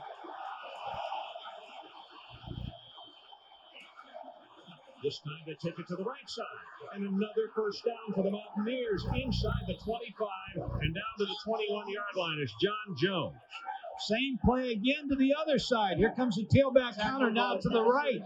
John Jones. See the misdirection? The fullback goes one way. There's the pulling lineman. Now John Jones breaks through. There's no one there. Miami has problems with this play. Because of the misdirection, it slows down the speed of the defense. Now the West Virginia side of the field getting fired up, and for good reason. Their best drive far and away of the night. And movement at the line of scrimmage, and I believe that somebody came out of their stance. Dead ball. False start on the offense. Mike, when you're a head coach in the sideline, this is just a killer. You come up with back-to-back first downs. You finally got them going, and then you aim that pistol at your foot. Well, you just can't make mistakes against a team like Miami. But the next point of this tailback counter is to fake the tailback counter and then run Adrian Morrell opposite and throw the pass. Jones, you see the pursuit, and all three linebackers, Barrow, Armstead, and Darren Smith, all blistering toward the football. Okay, this is a ways away here from the blimp camera here we're going to telestrate from. We may not even be able to see the stadium. But the ball's good. Now here, again, when you see flow like this, Miami really reacts, so there's no counter here. Now both backs take it to the line, to the play, and you see how the Miami linebackers run. That's why the counter play is a little bit more successful, slows the linebackers down. Mike, actually, Warren sat because of penetration is the one who fouled up the play, shoving his blocker into the backfield. Got it complete. And the tight end, Al Johnson, close to the first down. In fact, I believe he's going to have it at the 12-yard line. 84, Al Johnson, Ryan McNeil. This is what Darren Studstill brings to the table in offense. The fake of the running play. Now he's able, because of his running ability, to keep the play alive, to throw the pass and to get it open and to complete it for big yardage. It is a Mountaineer first down. So the situation, first down, just outside the 10. They can pick up the first without scoring.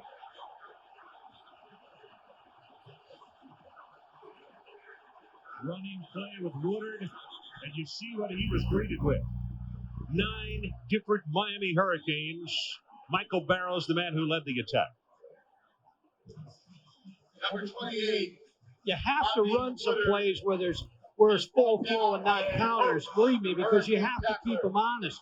If all you ran was counter plays, then they would settle into that kind of defense. But they're having success with misdirection against Miami and having zero success going right at them. 9 minutes, 30 seconds left until halftime. Hurricanes 14, West Virginia nothing but threatening. Option play into the boundary. Morrell, no place to go. Barrow. When you play against an option team, you have to play assignment football. West Virginia's trying to run the option into the short side of the field. See Darren Crine make the play. Now Michael Barrow is able to take the pitch without anybody blocking him, because they're able to get people up the field on that option. Third down. The line of scrimmage is the 17, and they need to take it just inside the 2.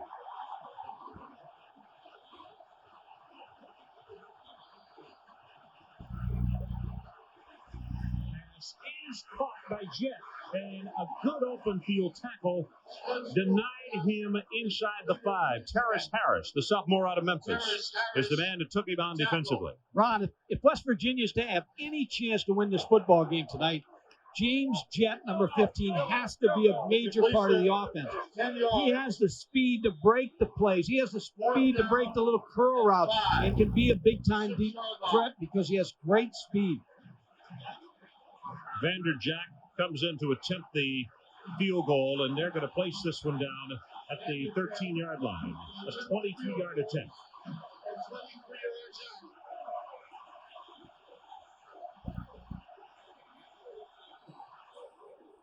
And he knocks it home. So the Mountaineers are on the scoreboard with 7:46 left until halftime. 14-3, our new score. Mountaineers, West Virginia.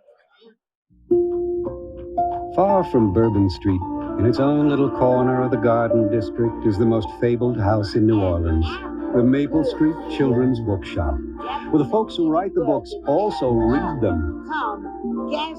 So if you go, bring your wildest imagination and your Visa card, because at Maple Street they'll take you on a truly magical journey, but they won't take American Express.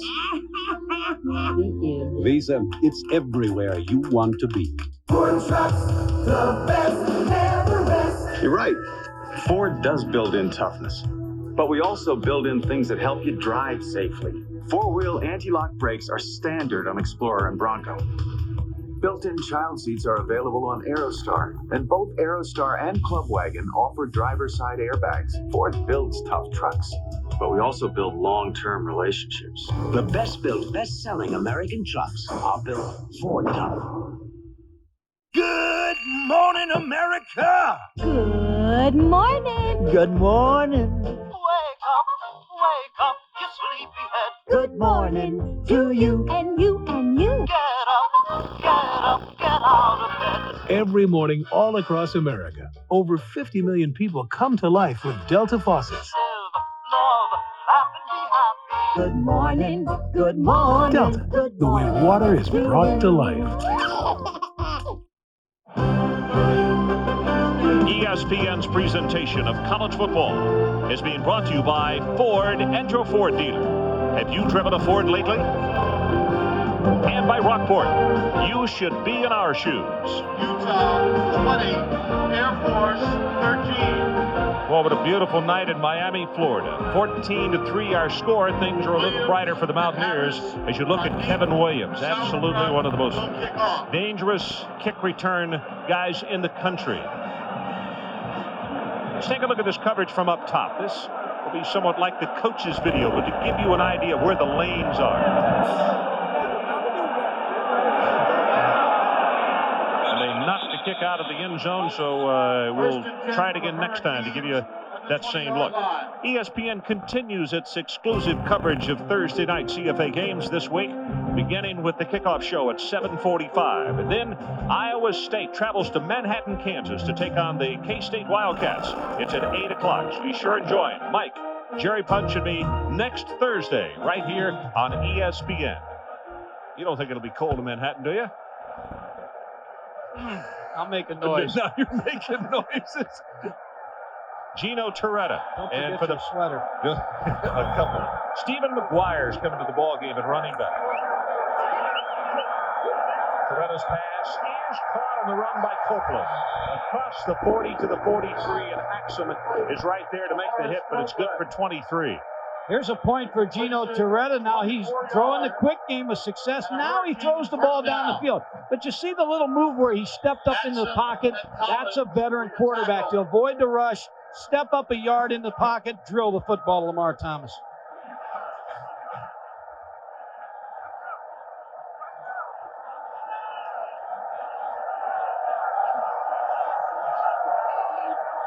You see the pressure from the outside as the blitz comes, and they get away the quick toss.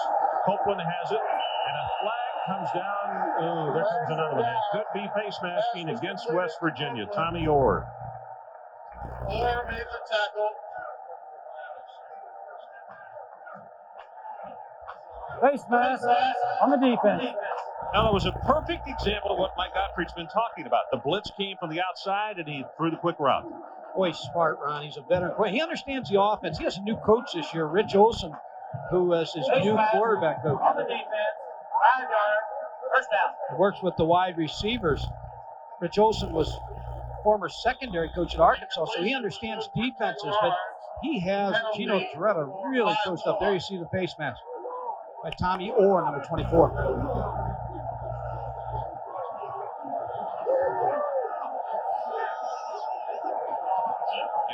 With the shotgun formation. This time they get pressured, but because of the screen, and it's Jones, who had a 70-yarder earlier tonight, but he's off to the races, inside the 25 and down to the 21.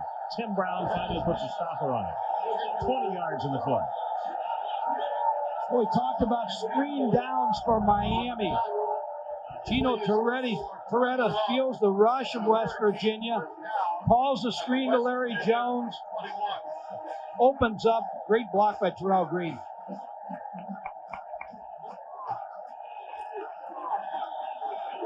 Six minutes, 30 seconds remaining until halftime. Miami 14, West Virginia 3.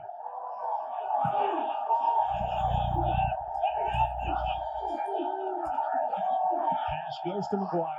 Flag comes down from the near side of the field. That is far away from the play. And he will have enough for the first down at the 10, but let's check the marker. Play gained 11 yards. Flyer was run out of bounds at the 10. Holding on the offense.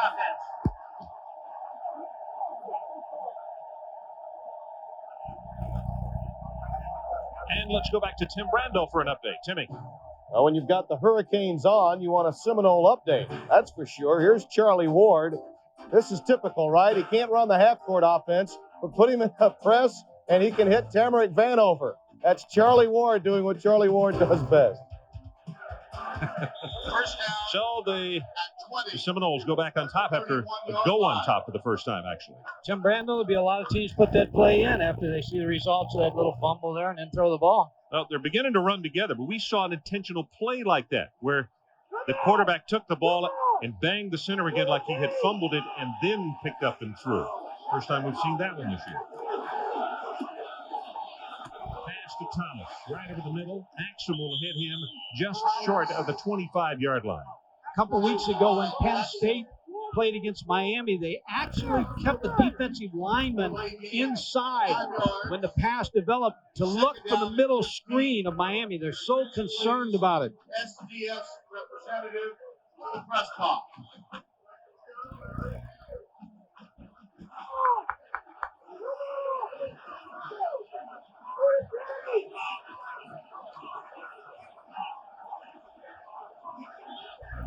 Good play of this drive. Again, the shotgun, the lineman in that ready position. Throw is complete, and it's Coleman Bell. The tight end will have the first down inside the 10. It's first and goal, Kings.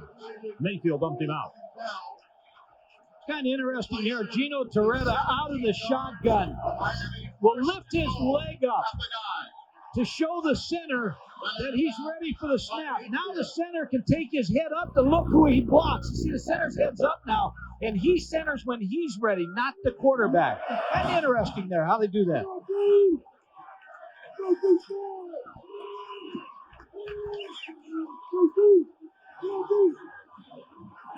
On first down, fakes it to McGuire, now reverses it in the end zone. He has a touchdown to Kevin Williams.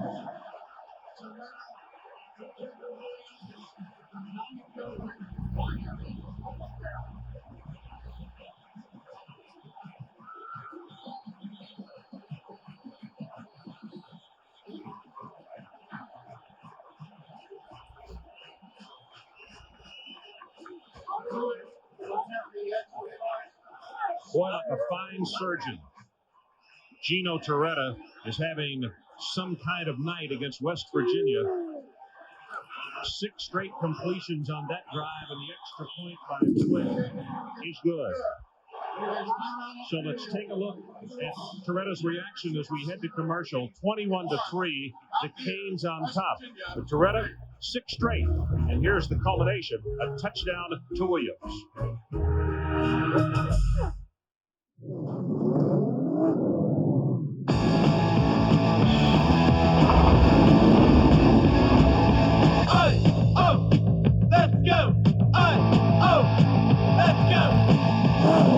Introducing the Bud Light Jaguar Racing Team. Catch it this season. Let's go.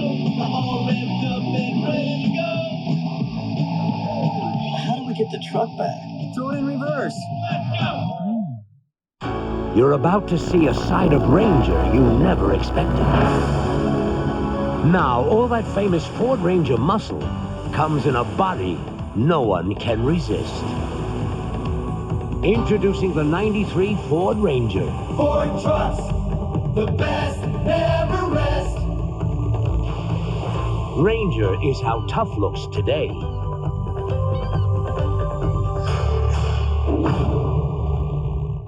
In a moment of inspiration, Rockport combined the lightweight comfort of its walking shoe with the rugged performance of its hiking boot. The Discovery Series by Rockport. Do not try this at home. Rockport, you should be in our shoes. Make it clear.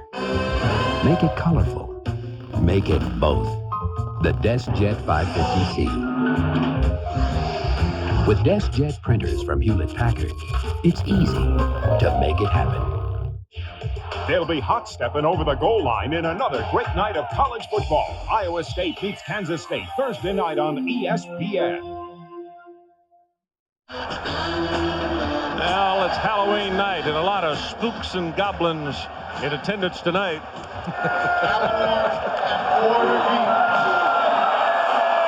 Pruitt kicks it off. Is going to come down to Gallimore from the 3.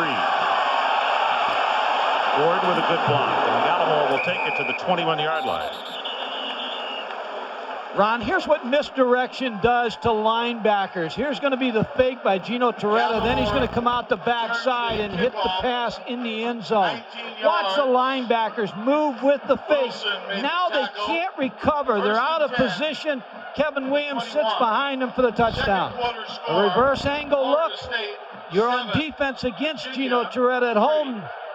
See all the time he has to throw the football with the misdirection. Kevin Williams for the score. You know, Mike, you could see how high he was off the ground. The Miami receivers jumped so extremely well, which has to be a huge aid to a quarterback. This is Morrell, cuts it back against the grain, breaks it open. And finally stopped up close to the 40-yard line by Casey Greer. Now, this is the reason West Virginia's offense is beginning to click with the passing game. Well, 6 foot and 200 pounds, Adrian Morrell has good size for a tailback. But watch his cutting ability. Steps into the hole, now good eyesight, there's a cut, now there's another cut. He's able to cut on a dime and make the cuts that slow down the pursuit of the Miami defense.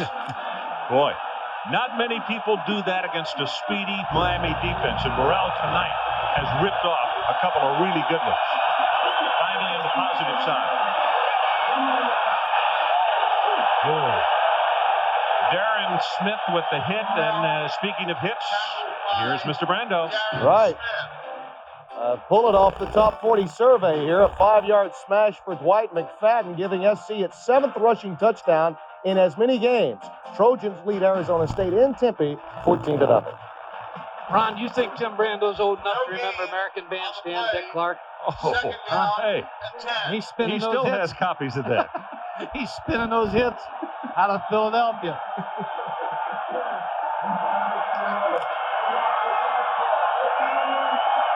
Darren Smith, the senior from right here in Miami.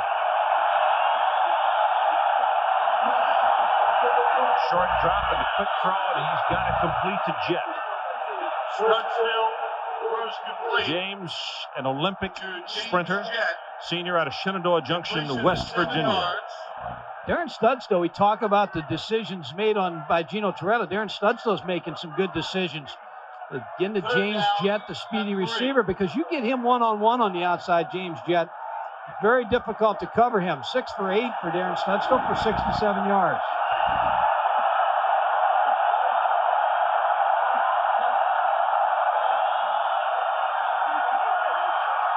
Drills it over the middle, hit at the line of scrimmage by one of the defensive linemen, and I believe it was Klein who got a hand up.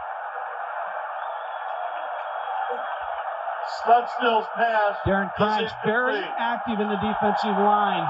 Hands up to try to deflect the pass. He really didn't get any penetration. He was just able to get his hands up. Number 91. Darren Klein being blocked, moving, but he's smart enough to get his hands up. Of course, the ball was thrown very low by Darren Studstill.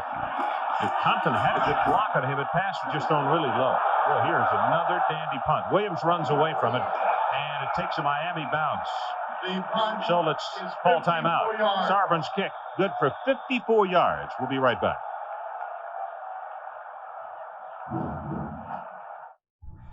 Those were the good old days when a trip to Grandma's meant the best eating in the world. Well, the good old days are still here at Grandpa's. Grandpa's Steakhouse, home-style cooking is just what you'll get. Join your friends and your family at Grandpa's Steakhouse. Have you been told you're uninsurable? Well, you better believe that more and more standard companies are dropping people for fewer and fewer violations. So what are you going to do? You better call Barney Insurance, 237-2222. In Kearney, there is only one place to turn for all your electrical, plumbing, and heating needs. Turn to the Inside Guys, Anderson Brothers. More than all the others, Anderson Brothers. Electric, plumbing, Protect your home's exterior from the elements with a new siding job with Midway Insulation and Siding. Come see Sandy and Paul for professional advice from start to finish. And remember, all permanent steel and vinyl siding comes with a transferable lifetime guarantee. For a free estimate, call Midway Siding today. I'm Chris Berman. Join us Sunday at noon Eastern Time for ESPN's NFL Game Day. We'll talk the other great Barry running back, Barry Foster of the Steelers, the unknown Dallas Cowboy defense, and the science of talking top. We'll talk up on Sunday.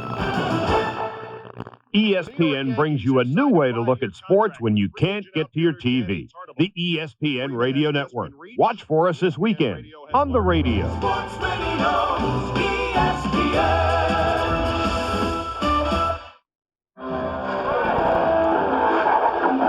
21-3 our score with 4:07 left until halftime. And be sure to join Chris Berman, Tom Jackson, and Joe Theismann tomorrow morning for television's Emmy Award-winning pregame show, NFL Game Day. And of all the previews and features, including Best Barry. Nobody knows about Barry Foster. And look at no-name Dallas defense. Then at 7 o'clock, the crew returns for the wrap-up and the highlight show, NFL Primetime, all tomorrow here on ESPN. And West Virginia was trying to call it. They did get a timeout as Axum went sprinting away from the line of scrimmage, signaling to call a timeout. Timeout called before the snap. The Hurricanes thank Mazda. Like they had 11 men on the field. Could you tell what the problem was? Unless they just felt they're in a bad defense for the play that the formation. Because the shotgun creates problems for you. If you decide like you're going to blitz the shotgun, you're short some people. So you have linebackers on receivers. So maybe Leroy Exum saved a very big play there by calling a timeout. By the way, the overhead shots tonight are from the Goodyear Blimp Stars and Stripes. Goodyear Blimps are now in their 4th decade of participation in sports telecast. Since we start talking about the presidential election, I'm sure Gino Toretto will carry the state of Florida. Northwestern 26, South Carolina 24, Tennessee 23. 21-3 our score as you look at that shot from Stars and Stripes high above the stadium. San Diego State 20, Colorado State 13. Mike, a lot of people have turned offensively to what Miami has found success doing, and that's the one-back offense. It's almost turned into the America's offense, I well, guess their opponent, Florida State, Washington, Don James came down here, looked at the offense and added to it. I'm going to talk a little bit about the one-back offense here in the next play. 7.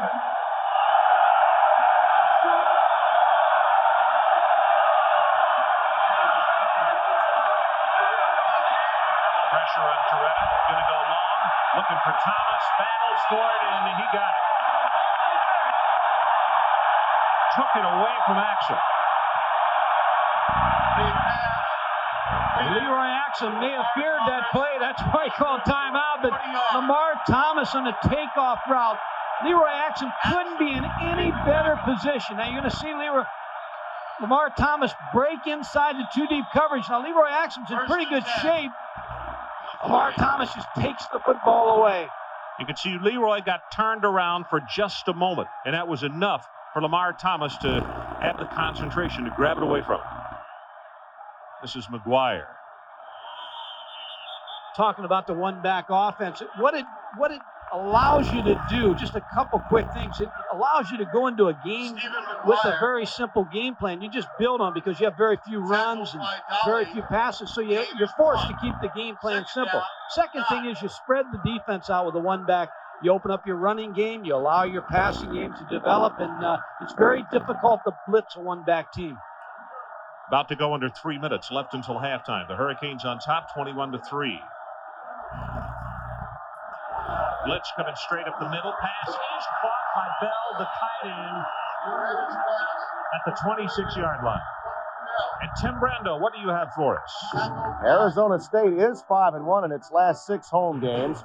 And here is the play fake by Grady Benton. And he rolls away from the SC pressure and then goes back the other way across the field to Bob Brasher. 14-7 with 1:42 left in the third. So the Sun Devils account for one to make that a ball game at 14-7. West Virginia trying to keep the Canes out of the end zone. They're already down by 18. It's McGuire, and that's a good play by Wes Richardson. You can see number 41 hanging on to him, the junior out of Bethel Park, Pennsylvania. Well, he's the backup middle linebacker to Tim Brown, number 56, but he read the counter play perfectly and just able to straight through and make the tackle unblocked. Second down and 11. But Gino Toretta, just like you talked about, a fine surgeon tonight. He's just reading the West Virginia defense. Anytime they blitz, he just picks them apart.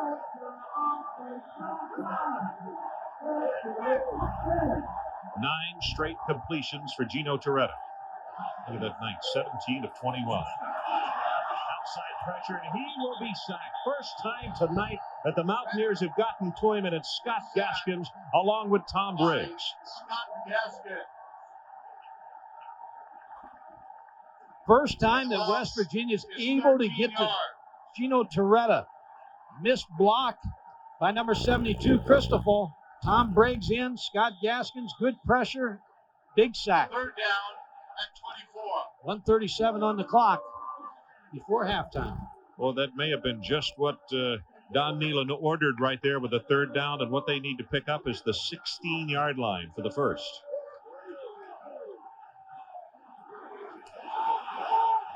Toretta dumps it out to McGuire. And Larry Jones, 23, had just come into the lineup. And he will be well short of the first down at the 37. And Mike, I don't know if Dennis will go for a 55-yard field goal or not. Well, I would think you would punt the football here. I think he's just going to take the delay of game and punt the football. Nope, now he's going to take a timeout. Timeout taken by Miami. Taken with 53 seconds left until halftime. 21-3 Canes. Monroe introduces road sensing technology.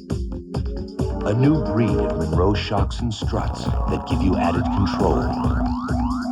New road sensing shocks and struts, only by Monroe. Designed to adjust automatically to give you added control without sacrificing comfort. Now, comfort and control are automatic.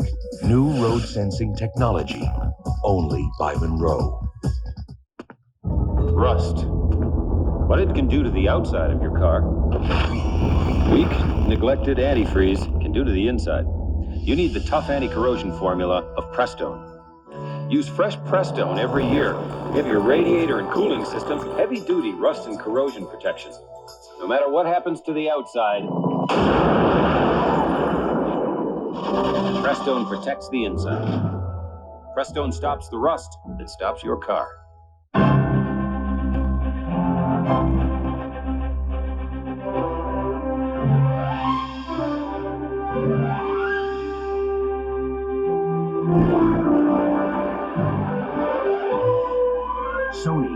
introduces the new standard in television. Trinitron XBR Squared. Hey, look! It's the Grand Canyon! It'll change the way you feel about everything you see. From Sony.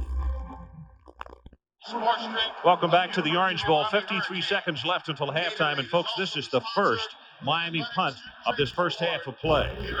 Paul Snyder. And it is what is called a punt-safe formation for West Virginia. They got 4 linebackers, and James Jett, you can see him back in a safety. They're not totally convinced that Miami is going to kick the football. Well, Ron, what you do when the ball passes the 50-yard line, you have to get in a punt-safe situation to prepare for the fake of some kind, because if you're going to see a fake, you're going to see it when they cross the 50-yard line. Dead ball. Ball start on the offense.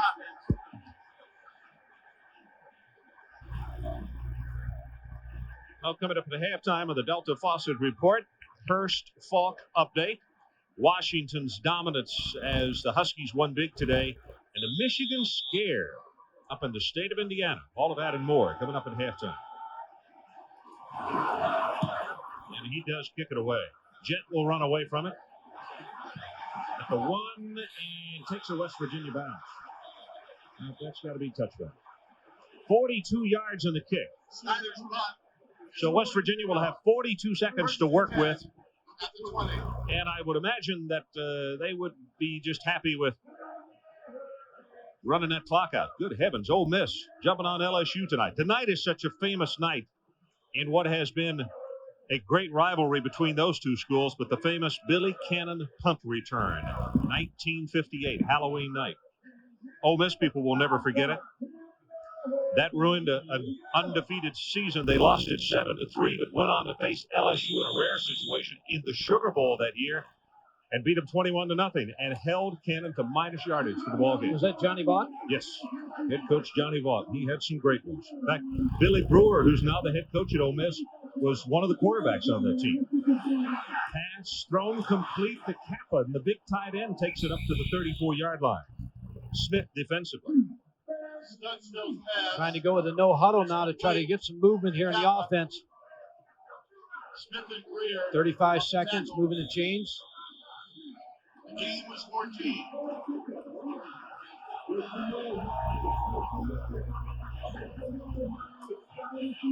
Good block on the outside, gets his pass incomplete. Wow, went right through James Jett's hands. And Ryan McNeil couldn't believe it. He had a football in his hands real quick. Well, Ryan McNeil didn't practice this week. He had a bad ankle and did not practice, but he's in the ball game tonight. Defensive coaches told me he may be the best defensive back they've ever had here in Miami. Well, as I've mentioned in the starting lineups tonight, there are a lot of scouts who say this young man might be the first cornerback taken in the upcoming draft. 25-second clock is out. Field judge will keep the 25 seconds. Never feel like they'll call a 25-second violation when the clock's out, because just when you're coaching and playing a quarterback, you just take your time here in this period. Make sure you get the good play that you want and get time off. Drills the pass, incomplete. Boy, Kappa was trying to catch the ball and then get out of bounds, and he tried to get out of bounds before he caught the football. Steady tight end for West Virginia, John Kappa, the 6'3", 241-pound senior. Oakmount, Pennsylvania, his home. His father's a high school football coach in Pennsylvania. And a good one.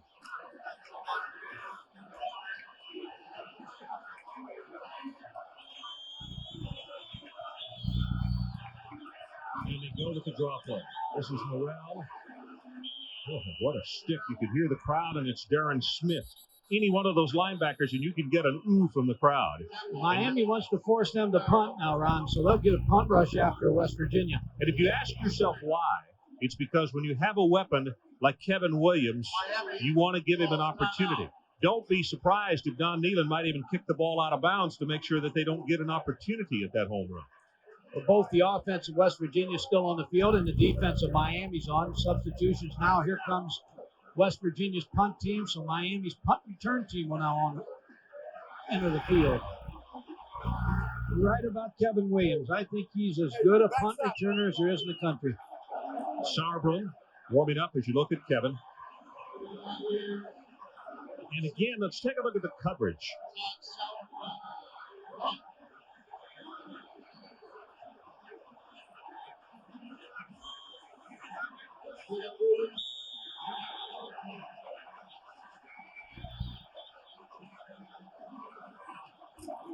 They're coming after him and gets his kick away. Boy, he's a good one.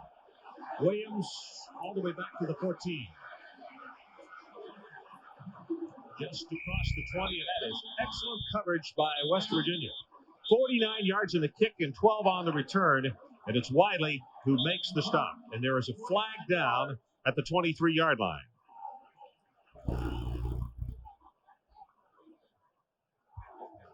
Illegal block in the back by the receiving team. Be declined into the half. So we are at halftime. The Delta Faucet report follows after our timeout. Our score, the Hurricanes 21, West Virginia 3. Introducing Ford Taurus and Cats and Dogs. Taurus offers dual airbags and anti-lock brakes, perfect for when it's raining cats and dogs. You might say the idea jumped out at us. Ford Taurus. If you're not familiar with the Nokia 101 cellular phone from Finland, we'd like to break the ice. Nokia is the second largest manufacturer of cellular phones in the world and second largest supplier to the U.S. To see Nokia's breakthrough cellular technology for yourself, go to your nearest dealer and get your hands on a Nokia 101 from Finland. Nokia. It's good to be well connected.